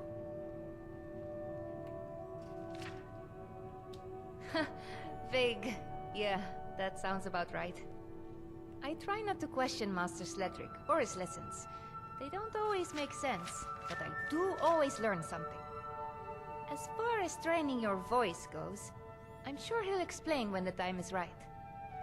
So, is it true? He did offer to improve your voice? Wow. I wasn't sure. I mean, I didn't think Sledric would accept a new apprentice, let alone offer to teach them that kind of... Well, that is between you and our master. For the time being, I'll ask no more. So, ready to attend this gathering? Meet some fellow bards? Sounds like fun, don't you think? Although, you might want to dress up first. Alright, so this is one of those where I can ask more about it, but for the sake of brevity and because we're not going to do a full playthrough tonight, I think if I do a full playthrough, I'll probably do a full Skyrim playthrough where we make a bard and we'll play through East Empire, but that'll be... I gotta figure that out still, so for tonight, we're gonna skip a lot of this stuff because it will take quite a while. And I still want to, I'm hoping to, before midnight, get through this quest, the next quest, and Ballerines, and then hopefully right at the end before I go to bed, we'll get to play a ballad. Those are really, really cool. So, once we're inside, you should try talking with the people there. Who knows? Oh, and an instrument. We gotta play an instrument. That is one of the coolest features of this project. As for me, I need to meet Hello, Arissa. Thank you for supporting. Matters of college business. But once you've had your fill of the gathering, come find me, and we can make our excuses to depart. Here's your invitation. Don't lose it. I'll see you inside the Winking Skeever. Okay, off we go.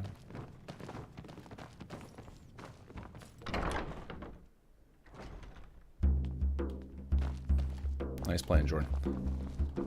Alright, so she's going to run off to the party. We're going to run to Rainmints and get our bard costume. Hangover Vaughn, does this play fine with Legacy of the Dragonborn? I cannot answer from first-hand experience, but Killjoy, are you still in chat?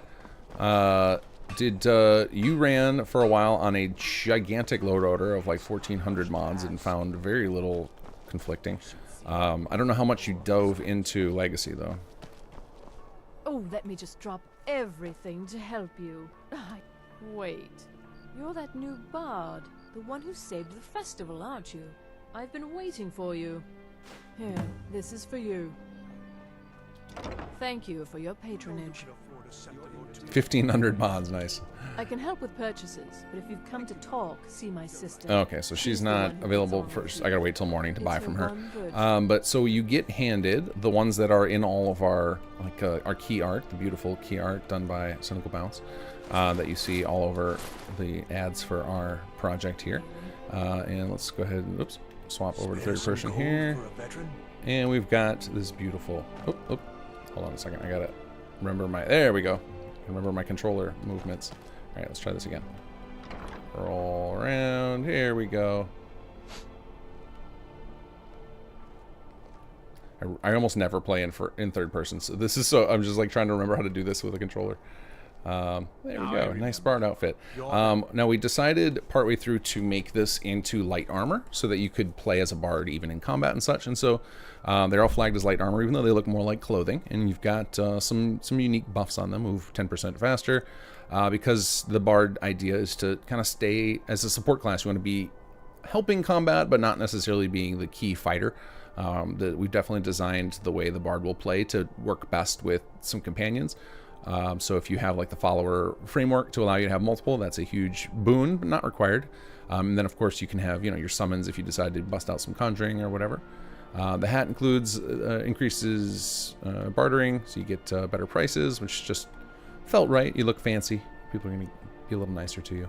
And then our bard outfit has some leather armor vibes going on to it. So that is where we were like, we can get away with light armor on this. Time between shouts is reduced 10%. This is obviously the first time we're giving away that we tied in the shouts. The idea being that bards would be masters of their voice. And the voice is what you do to pull off your thum. Ally health regenerates 10% faster. Again, trying to encompass this idea that you're supposed to be a support class. You're helping out. You are helping out your allies. So there's one other piece of this, which I don't know that we ever come out and tell you. And also, Kobus wanted me to make sure you guys know there's a bunch of different color sets of that. I think there's 5 different color variations of that outfit that you can find at clothing stores. But if we go to I think you do it at the blacksmith, you actually get access to... where is that at? Or is it not at the blacksmith? Maybe it's somewhere else. Let's see if I can find it. Miscellaneous, maybe? Here we go, bard backpacks. So you can actually get a bard backpack that does the traditional carry capacity, like the, I think it's Creation Club stuff that added these backpacks originally, right? So you can get these ones with instruments attached to them. So you can really have the look of the bard. Now I don't have any of the stuff with me. Don't have any leather, so I can't do it, but you can craft these. I think you can craft these right away. I don't think we have these conditioned on anything. You can just go ahead and craft those. Can you improve them? Probably. Let's see. Move, buddy. Let's use your workbench. Oh, actually, it's leather, right? Leathers, you improve those at the tanning, right? Where's that thing at? Do they have one over here? There we go. I think it's done here, right? This is where you improve. No. Is it everything improved at the... I almost never use... crafting in these games, except to power level. I love using this to make a bunch of daggers, enchant them, and sell them. That's usually what I use that for. But it doesn't look like there's improvement built in, but that may be something that I just don't know how to do, or is on our to-do list. We had a lot of stuff like that toward the end. We're like, we should make bard gloves. We added that to our wish list for post-launch. So that might be on that list as well. Let's see here. Nick Carter will find time to play a Legacy sometime. It's my favorite mod for Skyrim, like SS2 for Fallout 4. Yeah, it's on my list of I gotta play this the next time I do a modded playthrough. It's been so long since I've done a full modded playthrough of Skyrim. It used to be one of the things I would do on my rotation, and then when I got sucked into the Sim Settlements rabbit hole, when I play Skyrim now, I tend to play vanilla, just because it's I don't have the patience to troubleshoot a giant load order anymore. But thankfully, between Nexus Collections and Wabbajack, that I don't have to do that anymore, which is nice. Okay, so let's see what we're gonna do next. So we're gonna grab one of these, and I think the flute is pretty easy from what I remember. So we'll mark that one to do, because we definitely want to get an instrument. We're going to go to the party, and we're going to talk to Norland. And Norland is actually right over by the party. I can do these twice. Right over here. Lachlan Williams, good day, and congrats on the release. Thank you. How are you, sir? Skywise, what about flutes attached to a glove, so in theory you can play them while punching? So interesting thing with our instruments, when you're playing them, you can actually move around. You can even shout, which I think is... super fun. I can't wait to show you guys the instrument thing. What is it? Can't you see I'm busy? I can't be seen making casual conversation. Do you guys recognize that voice? It's my duty to watch and protect this magnificent city from any threat that may rear its head, lest I lose mine. Okay, so we're on our first Emissary mission, and we've got to figure out what kind of person he is. So I happen to know that heartening is the correct one for him, because because he's trying to be an honorable person. So stuff like enigmatic sounds very shady. He's not going to respond to that. Dramatic is going to be very over the top. Whimsical is going to be more for the people who are kind of lost in thought, and he's more of just a regular guy trying to get by. So he came in here because he believes it's an honorable job for his family. So heartening is where we want to go. Oh, thank you. It's an honor to wear this uniform. People respect it. Well, those that matter. Most people take pride in having a guard in the family. The pay is decent, and most listen well to your words. But it's a lot to lose if someone reckons you've done wrong. You arrived about the time of the execution, right? That's what happens when those in charge decide a lowly guard has stepped out of line. So some of the, like this first one, I think is you can just keep doing heartening, and then some of the later ones they start to get, some of them are more complex than others. I think this one is an easy mode one. You're right. I'm loyal to my city. And you can see he's reacting positively every time we select heartening, so that's a sign that you can keep doing that, since we want him to react positively. And it's not as if Rogier can be a bad influence anymore. But okay, so funny thing with the subtitles where he keeps saying God instead of guard. So to feed our families. Is it really a surprise? Fixing subtitles is a very difficult problem.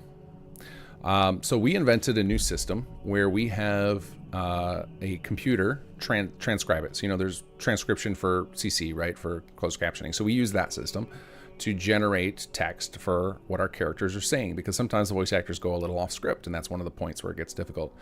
Then we went back through that and fixed all of the the obvious problems, like where sometimes the closed captioning type systems would hear the voice lines that used proper nouns or words or names and change them to something else. We would fix those. Then we would do grammar checks, look for things where it was like, oh yeah, that word is flagged red in Excel or Word or whatever. But some things like that, like saying God instead of guard, are technically correct. So, you know, as we're trying to go through thousands of dialogue lines, we just would overlook those. I'm not sure, but let's say someone did have interesting things to say. We already have a lot of these patched, they're ready to go in the next patch, though. Turn those words to gold. Yes. Good. I'll be sure to look out for them. Thank you. So now we can return to Valerian, tell her what's up, and then you can immediately ask her for more work, and if she doesn't have any more for you yet, she'll tell you you'll get a miscellaneous objective that says come back to her later, and I think as soon as it's ready, it will come up and say check in with Valerian. So we don't make you have to guess when to come back to her. You can just keep coming back to her when you're told by your objectives. That is one of those points where we broke from vanilla pattern. I think vanilla pattern would always send a courier to you, which we know is not always everyone's favorite to get spammed by courier invitations. So for that one, we broke pattern and had the objective just automatically update. Space Runner, have you ever played any of the Viken series of mods? No, but I do have them in a load order that I have prepared. The last time I was going to do a modded playthrough, and I just didn't get to it because life is busy. A lot of my gaming hours have become mod making hours, so I have my rotation of games has definitely fallen behind. I'm long overdue for like a big modded playthrough of Skyrim. Orto, has Bethesda at any point had a conversation with you re official lore from other Elder Scrolls games, if anything off limits, anything for you to reference or highlight? No, we're allowed to do pretty much whatever we want. There is an exception. So one of the things that's interesting with their named characters, when we hire voice actors, we cannot have them named after, like, for example, we worked with Paul Gannis, but we can't have him voice Yorlin Greymane without permission from Bethesda because it's their IP. And as soon as you combine character name and voice actor, it becomes IP infringement. So there's definitely, we could ask for permission to do that, but we just were clever with naming and stuff, but it's still so nice to hear those voice actors come back. And so that's something that's off limits or requires like special care. But otherwise we can make up lore. We could cross franchises if we want. It's kind of free for all, do whatever you want. If you want the lore friendly tag, you do have to be very cognizant of all the lore, and you have to, and like basically Bethesda will comb through all of your books, dialogue, etc. before they give that tag out. It's not a lightly given out tag from what I understand. Mr. Sandman. Hello, Mr. Sandman is one of the people who helped bring our Bard outfit to life. That was a joint project between a few different people because it is very difficult to get good-looking outfits in Skyrim. Not a lot of people have that skill set anymore. Let's see here. Ignis, were the voice actors excited about working on Skyrim again after all these years? Kobus can answer that. I think it was a big fat yes. I think they loved it. In fact, we had more voice actors from Skyrim we reached out to who were interested, and we just the timing didn't work out. So we'll probably work with some more of them in future projects. Okay, so there's some legal shenanigans that'll keep you legally separate and them safe if you did something. Yeah, I'm sure that they've thought this through pretty thoroughly because they don't want to get into trouble with that, and they don't want us stealing their stuff either, right? Like, you know, what if we start producing stuff that's you know, on par or better than what they're creating, and then we're using their characters, like that puts them in a bad way, right? Like that's not ideal for them. So yeah, I'm sure they've got themselves a lot of legal protections there. Alexander, is modding full-time yet for you, or do you also have another job? So it is not full-time for me, though I put full-time hours in it. So I basically am working 2 jobs right now, running Kinggath Creations, and then I have my primary job, which is, I would say I'm a consultant. I work with a lot of different clients doing IT work, programming, advising on stuff, and I still have to keep doing that. So this is very expensive to maintain KGC, so me having my own personal source of income helps us a lot to be able to do it, because I don't have to take any money personally out of the company, and everybody else can get paid for their labor. Seek ye food or song unending, fighting, drinking, fellowship and boasting. Find welcome here, and warm your soul.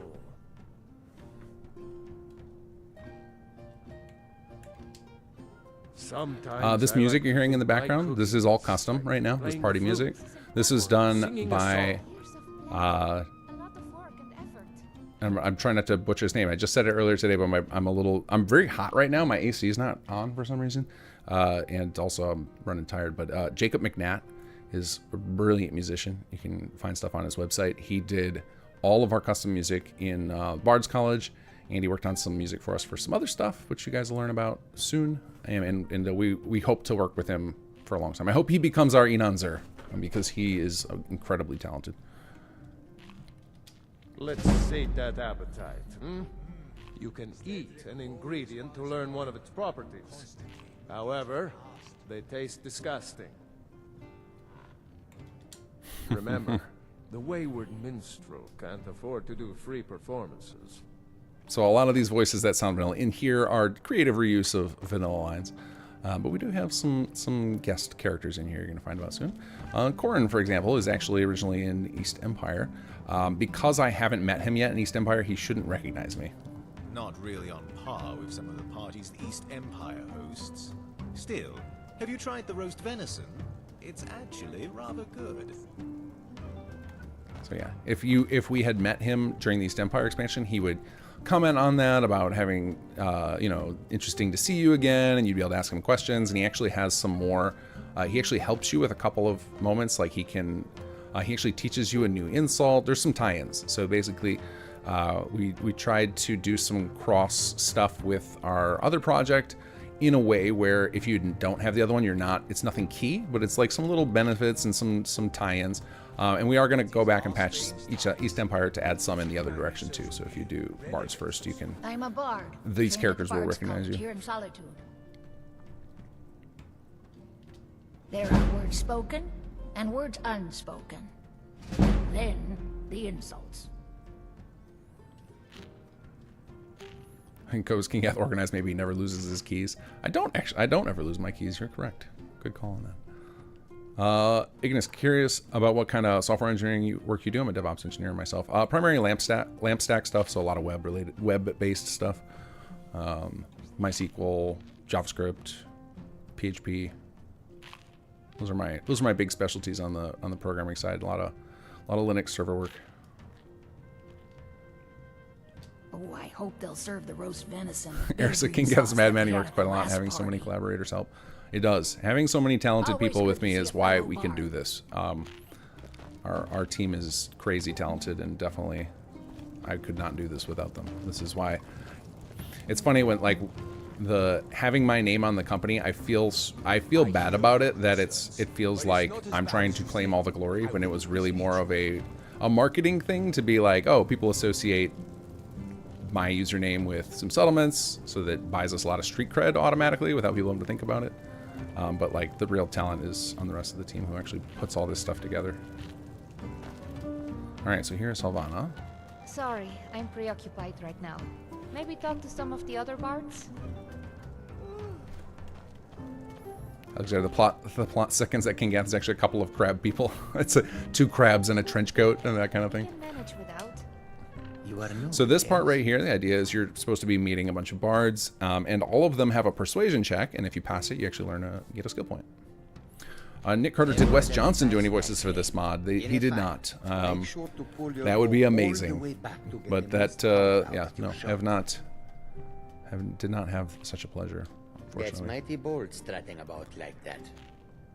Maybe one day. Maybe one day we'll get to work with Wes. We're not done yet. We got a lot of years of this in front of us. Ye old lamp stack. Yeah, still relevant. Will be for a long time. I am afraid of the 2038 collapse. That's gonna be. We'll be very busy that year. I suggest you learn more. Oh, speech skill not so good. Music tames the most savage beasts, even Nords. Alexander Bufrila, I hope you don't overwork yourself. Always remember to take care of yourself. Oh, no problem. I take my Saturday and Sunday from first thing in the morning until like 9 o'clock at night. It's all just family and R&R time. I just work a lot of hours during the week, and I work every night, 7 days a week. Unless I'm on vacation. Then I try not to work at night.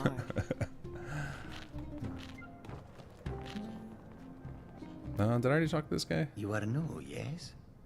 Yeah, I already did this guy. Until our next meeting. Oh, I gotta talk to Sneaky Bard. Come here, Sneaky Bard. I know what's up with you. Remember, being a bard isn't just about the music.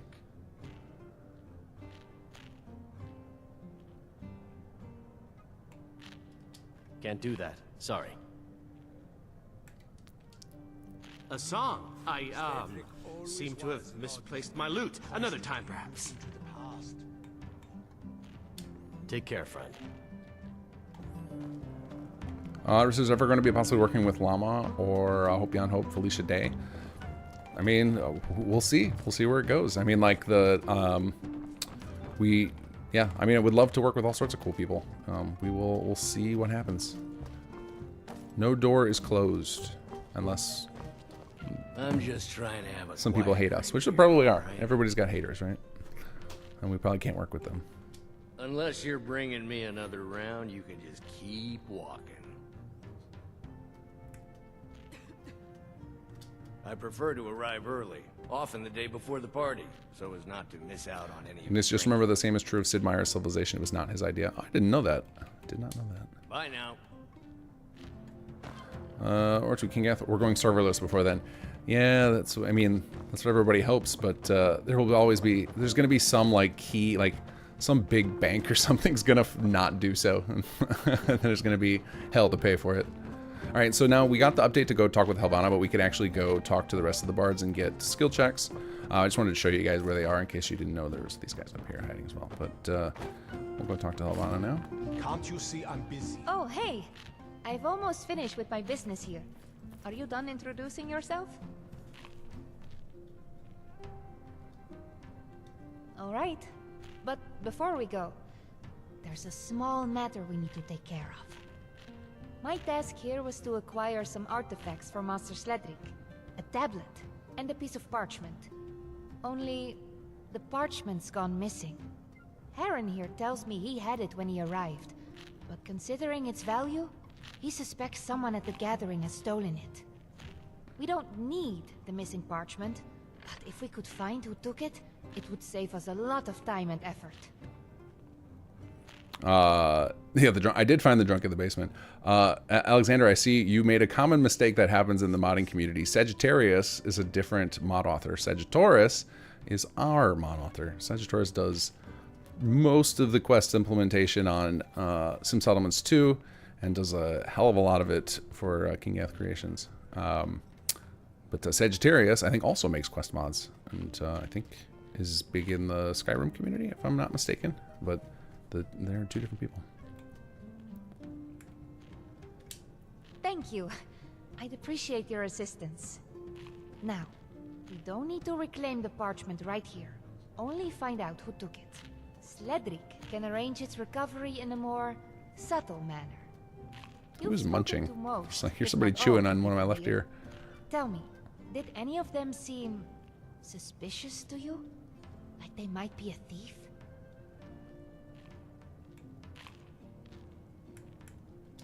Take your time. But if you talk to anyone besides me or Heron, don't mention the parchment. We don't want to cause a scene. Oh, I can't talk right now. Liar. You can talk. Oh, hello. Can I help you? Oh yes, right out of my room. Dreadfully sorry about that. Should have kept a closer eye on me belongings, I suppose. Oh well. Still, you have the tablet. Sledric should be happy enough with that. So just sure this is Fallout New Vegas. Okay. Oh wait, he's on F4 NV. He's doing the Fallout 4 New Vegas conversion. Ah, cool. If you ask me, that Khajiit over there seems a likely culprit. Those cats have sticky fingers. Or maybe it's that drunk I saw stumbling around. Maybe he stole the parchment to pay off a bar tab. Damn thieves. Can't keep their hands out of your pockets. Oh, my room. Yes. Sorry. It was a long journey here. And I'm still tired. I just misremembered. An honest mistake. What? Lying? Why would I do that? You should be careful who you accuse of such things. Someone might take offense. Oh, and if you guys didn't recognize, this is Paul Gannis once again.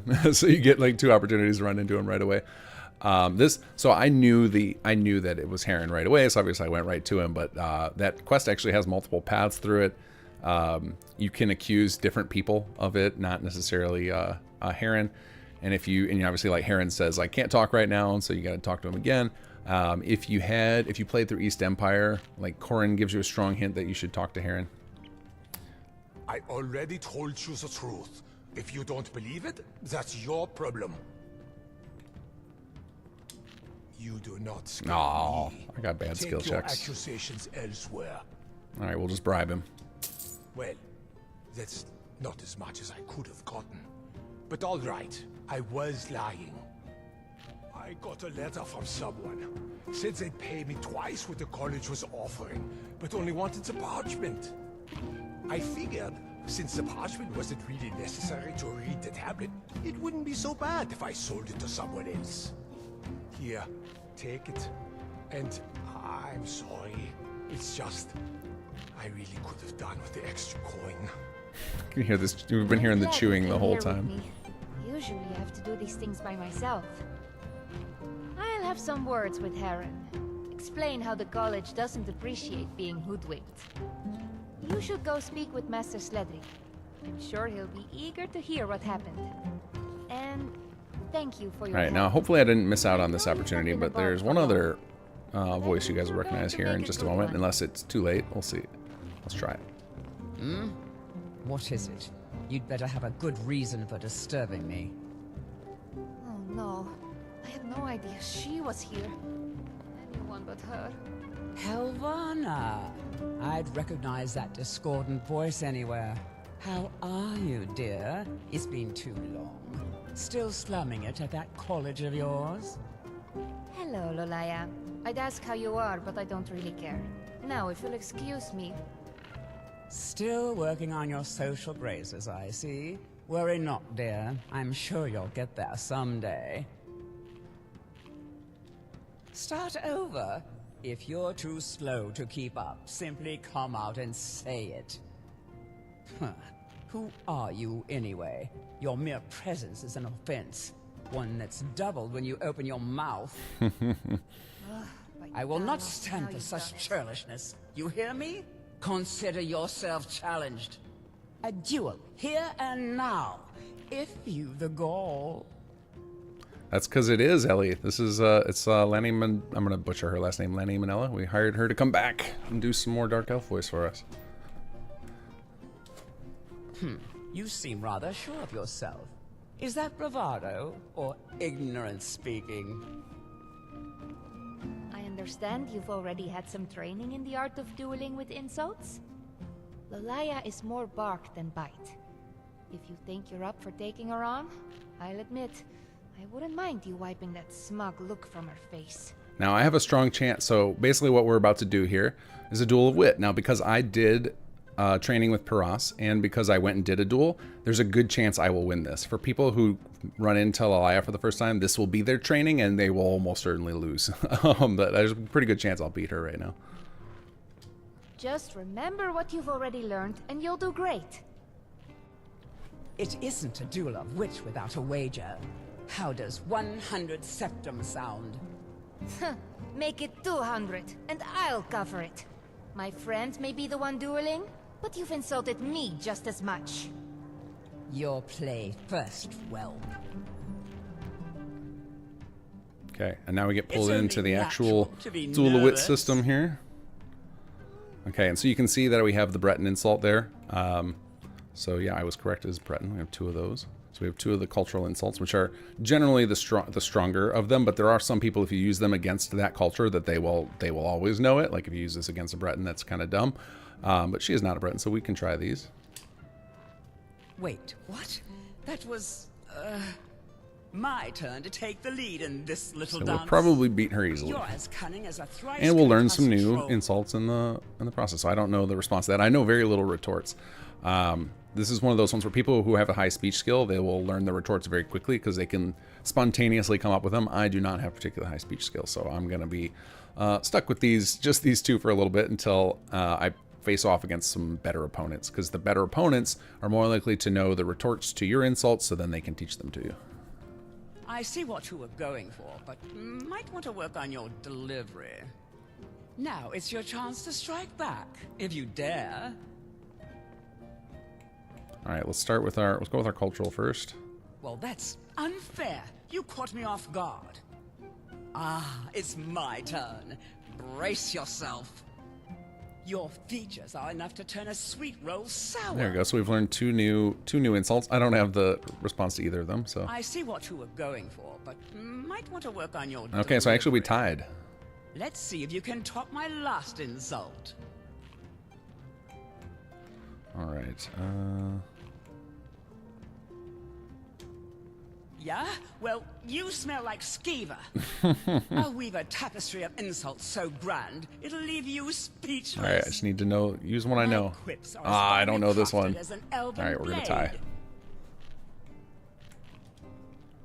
Oh dear, that was quite painful to watch. I don't believe either of us won that exchange. I suppose that makes it a draw. You're more capable than I gave you credit for. So what you'll learn while playing this system is that the retorts are actually the more important ones to learn, because those are where you protect yourself from getting points against you. I'm Helvana, and Helvana's semi-competent friend. A draw? Hey, I'll take it.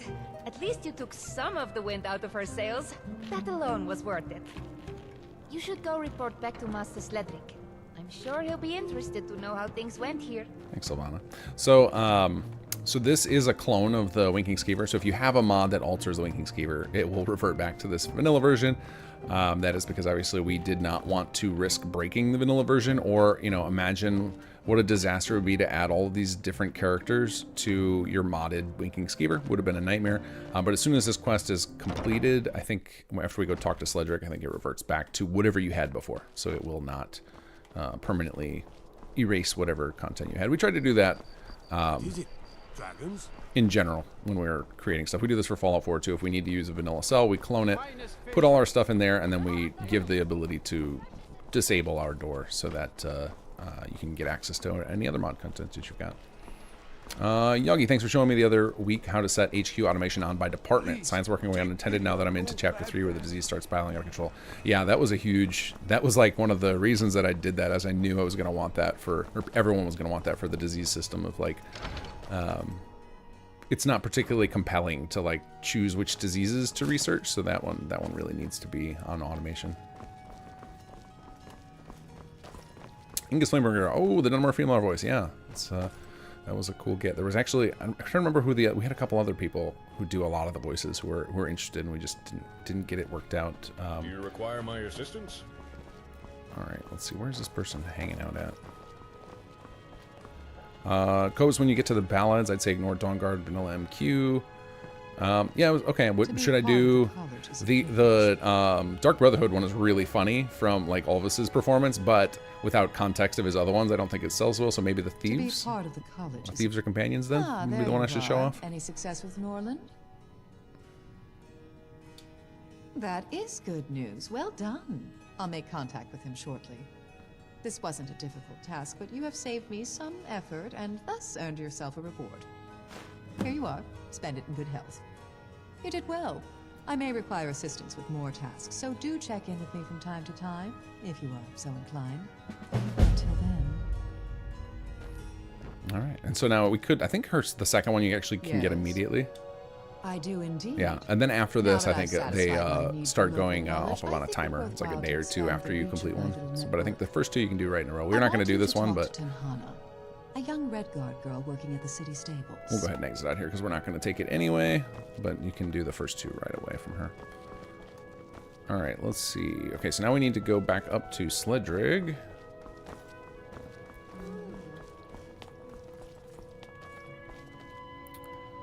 Back up the stairs here.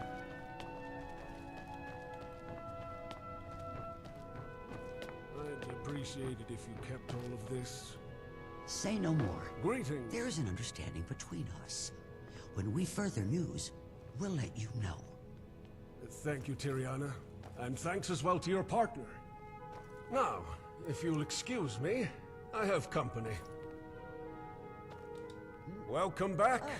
I hope things went well at the gathering. I need something from you. Tell me, what do you think the purpose of you going there was?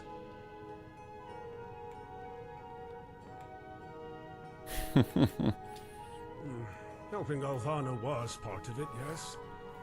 There was more to your lesson. Whether you realized it or not, you spoke to many types of bard, and hopefully listened to them as well. In fact, I know that you listened, because you caught Heron in one of his lies. You paid attention. You took in the words spoken by others, and truly listened. Very good, yes, very good. You acted like a true bard. All right, let's see here. I'm pleased with your attitude. After all, a firm foundation must be Bardic built inspiration. before one can progress. I wish to be forthright with you. I am aware of what you are, Dragonborn. It is why I asked you to come to me. You have the power of the Thum, a mighty gift indeed. However, it is a power few recognize the full potential of. And with but a small amount of bardic training, your voice can be so much more. All right, so we got a few things to talk about here. So if you had not pursued Dragonborn stuff, if you didn't go to the Greybeards, instead, he will comment on wherever you are in the main quest. So if you haven't yet gone to talk to the Jarl of Whiterun, he'll encourage you to do that. If you did go to the Jarl of Whiterun and you know about the Greybeards, he'll encourage you to go talk to them. But otherwise, he will not mention this Thum stuff. This is because I've already done all that stuff in my playthrough. So again, we try and respect the player choice there, try and open the door for people to have alt-start playthroughs, and they can just not play the main quest past this point, because the rest of this past this point is heavily based around the shouting stuff. So if you chose not to play a Dragonborn character, then this stuff wouldn't make any sense for you, so we don't present it to you. The other thing to talk about is that Bardic Inspiration that we just got. That is our new skill currency, and basically when you do Bard-like things, whether it be play through the Bard questline, do stuff like play music, win at Duel of Wit, we even do some other things that felt Bard-like. So Our ideas of bardic stuff are like to be acquiring knowledge, exploring, singing, voice stuff. So when you win persuasion attempts, when you read skill books, there's a whole bunch of stuff that can trigger bardic inspiration, and it's kind of like a little XP system behind the scene. So the more you engage with content that we present to you, the more likely you are to get those, and I'll show you what you do with those in just a moment here. And with but a small All right, let's amount go of ahead bardic and training, we can't skip this yet. your voice can be so much more. Indeed, I shall, but not here. This space is too restrictive. I wonder. You see the wall in front of me. Thanks for pointing the right way, Sledger. It is not fully what it seems.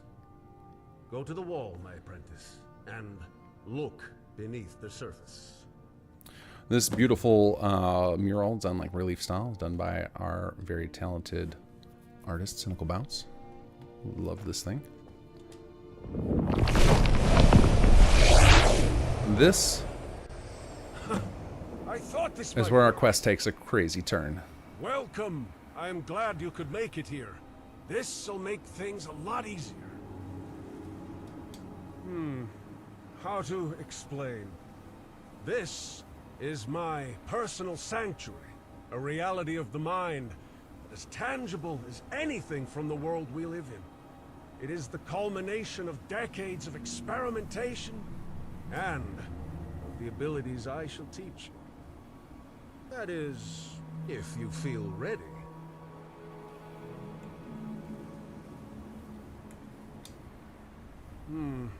Yes, I believe that you are. You have already passed my first lesson. You have shown at least some aptitude in the skills of a bard. Perhaps it will be enough. So, pay attention and learn. Yo! Yes, your senses do not deceive you. Like yourself and a handful of others, I too am able to produce a thum. Now, observe and listen carefully. Yo! Did you hear it? Did you hear the accompaniment? And yet you will see I hold no instrument. And you have my word, it was no parlor trick of a mage. What you just witnessed is the first thing I will teach you. I call it a resonating shout. Close your eyes, and again, listen.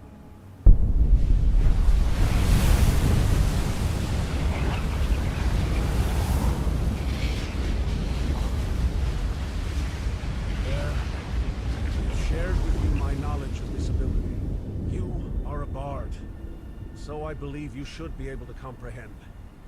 Now, in order to perform a resonating shout, you'll require the aid of a resonance crystal. Lucky for you, I have one right here. When imbued with the soul of a dragon, this crystal traps and amplifies your thum, granting it new potential and power.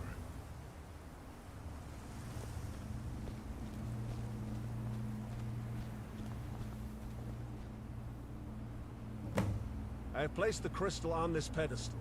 Perform a shout you wish to trap and empower. Aim it at the crystal and ready yourself. All right, here we go. So let's pick a shout. I don't think I have that many yet on this character. Yeah, I've only unlocked a couple.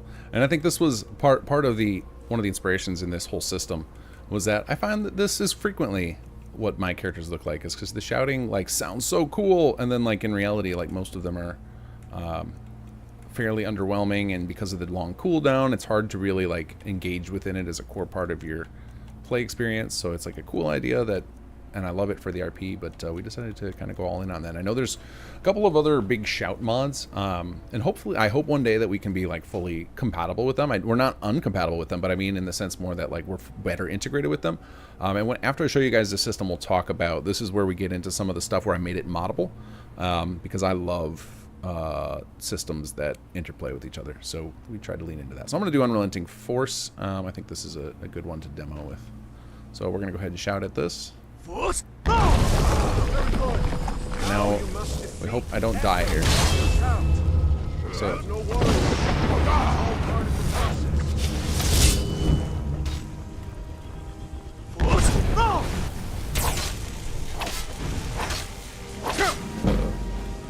Oh, sorry, we're on easy, so hopefully this shouldn't be too bad.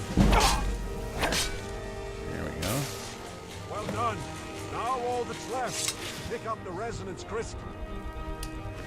So now we get a resonance crystal with our shout trapped in it. And you'll notice the name is not matching the shout exactly. So this is Unrelenting Echo. This is the name of what this particular crystal is going to do to our shout. Wonderful. You are a quick learner. The crystal in your possession. You perform that same thum again. It'll now be a resonating shout. Go ahead, try it for yourself. So you can see it added a little echo where a secondary shout follows up the first, and if you do the third, the full Fusroda, you get 2 follow-up echoes, and each of those can hit a different NPC and stagger them if you're careful with your aiming and everything. Some cool stuff about that right there, that those visual effects of the echo returning to you. We got to work with Kitty Tail. Those of you guys who are deep in the modding scene of Skyrim know her name well. She is a phenomenal VFX artist. And she did some work with us, which was really cool. So after we're done with this conversation, if I don't say it, please remind me to talk more about the modability of this system. As I expected. After all, you are Dragonborn. Almost any thum you have can be enhanced in the manner you just performed. All you need do is place a crystal on the pedestal, imbue it with the soul of a dragon, then speak the desired shout. Here, take these. That's all the resonance crystals I have. They do not yet hold dragon souls, though. That is a task for yourself. Okay, so this will actually be a good point to talk about. Any thum can be resonating shout.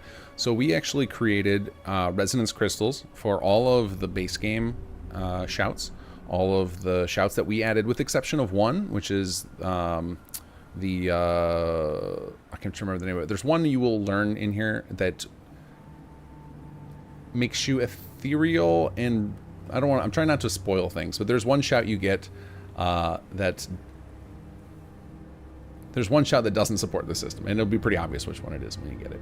And then all the rest of them that are part of the DLC, so the Dawnguard shouts, the Dragonborn shouts, and the base game, and then our new shouts, which we added, all support this system.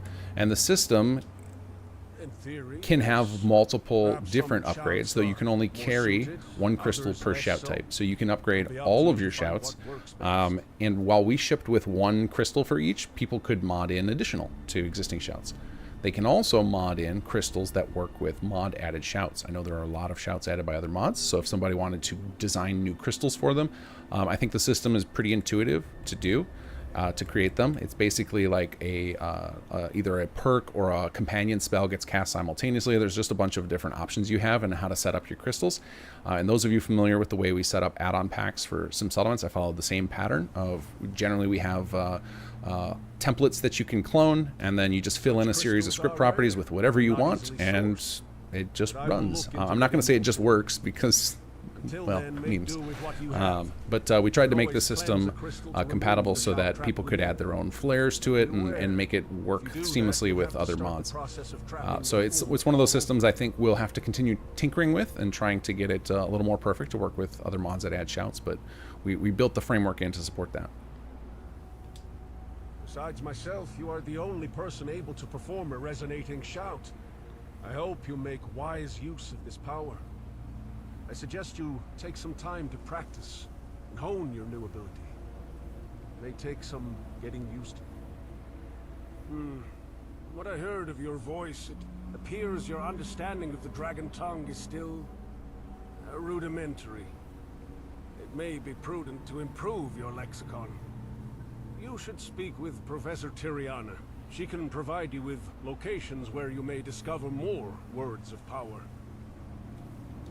Your lesson for today is over, but feel free to explore my sanctuary. There are many things here that could be of use to you. When you wish to leave, you need only exit the way you entered. And if you've the need to return, well, I'm sure you can figure that out. And take this. If you ever need to come here quickly, that'll explain how you can do so. Just be prepared to do some legwork. I will send word when your presence is next required. Until then, practice. And be well, my apprentice. Okay. Well, he just buried the lead there. So Sanctum's Resonance is the shout that we don't have an upgrade for, and because what Sanctum's Resonance does, and he just said it, but maybe you guys may have not picked up on it, is when you get all 3 words, which you get 1 he just gave you the location for, the other 2 you get asking Terriana about ancient relics, and when you collect all those tablets, and then further in the quest line you'll learn how to use those tablets, you get a spell that lets you transport yourself here. And the reason that we would want you to be able to transport yourself here, there's a couple of reasons. One is you might have learned a new shout and you want to come here and find out what the enhancement is. So we have a few crystals. He just gave us a few, and there are more you can gain during the quest. There are, in our dungeons, we have a series of optional puzzles, and if you complete them, one of the rewards is to get more of these crystals. And then later we teach you to craft them. They're pretty expensive to craft, and if you don't have the ability or you don't think it's right for your character to craft more and you just want to limit yourself for power level, you can also use this pool, which he'll explain in a second. Yes, the cleansing pool. Any resonance crystal can be wiped clean by bathing it into the pool's water. But be advised, there is no reversing the process. Once a crystal has been cleansed, you must begin the process of trapping the foam again, from the very beginning. So you can basically erase a crystal if you don't like its effect. You can also just drop it if you don't want to carry it anymore. But you can't drop things in here. This is not I guess it would be, what, ethereal? Is it ethereal? Would that be the word? Is it a non-ethereal plane? Is that what that would mean? Anyway, you can't leave stuff here. This is not a place you can just store junk. But we can put a crystal here. Oops. And then we activate it again. And then we can imbue it with the Dragon Soul.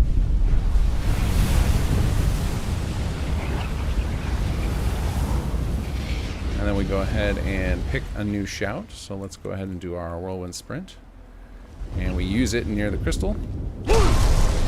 And now we fight the dragon. Now what we did, because not all shouts make sense for NPCs to use, the default, if they can't use the shout that we gave them, they will just use Unrelenting Force against you.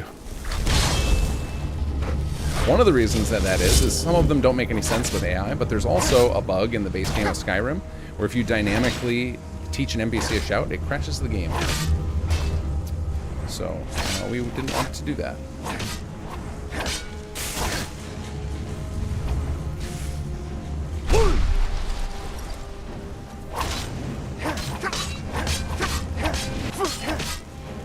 And now we go here, and we'll grab this crystal, and this one is Whirlwind Rush. And if you want to learn what these crystals are going to do without experimenting, after you have them in your inventory, if you go to Magic and then Active Effects, you will find them listed here. So if we go down to Whirlwind Rush, you can see Whirlwind Sprint grants a movement speed bonus for 3 seconds. So after you use Whirlwind Sprint, you'll be able to continue running faster.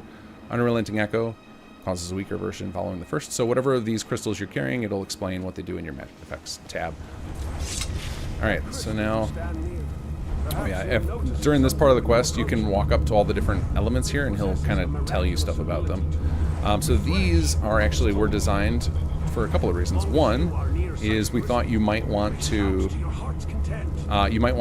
experiment with your shouts, especially after you're resonating, and so this will refresh your shout timer. So you can see up there, like if I do Whirlwind Sprint, you can see I have the timer right now, and then if I walk over to this crystal, it quickly clears out. So we make use of that here for the sake of letting you test out your shouts very quickly, and then we use it actually to pull off some dungeon puzzles in our custom dungeons. So somebody's pointing out that I forgot to set my Twitch category, and I think that gets you. I think they don't like that. Hold on just a second. Let me see if that's something I can quickly fix. I barely do anything on Twitch. Like, Twitch is like, I just do it to help people out. But let's see if I can change that real quick.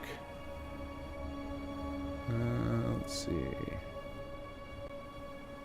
See, I'm so used to everything is default for me is Fallout 4. How do I change the category? Actually, you know what? I might just take the loss on if they want to clip me for that, and I'll have to fix it at the end because I think you guys don't want. I'm wasting enough time here. Okay, so let's go to the skill chart. So the skill system is new here, and you do this in here. So this is one of the other reasons where you might want to travel right back here after you get some bardic inspiration. You might want to come here and spend it. When you look upon that mural, I suspect you see something different than I do. The mural offers a reflection of experiences both past and future. Window to roads you will travel, or already have.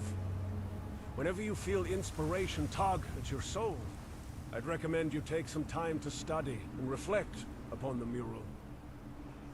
So we tried to mimic the way it works in the skill menu so that it would be very intuitive for you guys. So you start out with, in fact, we even used these stars are actually the same ones that get used in the UI, these little things. So you basically have the ones that are blue you can unlock. So if we go to these, stamina manager, stamina, and oh, that should be Magica. Imperial, if you're watching this, somebody would bug report this. That's a fail. Man, there's no mana in Elder Scrolls. Get that out of here. Should say Magica. Stamina and Magica regenerate 5% faster when traveling with a follower, and that will go up to as high as 15% when you unlock the higher ranks. Now, the first rank of all of these costs 1 Bardic Inspiration, and then they go up in cost, sometimes significantly, depending on how powerful it is. So this is something you can work toward throughout your entire playthrough. We found most of the testers, by the time they were done with the quest lines and just doing, playing through our content, they would have the first rank of everything unlocked, and then the rest you would do as you play. Obviously, you could focus on one half or the other, to get to power through it and get some of the higher ranks of those, or you could try and do one of each. So the left-hand side is focused on shouts and some of the other shout-related things, and then the right half is more related to music, and then the center is stuff that's more generic. So Draconic Knowledge will increase how fast you skill up based on your words of power. So the idea was as you learn more words of power, you become just able to absorb more knowledge in general quickly, so you can skill up much faster. And then the Spiritual Connection is to encourage you to play like a bard, to have lots of allies. So the both of those count to unlock the next wing. So if we go ahead and grab, whether we grab Draconic Knowledge or Spiritual Connection, we will unlock both of the wings. So go ahead and unlock this. And then we should see these change blue, which means we can learn about these. So Empowered Voice increases the power of shouts. And it's power of many shouts because some shouts don't naturally scale. There's some that just don't make any sense for them to scale up. So obviously it's going to be the ones that are obvious. Things like Unrelenting Force can hit harder. Things like the Fire Breath can hit harder. Things that have duration can be extended. But some of the other ones like Ethereal Form, there's not really much you can do there. Things like Aura Whisper, those don't really get enhanced. I mean, the timers might get enhanced on them, but the idea is that the ones that would be obviously empowered are going to be empowered. And then over here on Entertainer, gold received when playing music for crowds is increased. So what you'll find once we get to the instrument stuff, which we will do shortly here, and we're going way longer than I expected on stream. I apologize. It's me being long-winded. So I will keep the VOD up on YouTube. So those of you who need to bail, don't worry. This will be available for you to catch up on tomorrow. But the music, if you play it in combat, it will buff your allies. If you play it in crowds, it will gain you gold over time, doing a little busking action, and so that will increase it. And I'll let you guys explore what the other perks do when you play with them, but this is like our attempt to create a little bardic skill tree. All right, so yeah, and here another kitty tail effect with this awesome portal. Head back. Now this is one of a couple of moments during our quest That sure was something. where we give you a break. I snuck Let into the you sanctuary. learn and Bad habit of mine. Sorry. make for use of sticking these my new nose things in, you've but I couldn't help myself. acquired. Go play some of the to see rest you of the game practicing. content. Play some of the other bard I'm content. amazed at how quickly you But learned when you the find yourself at these resonating points shout. Once, I tried to with convince nothing, Cedric to no teach it to specific me. objective to do, just know that considering someone I will can't be contact you later, whether it be a Oh. courier or a character you're used to, or an objective that just comes up. You'll be told when it's time to come back and continue with the main quest. Oh, thanks. I didn't expect you to say that. Always nice to see you too. Say, before you go, it might be a good idea to brush up on some of your bardic skills. I'm sure some of the other professors have more they can teach you. Your choice, of course. I won't keep you any longer.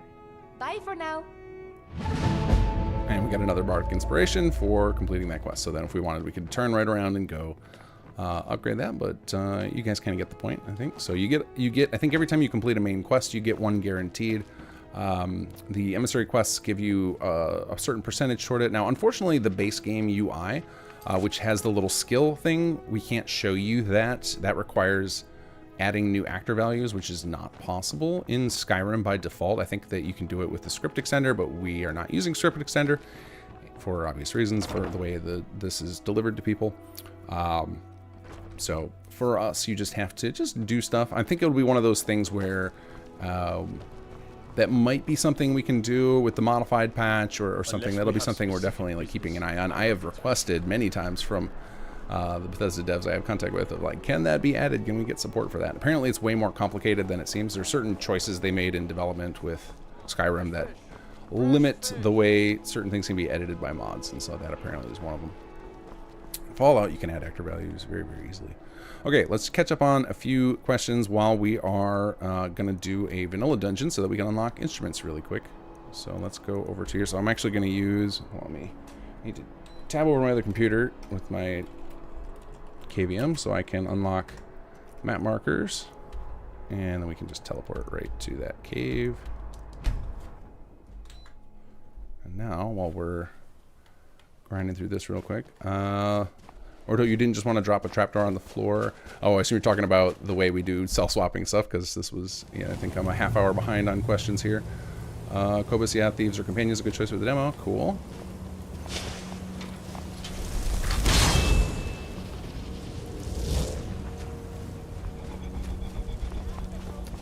Nick Carter, do you know if they added lip sync to non-Helmet NPCs in Starfield yet? They have not. Although I did see there was a new companion mod that just came out for Starfield that looks like they have kind of like some sort of lip sync in. It's like, it feels a little broken. So I don't know if maybe they figured out how to like hack the Fallout lip sync to work in it or something, but somebody figured out something, because there's a new companion out for Starfield now. It's a little bit, like, I watched a playthrough of it and it looks very broken, like it looks out of sync, but it's definitely, somebody's in the right, figuring it out. I think third-party tools are starting to figure it out. Excuse me. Did you ever do anything with the old Neverwinter Nights engines? I didn't, but I played the crap out of those games. I love Neverwinter Nights.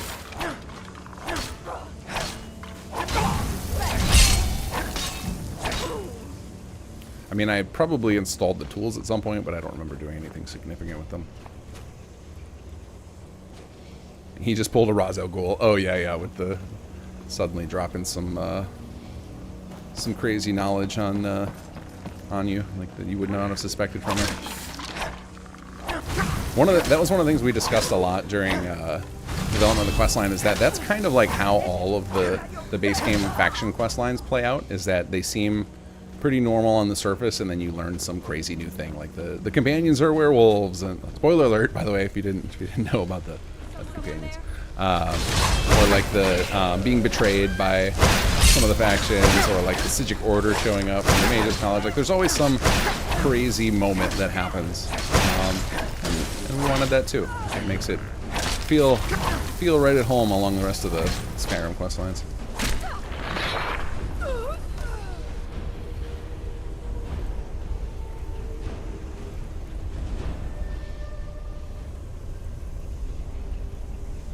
I'm just scrolling back up through, trying to make sure I don't miss all of your guys' messages. Bobby Clue, no exception. I don't remember what that was. Bobby Clue is one of our developers and does a lot of our systems, so I don't remember what that was related to, but hopefully that makes sense to all of you guys. All right, now I gotta figure out which direction I gotta go. Oh, there's probably a lever over here I gotta pull. Yeah, a little chain hidden over here. Eleanor, I don't know if you answered this already, Kinggath, but do you guys have plans to expand this, add new things, just keep polishing the existing stuff? We have like a feature list of stuff we want to add for sure. Like we figured out some really cool stuff toward the end, but because like this is all done on a payroll, right? This isn't just like everybody working on as a hobby anymore. That we have to have like very specific feature scope, or we will go broke as a company and everyone will have to go back to having day jobs. So we do have a list of stuff though that we do want to get in, that we like, as we were wrapping it up to our existing scope, we're like, oh, this was a super missed opportunity. So we have a handful of stuff. So one of them is like Bard gloves. It was like, how did we miss that? We could have had a full set of Bard gear. So there's some little stuff like that we're going to add in. But otherwise, our goal was to the keeping the feature scope tight. Not only kept kept us from like going so out of budget that we could never recoup the money and then going bankrupt, and then everyone would have to again go back to their day jobs. But also it made it so that we had a like clear list of stuff we needed to. I'm gonna die. That we needed to QA so that we could try and get this thing as bug free as possible. Because like when one of the curses we've learned from modding with no control on scope is that it becomes ever more difficult to do quality assurance and make sure that all the bugs and paths that you could break things with are sorted out. So having a tight scope helped with that. But there's some things we're going to go back and add that aren't in now. And then yeah, we'll keep tightening stuff up. We're trying right now to get patches made for stuff that maybe are hard for people to do who don't know about our systems. Like some of the easiest patches for folks to do, like there's a lot of, like Space Drunner puts out a ton of patches, are stuff where we're covering up stuff other mods add, right? Like if ours are occupying the same space, that's an easy mod to fix. If we have like some sort of texture problem, easy for other mod authors to fix. But once it gets into stuff that's like script related, we kind of have to, it's best for us to do that. So we're trying to work on those right now. And then we'll start development on some of that other stuff on our wish list very, very soon. Alright, so that was nice and easy. Let's go turn that in and we can get a thing from all this. Orta, what is your opinion on auto patches and other non-CK revolutions to modding like Orb, BOS, SPID, Skypatcher, etc.? So you can packaging these in so you could do cool stuff. So my experience with them is primarily with Fallout. That's where I spend most of my time, and I find that they're amazingly cool in theory, but for some reason we have trouble with them. A lot of people will be like, yeah, you got to put some settlements too on an exception for those. And I don't know why. I've even worked with those mod authors and tool makers to try and figure it out. So they're amazing in theory because they allow you to take your big giant load order and make it all feel the same, right? To have like the same tags on things, so it feels all as like one collection. So I love them in theory. That's it. Wonderful. I knew I could count on you. I don't have any money to give you, but I can show you a few tricks I learned playing with the Winterhold Wizards. Go ahead, Ataf. Alright, so now we should be able to talk to Olvis and learn an instrument. Be warned, some professors may look down their noses at you, but I think fresh blood often holds the most talent. Yes, I heard you'd recovered an instrument. In return for your service, I'll gladly provide you a music lesson. I'd be delighted to. What would you like to learn? I like the lute best. Let's go with the lute. Ah, the lute, a noble instrument. When played by a skilled bard, it can lift the very spirit of those around you, enhancing their flow of magicka. Is this what you wish to learn? First, let's get comfortable holding it. Feel its weight, its balance. Now, let's talk about strings. Each has its own temperament, and together they sing in harmony. A gentle touch, that's key. Now, watch my hands.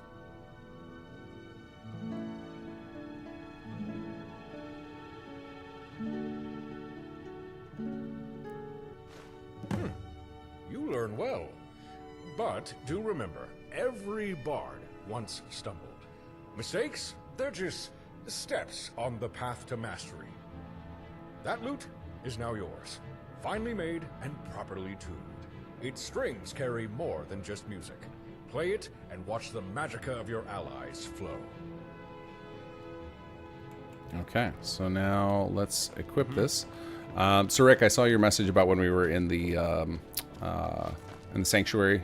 Yeah, I intentionally chose not to show that. I'm gonna leave some secrets for people to discover. Okay, so our instruments are a little bit different than a lot of mods who do instruments. So if you go to items, you'll find them not under miscellaneous, but under apparel. So you'll see that they're named Bards, and we have a beautiful custom retexture. We are aware that I believe it's JK's retexture does I think he remaps the meshes, probably upscales the meshes as well. And those will, so if you get a really funky looking version of this where it looks all mismatched, that is probably why. I think our solution is going to be to just clone the mesh so that ours always uses the vanilla mesh, and we'll have that in our next patch. But I'm not in charge of that, so I don't know for certain. Bobby Clue could probably answer that.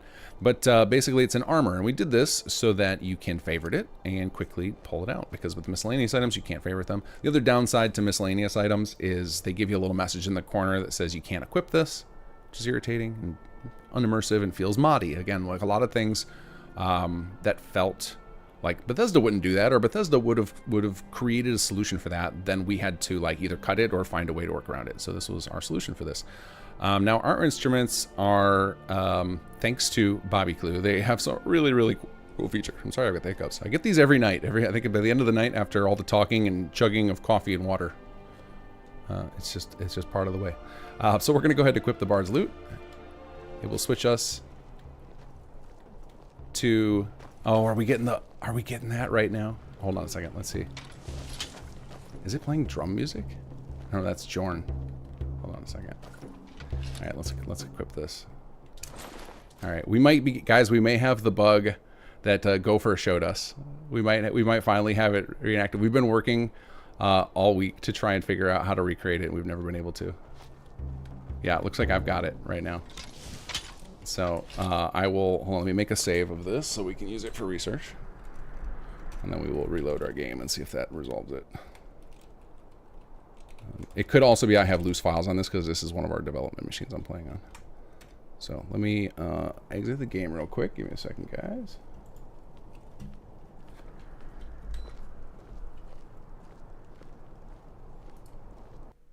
All right, just a second. I have to keep tabbing between two computers, so I'm giving you guys my my Fallout. Please stand by for a second here. All right, I want to make sure I have no loose files to make sure that that's not the issue. I do have all of the anniversary stuff in, so I wonder if some of that could be an issue. Oh, let's see. Hold on. I have a loose scripts folder. That may be our problem. Let me disable that. I probably had, because I have SKSE installed, so let me disable that. I don't know if I'm on the right version of SKSE either, but I'm not running it, so I need to disable the scripts folder. Let me get back in game. I hope that this is it, because man, that mystery was driving us nuts when Gopher showed us that problem. It was like, no, we've never had that. And we have so many hours of QA. There's probably some of our QA people in chat right now who can tell you how many hours we have in QA on this. All right, let me switch us back to this. All right, can you guys hear it again?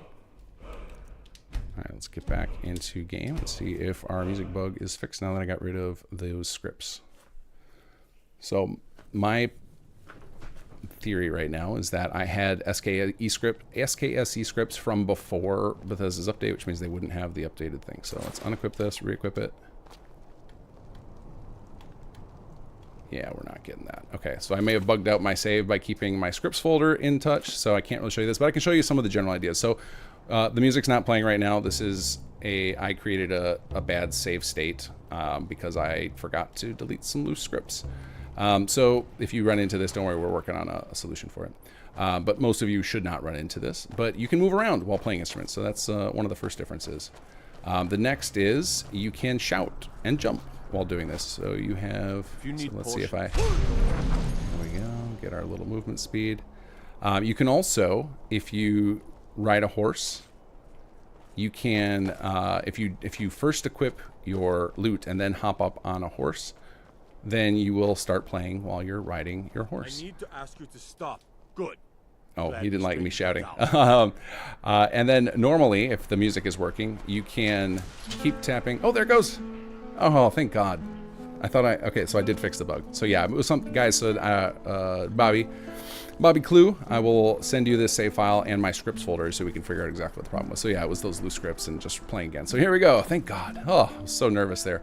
So now we can keep using our, I guess for me, I'm playing with a controller.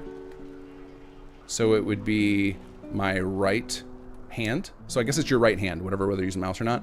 It will let you change songs. And we have a lot of custom songs. You can also end up playing the vanilla songs. Oh, guys, you have no idea what a relief. I was so embarrassed that it wasn't working after we're trying to show all this. Oh, thank God it's working. Okay, so now you can see we're busking. So I'm going to be a little frantic right now while I'm recovering mentally from this just falling apart for a second. Thank God I had those loose scripts enabled, and now I think we found our source of the elusive gopher bug, as we were calling it. But we can change our songs now. And as we're walking around town, because we're not in combat, we'll start to draw a crowd.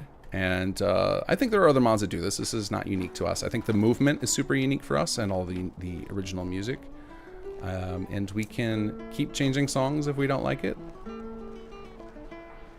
If we want to get some good screenshots, we can. So let's say switch here. So if you use your, I'm trying to remember what the button is. Your sheath button. So if you use your weapon sheath button, I believe that is. For me, it's Y on my controller. I actually don't know. Hold on, let me see my controls. I always switch my controls around, so I'm trying to get the controls for you guys. So yeah, my ready sheath button, it switches my camera to the mode where I can rotate it around. So if you want to get some video or whatnot of your character playing, and then we can switch back to this mode. And while you're in this mode is when you can actually change songs. So if you're in this mode and you do it, it doesn't actually change your song, but it will switch you back to this mode. So hit the sheath button if you want to make some video or screenshots. And you do inspire your allies and yourself. So you can see that your companions and anybody who's allied with you will have the effect around them all the time. For the player, it happens after you've been playing at 30 seconds, I believe. And if you go to your active effects, you will find that inspiration. So it'll be inspiration, harmony. I don't remember what the other two are called, but there's a different one depending on the instrument. It lasts for 15 minutes, so you can kind of buff yourself before you run into combat. Now, one of my favorite features of this, hold on, we're going to save before we do this because I'm about to cause some havoc. Oops, wrong shout. Hold on, let me switch to my Unrelenting Force. All right, now we got to let my shout recharge. So if you use music in combat, we switch to combat tracks. So you start playing a little different music, a little higher tempo music. So let's go ahead and blast this guy and see if we can upset him.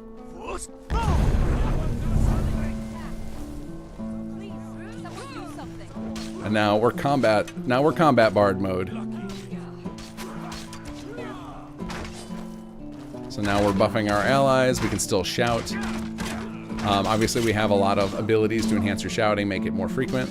There's another system that I haven't shown you guys that can add to that as well, though it doesn't work with the music playing. So this will be a lot of fun with a bunch of followers. So now we're in combat loot mode. And this is one of the funniest things to me every time the testers would show us videos of this, of running away while you're still playing music.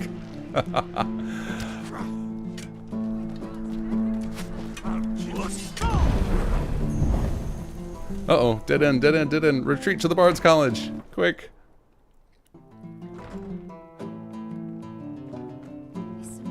And everybody's mad at us now. We upset all of Solitude. You can't catch me, I'm the running bard.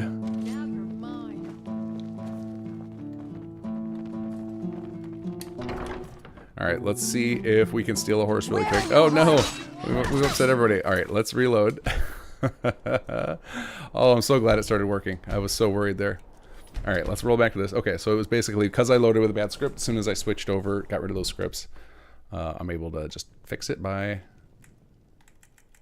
So this will be a nice test for when I talk to Gopher next to ask him if this fixes it for him. There we go. Yeah, switch songs. All right, so let's head outside and let's get ourselves a horse.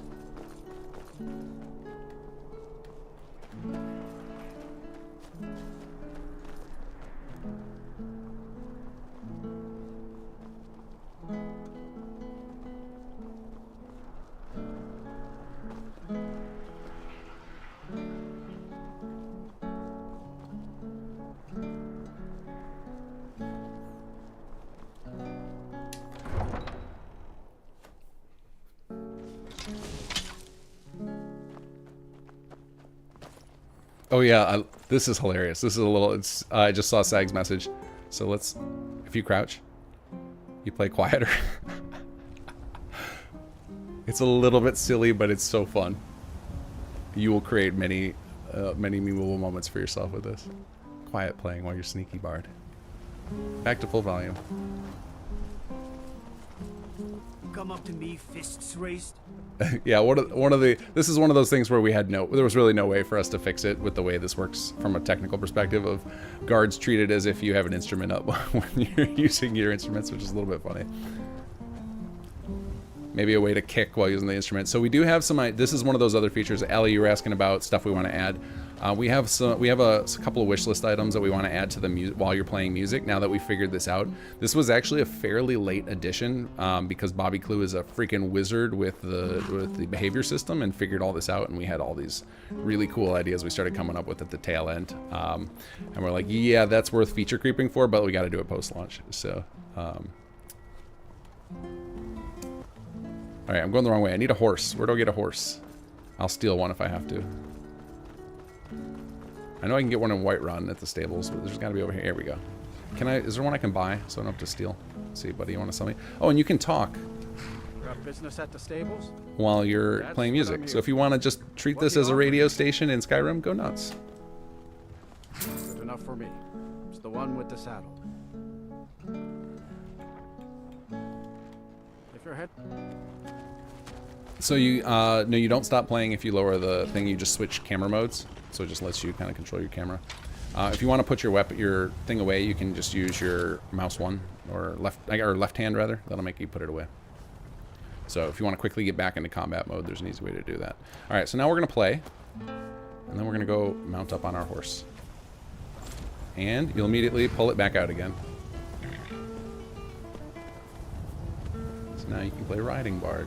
This does work with dragon riding as well. If you have your loot out before you mount the dragon, you will keep playing. I will warn you all that if you put away your loot while you're mounted, you will fall, including on your dragon. That was one that even Bethesda reported to us as a bug, and we're like, don't care, we're keeping it in.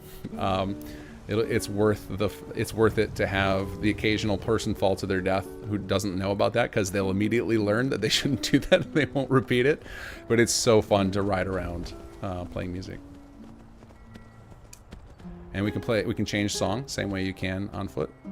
So I have my right trigger to change songs.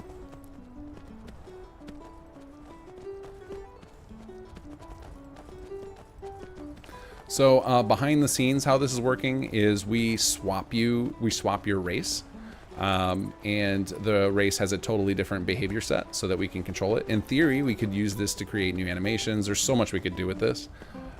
We are going to release a guide for how people can add support to this to other races. So people who have custom race mods, I know there's quite a few of them for Skyrim, they'll be able to use this system as well. The music may have changed when we got on the horse. Yes, I don't know that it is. I don't know that it keeps track of the. It's not. I don't think it can keep track of the moment you're at in the song the way this works.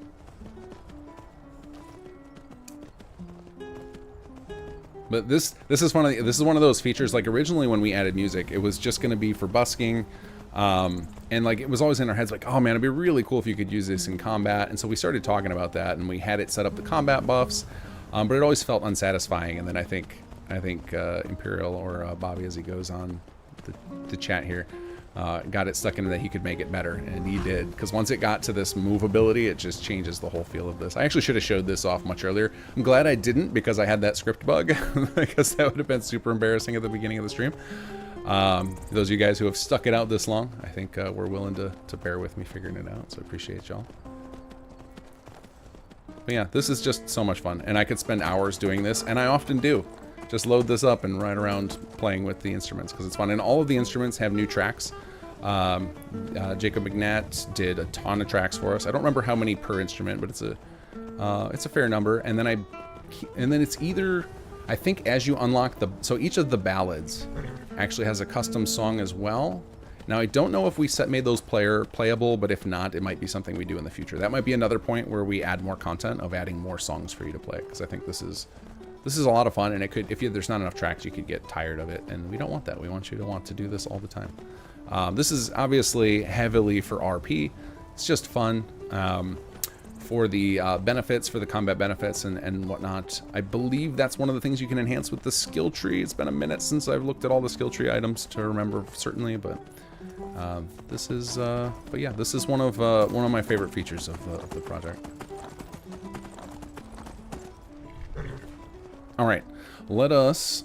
I'm going to switch you guys over to the standby for just a second. I have to exit the game because I want to. Give me a second. I want to load up the save that Too Large sent me, which has, I believe. Oh, I should have saved that, so I have my horse, but that's okay. I believe that this save has some quest lines completed so that I can show you guys the ballads. Give me just a moment to boot this up here. All right. Oh, looks like it's post-bard too. Okay, cool. All ballads. Wait, what did she say in the message? All ballads unlocked here except for the Bards College one. That will have Helvana greet you but skips MQ01. Okay, cool. So this, all right, should be a perfect save for this. All right, let's get this into my save directory.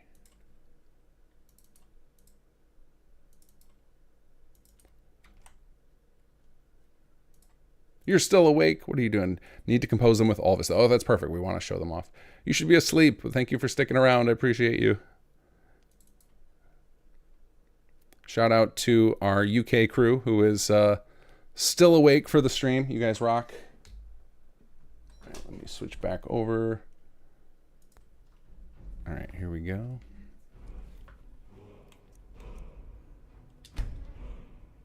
The ballads are player playable. Okay, that's amazing. So, Bobby, can you confirm? Do you unlock the? Do you get access to playing them after you've crafted them, or do you get them immediately? I can't remember.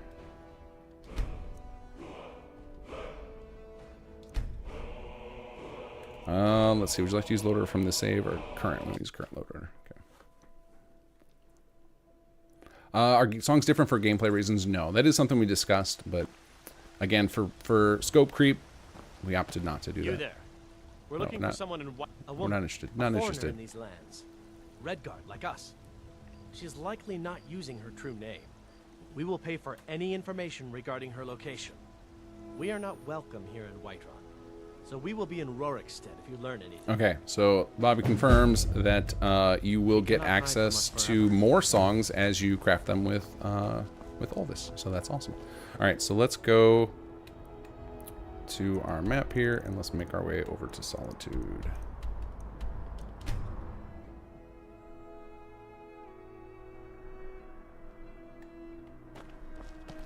All right, so I think we're gonna get approached by Helvana here because I think the MQ01 or the Bards quest is done already. Let's see.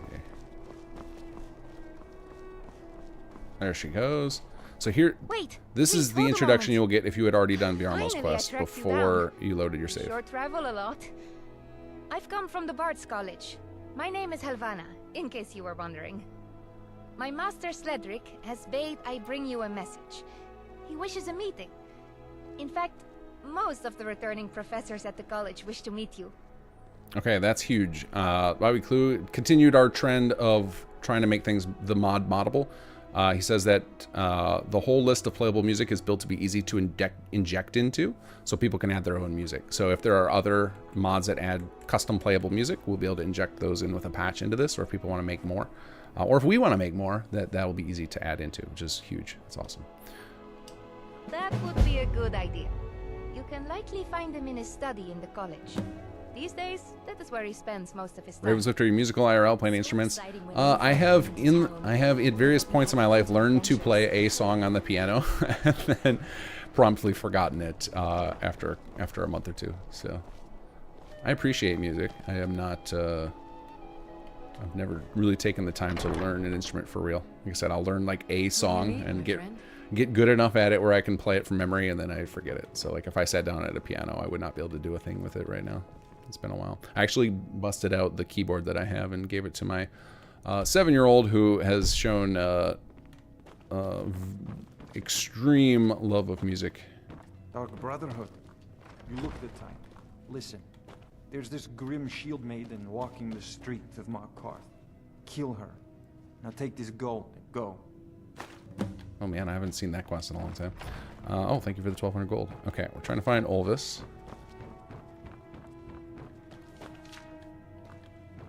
So yeah, so those of you who have already completed, oh, you know what, he's probably over at like the Winking Skeever or something. Let's do our miscellaneous, and we'll find speak with Acolyte Aldous. On many occasions. His late lordship was quite the admirer.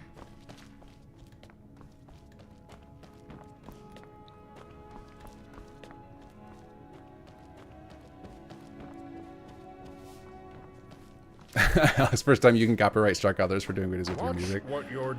That's so funny. Oh, it's yeah, you. The amount of times I get copyright strikes from Suppose I should Fallout music appearing in my videos. I'm Ulvis, Chief Acolyte, which is an elaborate way of saying I don't get paid for my work. I take care we're of gonna the fast musical forward this instruments Ulvis around if we here, can and here. occasionally I'm permitted to actually teach a class or two. If you want to learn to play an instrument, master the art of busking, or understand the power of song, I'm the guy you come see. Songs are Okay, I'm gonna skip through this. We heard this earlier on him, but now we actually get to build a. We're gonna build I out have a an ballad. offer for you. Anytime you participate, I will transcribe them to song. And your action, it's a chance to influence how history remembers you. Always a topic I'm... wonderful. Here we go. What would the topic of this new song be? All right, so we can do the main quest of the game, the companions, Mage's College, Dark Brotherhood, Thieves Guild, Dawn Guard, and Dragonborn, and then of course the Sledger questline as well has one of these. This is one of those things I don't know if we will ever add more to this. It would be really cool to be able to tie in more quests, but there are complications, which I won't dive into right now, but getting all of the people involved in this together again, it would be immensely complicated for reasons. So maybe one day, but not anytime soon. But for now, this is a pretty healthy amount. And once you unlock them all, you will find Bard squads pretty much perpetually singing your praises. So hopefully we can trigger one so you can hear that. But we'll do the companions. Really? I wasn't aware that you joined them. Seems I've some catching up to do. Please, tell me about it. Impressive. There's certainly a lot to work with there. Let's start by setting the scene. In old Whiterun, there's a merry old band, led by the fire of the warrior's brand. And one whose name resounds in the halls as they sing of their deeds inside your Vasker's walls. Now, let's tell the audience about some of your accomplishments. Which do you think is best? So you actually get to craft this song, and we had both Alvis's voice actor and a wonderful singer, which you can find. If somebody wants to link the IMDb again or get her name off of there. We had them both record a ton of verses so that these songs could be, the player could control them. This is such a cool feature, and it took a lot of effort. And shout out to, again, Jacob McNatt, who composed the lyrics for this and worked together with Sir Rick to make sure that they worked as like a mechanic, as a gameplay mechanic, and then composed all the music with it. So you get to, so he's playing custom music all of us while he's singing these songs. You learn that song so that you can play it when you're running around with your instrument. And then you get to choose how this song goes. So what is it, the thing that you want to focus on? Bringer of glory, herald to fame, cleanser of spirits, forsake of the flame. Elena Wise, or is that Wise or is it Wiz? We Looks like Wise to me. on the fields with a might to proclaim our revelry cannot be tamed. Though foes advance as cruel as a stone, trust that the forebears won't leave us alone. You know, everyone has their own style of combat, but what should we say yours is?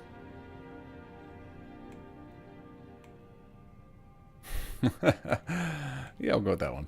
Charging the swarm with a cry to the skies, we deftly draw steel and our enemy dies.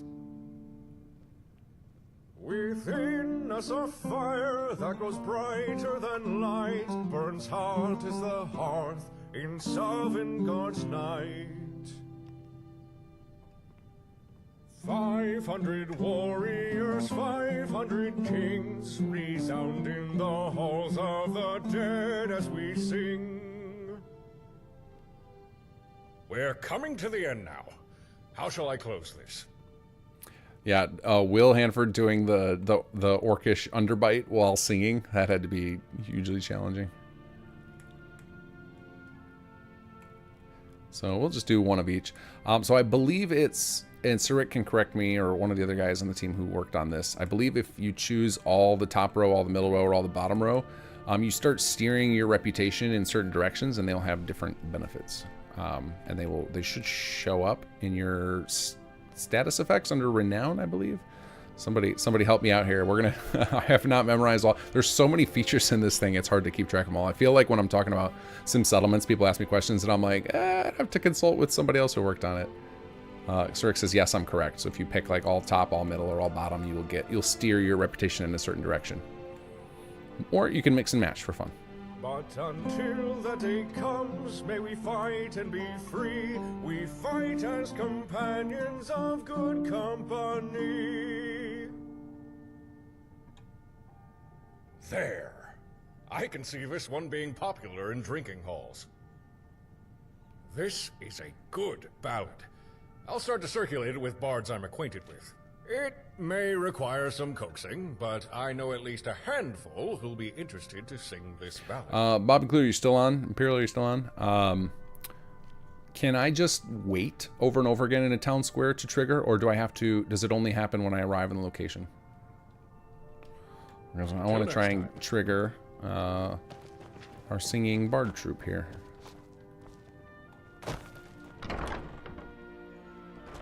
Be careful! Oh, sorry, Pross. Hey, wanna play tag?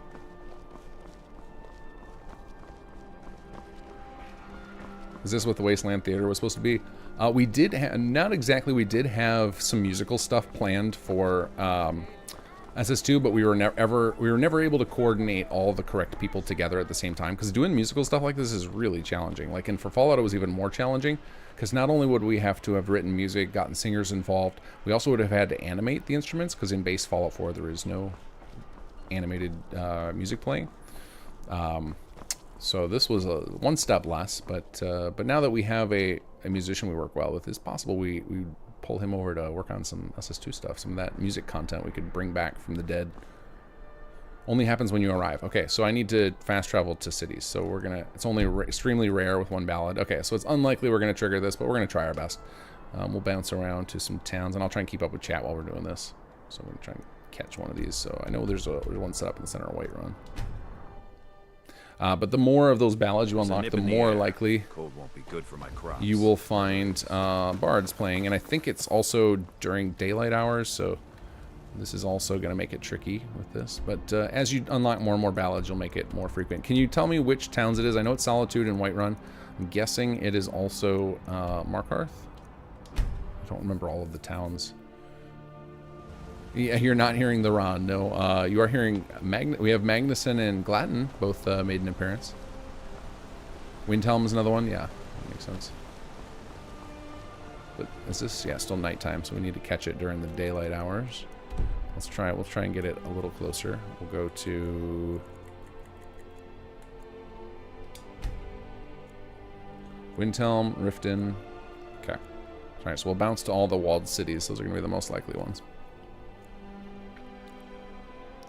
Another one to clarify for me, Imperial, is it possible for people to add in these locations in their own mods easily? Is that something that can be modded in simply? Like, I know we worked on that with the duelists, but I don't know about this system. Any of the walled cities except Markarth currently. There wasn't a great spot for them that you could find. Fair.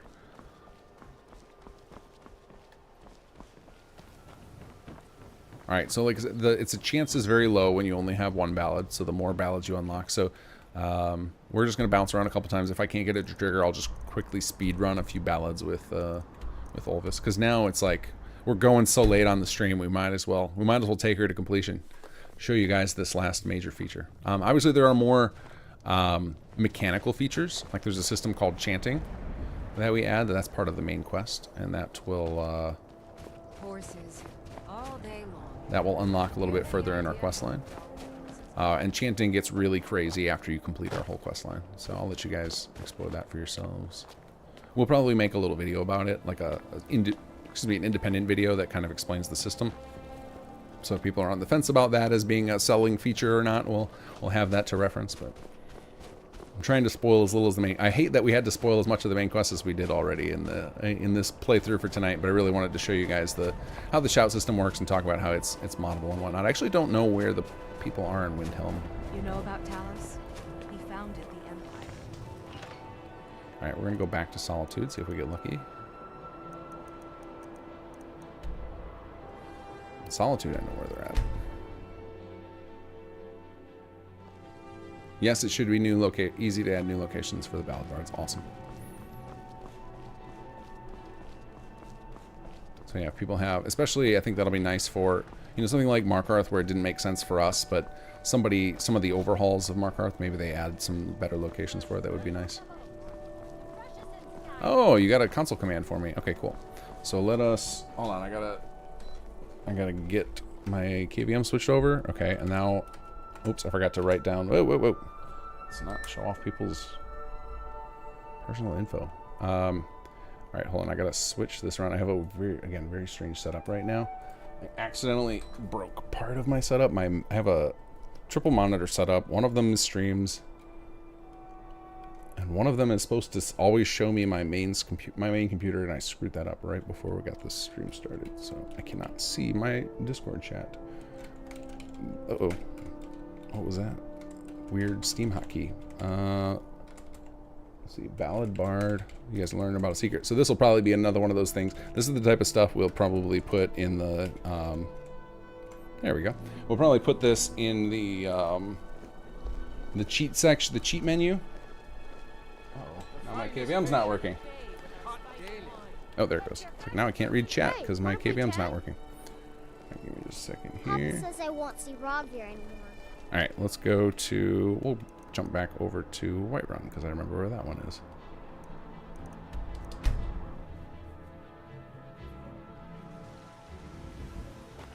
All right, it seems like is this daytime enough? Hopefully it is. Damn those great mates to oblivion. They want to back the story. Here we go. Do you get to the Cloud District very often?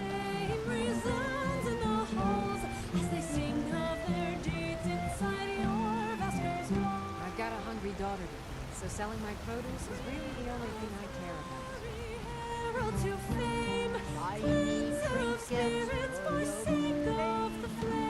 So you will find these guys, and you can see she's wearing one of the alternate coloration sets of the Bard's outfit.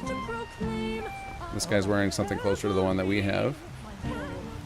They say that he was killed, but I know better. I know my son is alive. Now, once you have a couple of them unlocked, you can actually talk to her, We only sing the best ballads. and you can tell her not to play. If you're like, yeah, no, I'm not into that feature. I'm sick of hearing about myself. Or you can request It would be a pleasure. a specific Name ballad. The ballad. I don't mind. You pick the ballad of the companions. You can pay them gold to play a specific thing. So if you want to hear one really bad, you can run over and tell them to play it. Very well. Please enjoy.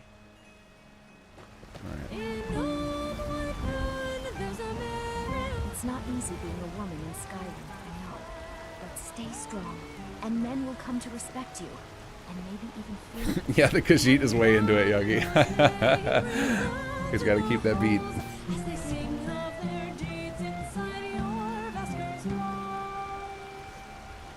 So yeah, so that is the feature set of Bards College expansion. So like I said, there's a lot to do throughout a playthrough between, if you want to unlock all the ballads by playing through all the base game quests, you can unlock new enhancements to all the different shouts, and we learn about chanting later where you can combine shouts together. Emissary questline, our main questline, the Duel of Wit, like we could continue doing that. That actually has, if you can keep playing the Duel of Wit for long enough and make it through the ranks, there's actually a little quest at the end. Come on in. Let me know if you need so we can see. Take a seat by the fire. Oh, look at this. We have a. Ready for a duel? This is a Bosmer, I've been right? practicing. Somebody, am I right? Is this a Bosmer or is this a? No, what is this one's called? These are the. This is not Bosmer. This is the other one. It's quite simple. First, we wager a sum of coin. Altmer, thank you. We each Couldn't remember take the turns high elf. trading insults. It's Altmer. If someone is unable to provide a proper retort, the other scores a Oh, point. we don't have it unlocked on this character yet End of the because we match, haven't met whoever Cross. holds the most points is the victor, and takes the wagered coin as their winnings. So if you run into a bard before you've gotten deep enough into our quest line, they will explain the rules, but they won't duel you yet because they'll basically tell you that you're not a bard, so you're not worthy. So if we go do the Bards College stuff, talk to Baras, learn the dueling, or I believe it counts as you having learned it if you learn it through the Lalaya moment, then you'll be able to come back and duel these guys.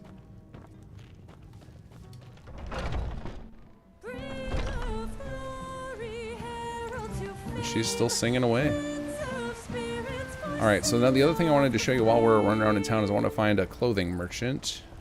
It was you convinced the Jarl to trap Who sells clothes in Whiterun? Can somebody point me in the right direction? We might have to wait till morning, but... Got some good pieces out Is it just the general vendors? Is it this dude and the general goods over there? Or do we not have a traditional clothing vendor available in... No, Drunken Huntsman wouldn't be it. I want to try and find some more of the Bard color recolorations.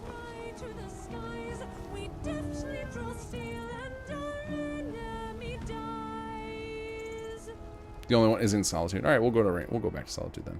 Couldn't remember if there were more clothing merchants elsewhere. All right, let's head back to Solitude, which is up here. There we go. No clothes sellers in Whiterun. Okay. All right, I don't know if this is daytime enough to get her to actually sell us stuff. Oh, nope. Let's not do that. Like, give her a couple hours to wake up and open the store.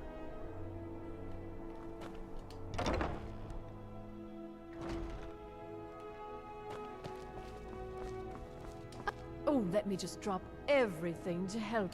Take a look. All right, let's see what we got here. Doesn't look like she has any yet.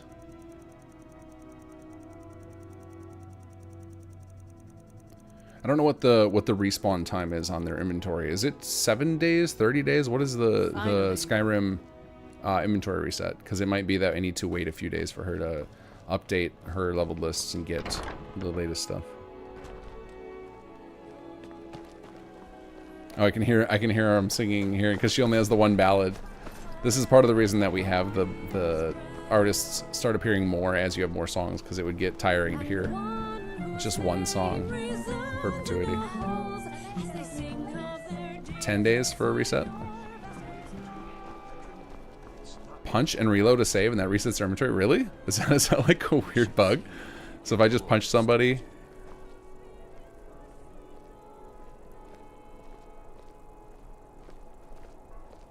There are some that say the Dark Brotherhood is back. And I've never heard that before. That's hilarious if that's the case. Don't start their home. So if I just go like... Tell me. I hope this is true because it's hilarious. Alright, quick save. And then we just do a... Oh, what? No, let's unequip all that. We want... Oh, I guess I can probably hotkey. Let's see. Why is my hotkey not working? My favorites menu is not working. Or maybe she doesn't have it favorited. No, I want to do unequip. Unequip. There we go. Punch them. Oh, you got to punch the merchant? I've never heard this. I hid here in Solitude. Let me know if you see anything you like. And since we get a better listen to that ballad with all the water in the background and the toast interruptions, yeah. We probably actually have one. Cobus, do you have a? I think we posted one on our Twitter account. All right, let's quick save. So we just do. Oh, a little closer. Oh.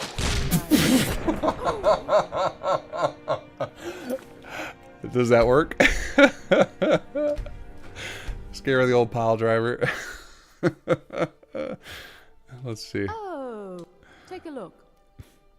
What do you got for me? No. I'm too powerful. Finally.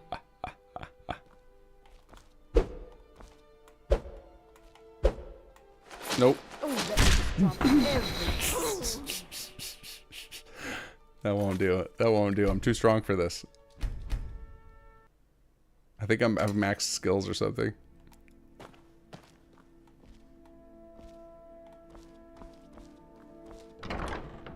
Unequipped. Oh, are these gauntlets adding a bunch of damage?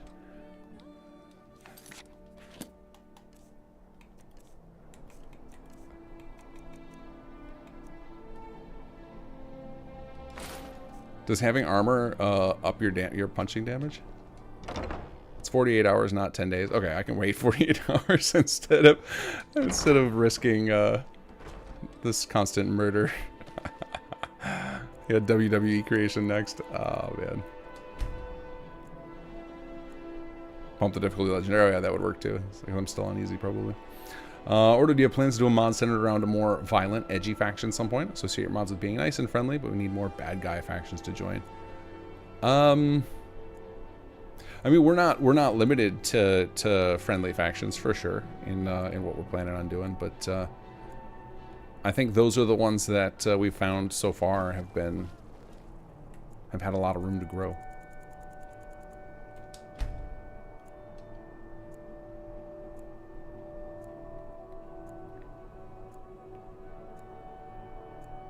Twitter makes you have an account just to see things? Oh, that's obnoxious.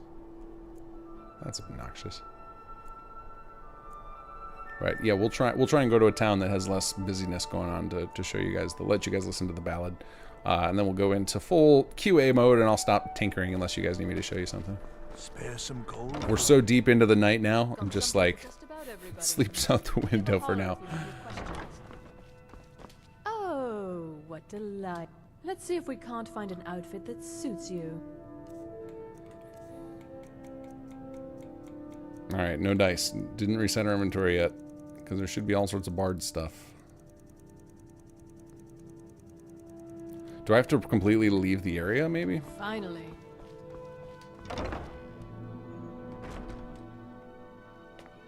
I hid here. Alright, well, just note there are a lot of different color sets of the Bard's outfit. There's like 5 different sets. I wish I had them handy. Oh, you know what? I could just add them with console. So let's go find another town to show you guys the... let's go to Riften, I guess. We'll listen to the Bard Ballad, and then I'll mess with console commands and get the Bard outfits for you guys to see. Oh, I haven't played... Oh, never mind. Okay, they're all telling me it's because I haven't finished the second quest. Okay.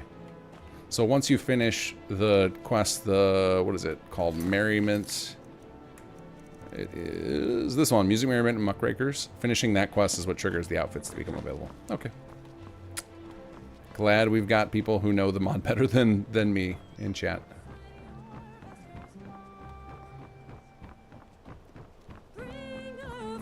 Oh, there's another variation of the colors. It's purple and green.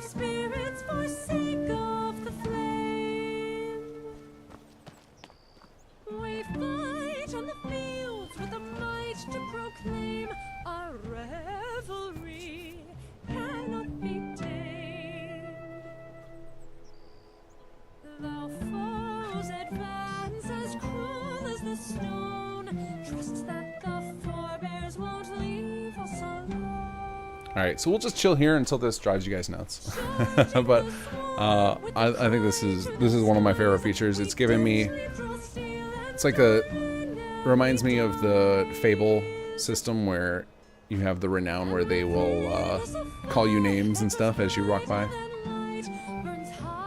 We've got the voice of Olvis in chat. Hello, Voice Snacks. Hello, Will. How are you? Thank you for crushing it. Also, your work on Magnuson, some of my favorite in all Sim Settlements. Love it. If any of you guys has any questions about what you've seen tonight or stuff you haven't seen you want me to talk about, feel free to ask. I'll stick around. We'll take it to 1:30. We'll take it to 1:30. So another 15 to 20 minutes. A1 Racer, will this play nice with Jay's Bard mod that lets you play songs and stuff? Can anybody else comment on that? I know that some folks on our team have experimented with it. I know one of the things we did is our instruments are not using the vanilla ones, so that helps.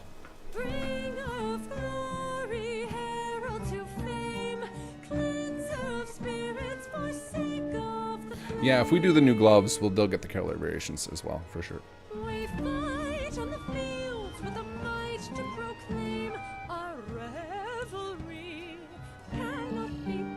I will say the Xbox players, if you are having texture issues, we actually are aware of that problem. That will be fixed with the first patch.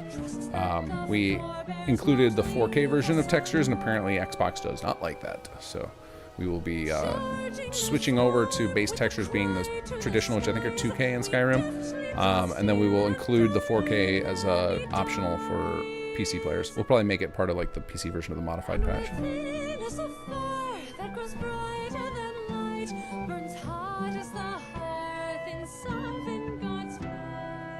Skywiz, do you think you'll introduce a system for your rep to make you find bards mocking you? Possibly. I mean, that's not on our wish list right now, but I think in general what we all look for with creation engine games is kind of power fantasy. You're looking to feel like a badass and feel like you're growing, and I feel like having people mocking you would not add to that feel. You can, if you want them to mock you, just go do a Duel of Wit. Sag says, in theory, both ours and Jay's Sherpas should work at the same time. We do many of the same things, but we use different items. Yeah, that's what I would think. So because ours is a special armor item, and they use, I believe Jay's uses the vanilla miscellaneous instruments, we should be fine. Shouldn't have any issues.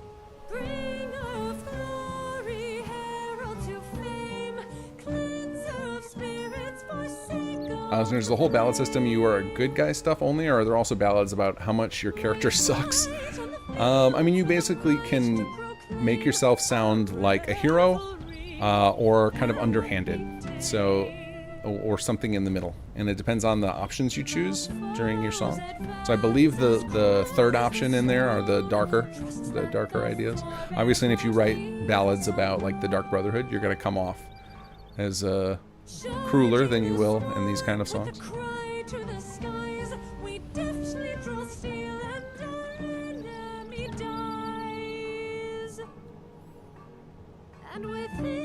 Lachlan Williams, can you beat someone to death with a lute in your mod? We actually did that as a joke, and we do have a internal mod that does that, but no, we did not ship with that because it was a little too silly.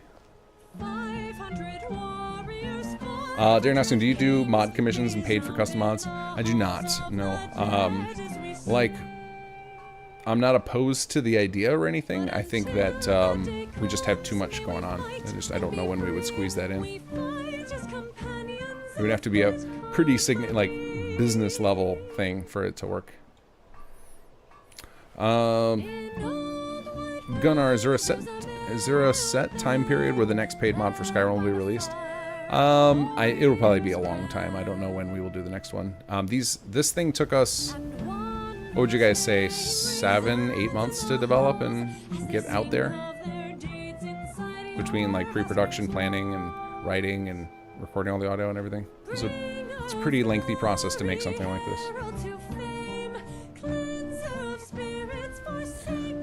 Is there any plans for the next creation yet? It will be in Skyrim still. We're still trying to figure that out. We actually have a really big Starfield thing we want to do, but we don't have the tools to do it. But we've also been talking about it will be nice to give a break before we work on our next Skyrim project, give ourselves a little distance so that we don't grow tired of it. Because unlike with what's interesting, like with Sim Settlements, we've been working on it for years, but it's a hobby thing, right? So it's like nights and weekends type of thing. Whereas this was full-time work. This was like most of the people on the team who worked on this was like, 40 hours plus a week for them for months. So it'll be good for them to get a break from it. Like, obviously we'll be fixing bugs and stuff for a while now. But yeah, I think we'll be more inspired if we're jumping between games. So I'm leaning toward wanting to do something in Starfield for the company. But we have a lot of ideas for Skyrim stuff, so.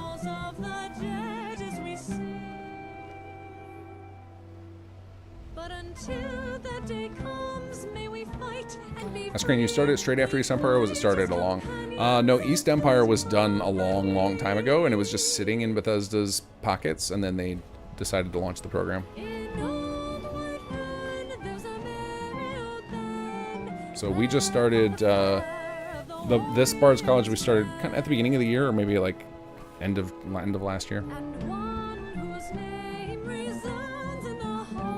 Or do the modders like just work on whatever and add what they want, or do you assign tasks and follow a roadmap? Assign tasks and follow a roadmap. There are periods where it's more free-for-all, like in the early development of this. A lot of it was me just experimenting with shouts and prototyping stuff, and Sarik was planning out rough ideas about how we could translate some bardic activities into mechanics. So there's a lot of prototyping and experimenting, and then after we get past that phase, then we kind of come up with a roadmap and attack it.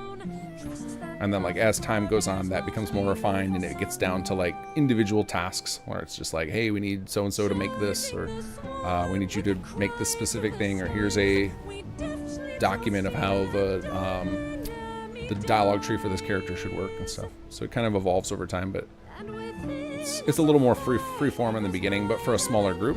So like that's, we try and do like pre-production phase and get all of our ideas sorted out, because otherwise we would, again, this is a business now, so it would be, if we just let everybody free for all it the whole time, it would be kind of a mess at the end, and it would get very expensive. So like we're trying to do this to make sure that everybody can do this as a career, so they can feed themselves off of this, have a roof over their heads, and also I think the focus helps too, because then we are all pushing in the same direction, and we're getting something closer to what you would expect from the base game.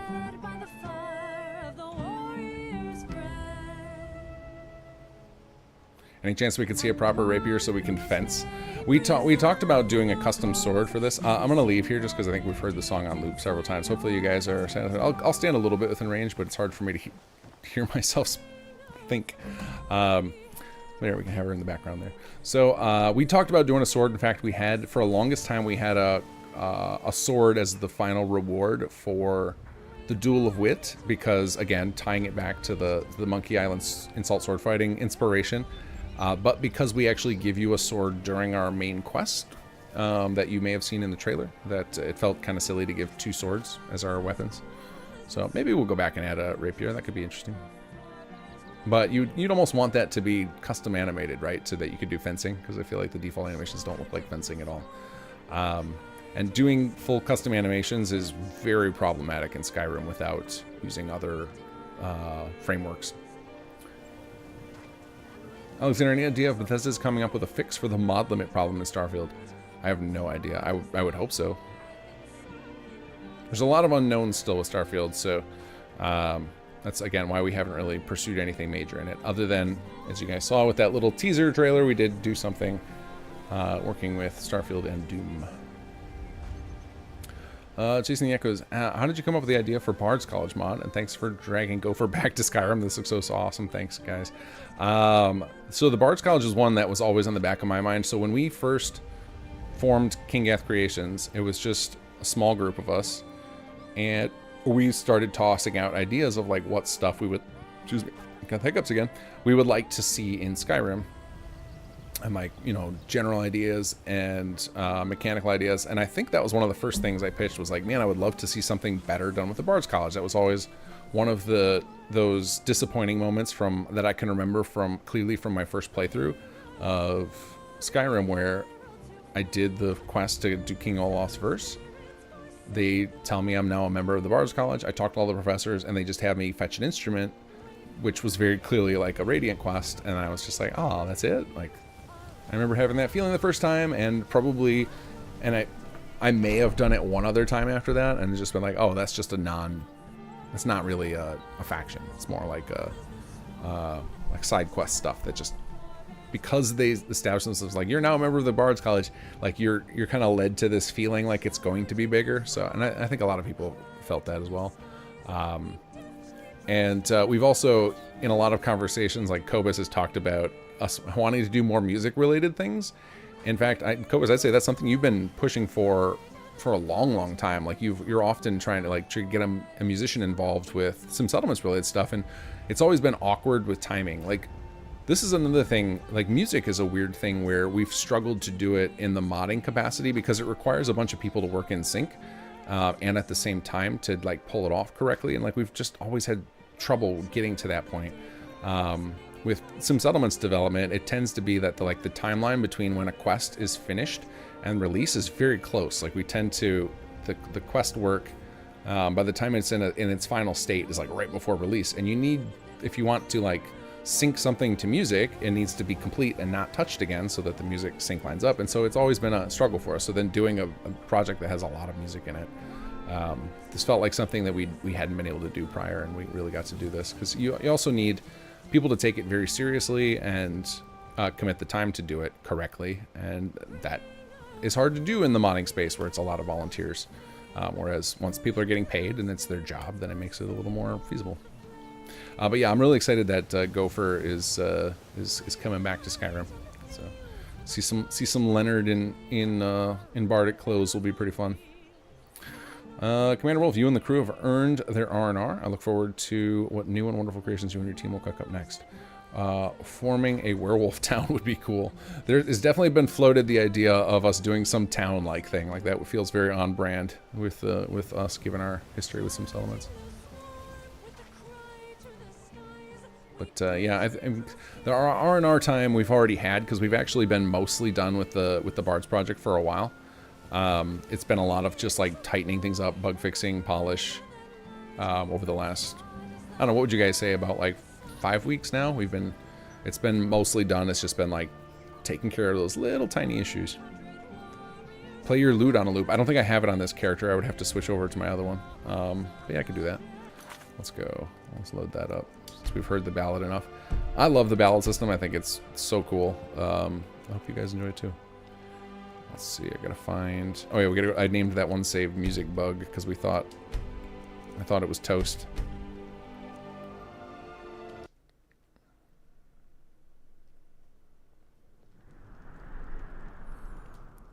You're actually a fencer? That's crazy.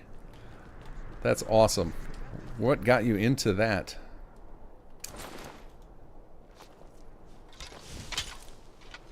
Oh, hold on, wait. There it goes. Alright, I was in the wrong. Oh, that was Lydia's changing her thing. Alright, let's put myself somewhere sunny. Well, and then we can switch to this mode. Okay, hold on. How do I always forget how to do my camera stuff. Nope, that's not it. Just hold this button. Nope, that's not the right button. Oh yeah, that's right. So this is like a little quirk with this because of the way the behavior system works. If you're trying to zoom your camera out, I think you have to do it before you switch into loot mode. So we need to get our camera where we want it, and then equip the loot. Hey, wanna play tag? There we go. There we go. No, I don't want to play tag. I want to play my music.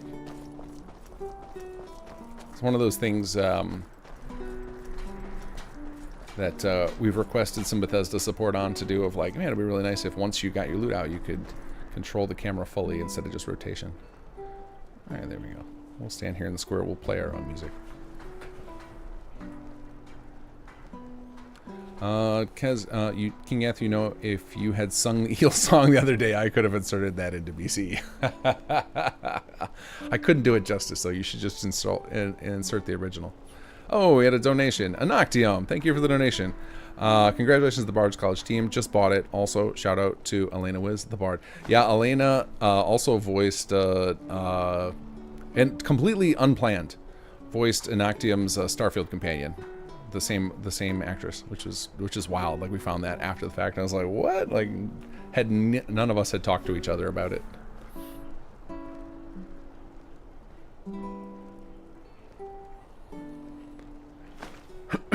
Order, what are your biggest hopes for ES6 as a modder?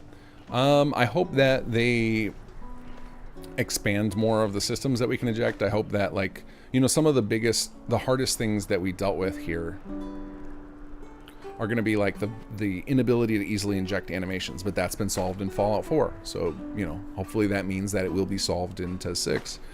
I think one of the things, like, in Starfield, like, again, animations further expanded what you can do. They have a lot of they've got a lot of new systems that we can play with, and presumably all those will be available in TES 6. I think the one that they're still lacking in Starfield, and I've been wanting forever in their games, is I want them to have the HUD more modular so that we can inject things like, you know, switch to Lua or anything but baked Flash files. Like that, the fact that we still have Flash for all other stuff it's so painful to mod in, which is why, you know, you guys were joking like, how can you play this without Sky UI? Understandable why you would think that. It's really hard to not be able to inject stuff into the HUD, and I hope they would add that. That from as a modder, that's like what I'm excited for. But I am always excited for a new Bethesda game just to see where they invested new resources and new tech, and just to explore another world. So I am hoping that it's more handcrafted, less procedural generated. I think everybody can agree with that. We all want to see that. Marissa, when will you voice a character? You have an excellent voice. Thank you for saying that. My problem is that there are two problems I have with voicing a character. One is I'm no actor, and all of our voice talent that's in chat right now are incredibly talented. Not everybody can do what they do. Even a lot of trained actors, like movie actors, theater actors and stuff, still can't do a good as job as a voiceover artist who that's their specialty. So I don't want to sully the mods with my subpar performances. I think I could do there are certain things I could do. Like I think I could do a radio DJ because it's less in universe, and I tend to like channel that a lot of times when I'm streaming or making videos anyway. So I think I could do that. But general characters I couldn't. And the other reason I don't is because I don't want to ruin your guys' immersion. I don't want to make you think of the person who created the mod while you're playing the mod.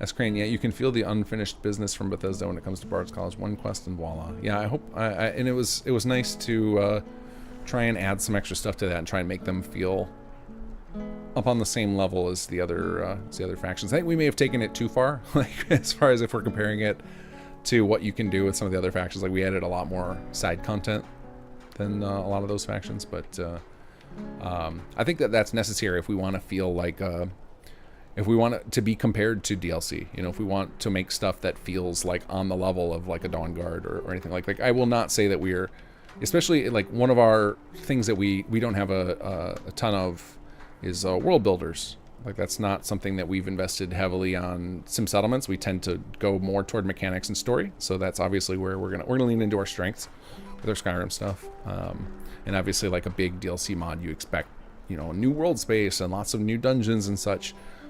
So we've got a ways to go there. I think we made up for it with this, with lots of dialogue and mechanics. But yeah, I mean our goal with each project that we do is going to be to scale it up a little bit. So let's get a little bit more. Let's go a little bit further. Let's get more of everything in it. Or try and get better of things, like try and do even more elaborate mechanics, or get even higher, or more like original voice actors to return, or just try and go extra with each one to try and get bigger and bigger until we get to that point where there is no question that it feels like we're just a third party producing more stuff. Because I think it's like part of it is it's team building and training for us to like get to, and we get to just to keep expanding these games that we are all obsessed with and can't stop playing.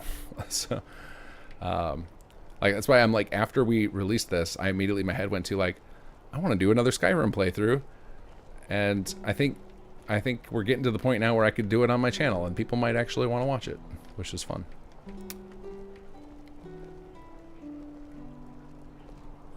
I can wonder if the bug Gopher encountered about things not showing up is because of things from cutting room floor or the shader effects attached to the characters.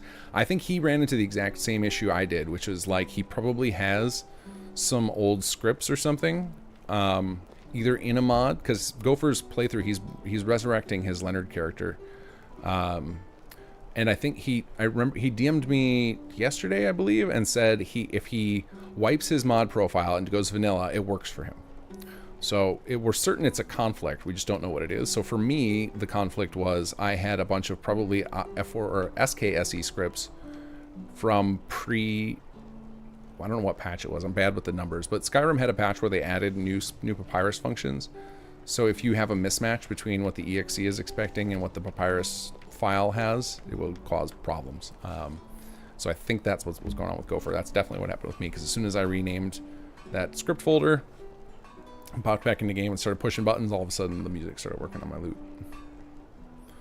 What's next? I like swords, and there's a local club. That's about it. Longsword, saber, rapier, and dagger. Arming sword and messer. That's a lot. That's awesome. That's a lot of weapons to know how to mess with. I feel like I would immediately lose a finger if I started swinging around a sword. Alex, how do the instruments look in first person? You cannot play in first person. That's why we force you to third. The animations are not set up for first. It is definitely something I will investigate when we have an animator to work with who knows the Skyrim system. We know, obviously, Nihar is a good animator, but he has not done anything in Skyrim. I was put in touch with an animator for Skyrim who said they would be up for working with us, and then he just ghosted on me, so I don't know what's going on. But it's definitely, that's like another thing where we could add more. So, you know, talking about growing the team and trying to do bigger and better things, like animation is definitely a huge one. Because we now have figured out some paths where we can do custom animation for certain scenarios in Skyrim without requiring custom frameworks or F4SE. So that's something we're really excited to pursue in the future. And maybe we might even pursue it with Bards and experimenting. A lot of ideas in that space. So there's definitely some more post-launch stuff coming from us where we're going to try and flesh some things out and add a little bit extra to it beyond what we shipped with.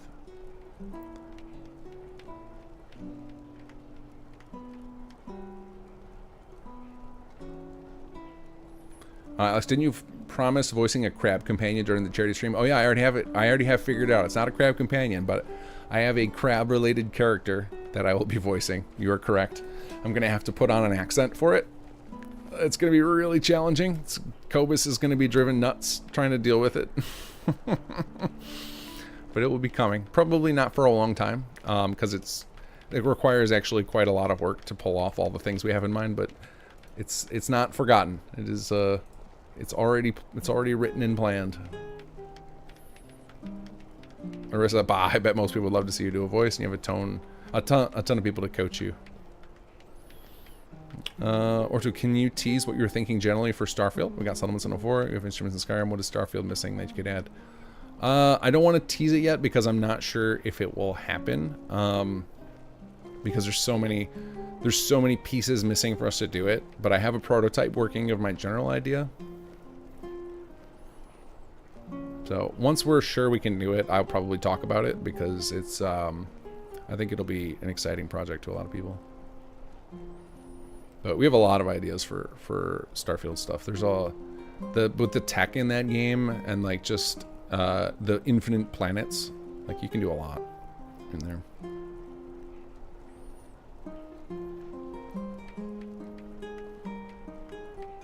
Nocturne, if you need a world builder, have you thought about asking FNAF 95 did a huge amount of Sildar for Beyond Skyrim as well as Capital Wasteland and Fallout 3? I mean, there's a lot of people we could ask. But I also have some people I've worked with in the past already. So, but we're not quite there yet. But yeah, there's definitely a lot of people we could ask in the community who are very talented.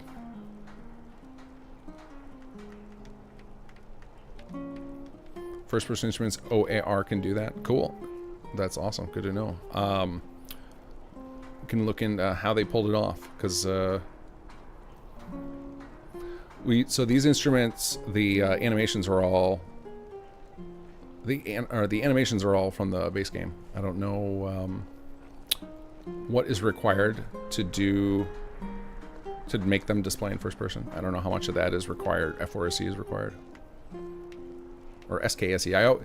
You'll have to bear with me, Skyrim first players, that I always call the script extender F4SE because it's so many more hours into Fallout 4. Alright guys, I am clearly running out of steam, so I'm going to catch up with a few more questions and then I am off to bed. I hope you guys enjoyed all the things we showed. You know, we're not trying to hide anything about what you're getting. We're trying to offer as much value as possible at this. We spent a lot of money and effort creating this, and we hope we created something worthy of your investment and your time. Jasmine, I probably missed the part of the video which talks about the Bardic Inspiration, but what do I do with Bardic Inspiration? So there's a point in the main quest where you will find a wall that looks like a skill tree, and you can spend those Bardic Inspiration on new skills.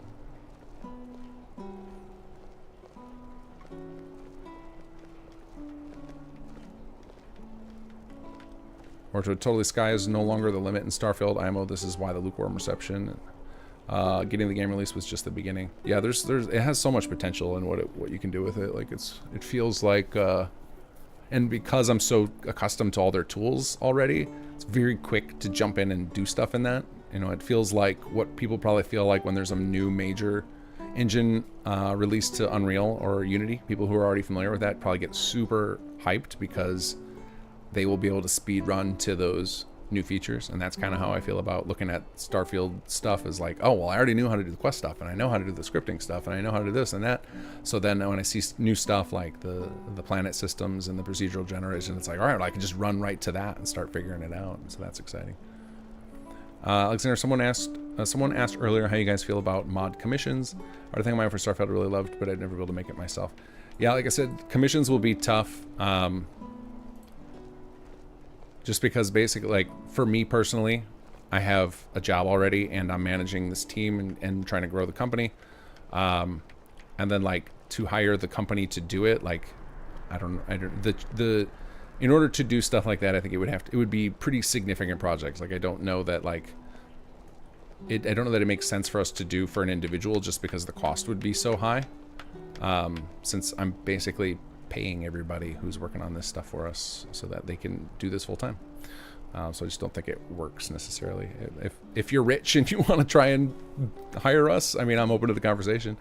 But I think it would be pretty prohibitively expensive for us to do it. Chasing the Echoes, thank you for the donation. A few septums into the coffee tip jar. That's awesome. Thank you so much. Sonicville, you can keep the Merge King title. Yeah, it's pretty much a role I'm tied with. The microblending in Starfield is my favorite new thing. Better looking outfits up close. I was impressed that Buzz did that. First I saw microblend normal maps in Cyberpunk. Yeah, the art, the tech on the art side is really awesome.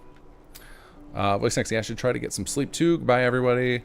Kinggath and Cobra, always a pleasure. Thank you again for bringing me on for this. Turned out amazing. You should all be very proud. We are, and you did amazing as well. Thank you so much, Will. Appreciate it. Will, I need to ping you. I want to do it. I would love to do a charity stream with you. We haven't done a charity stream in a while, and now you could do Alvis and Magnuson lines. That would be really fun if you're down for it. I'll email you. All right, guys. I think I'm gonna crash. Thank you so much for joining me. We will be releasing a patch for Bards soon. We are going to get some more videos made. We're trying to put together a wiki so that more of this information is more readily available so that people don't have to scrub through, what is this, a 5-hour video now of me rambling? We're going to try and get this information in more forms, but thank you guys all for joining me. I hope you guys enjoyed this. So thank you all.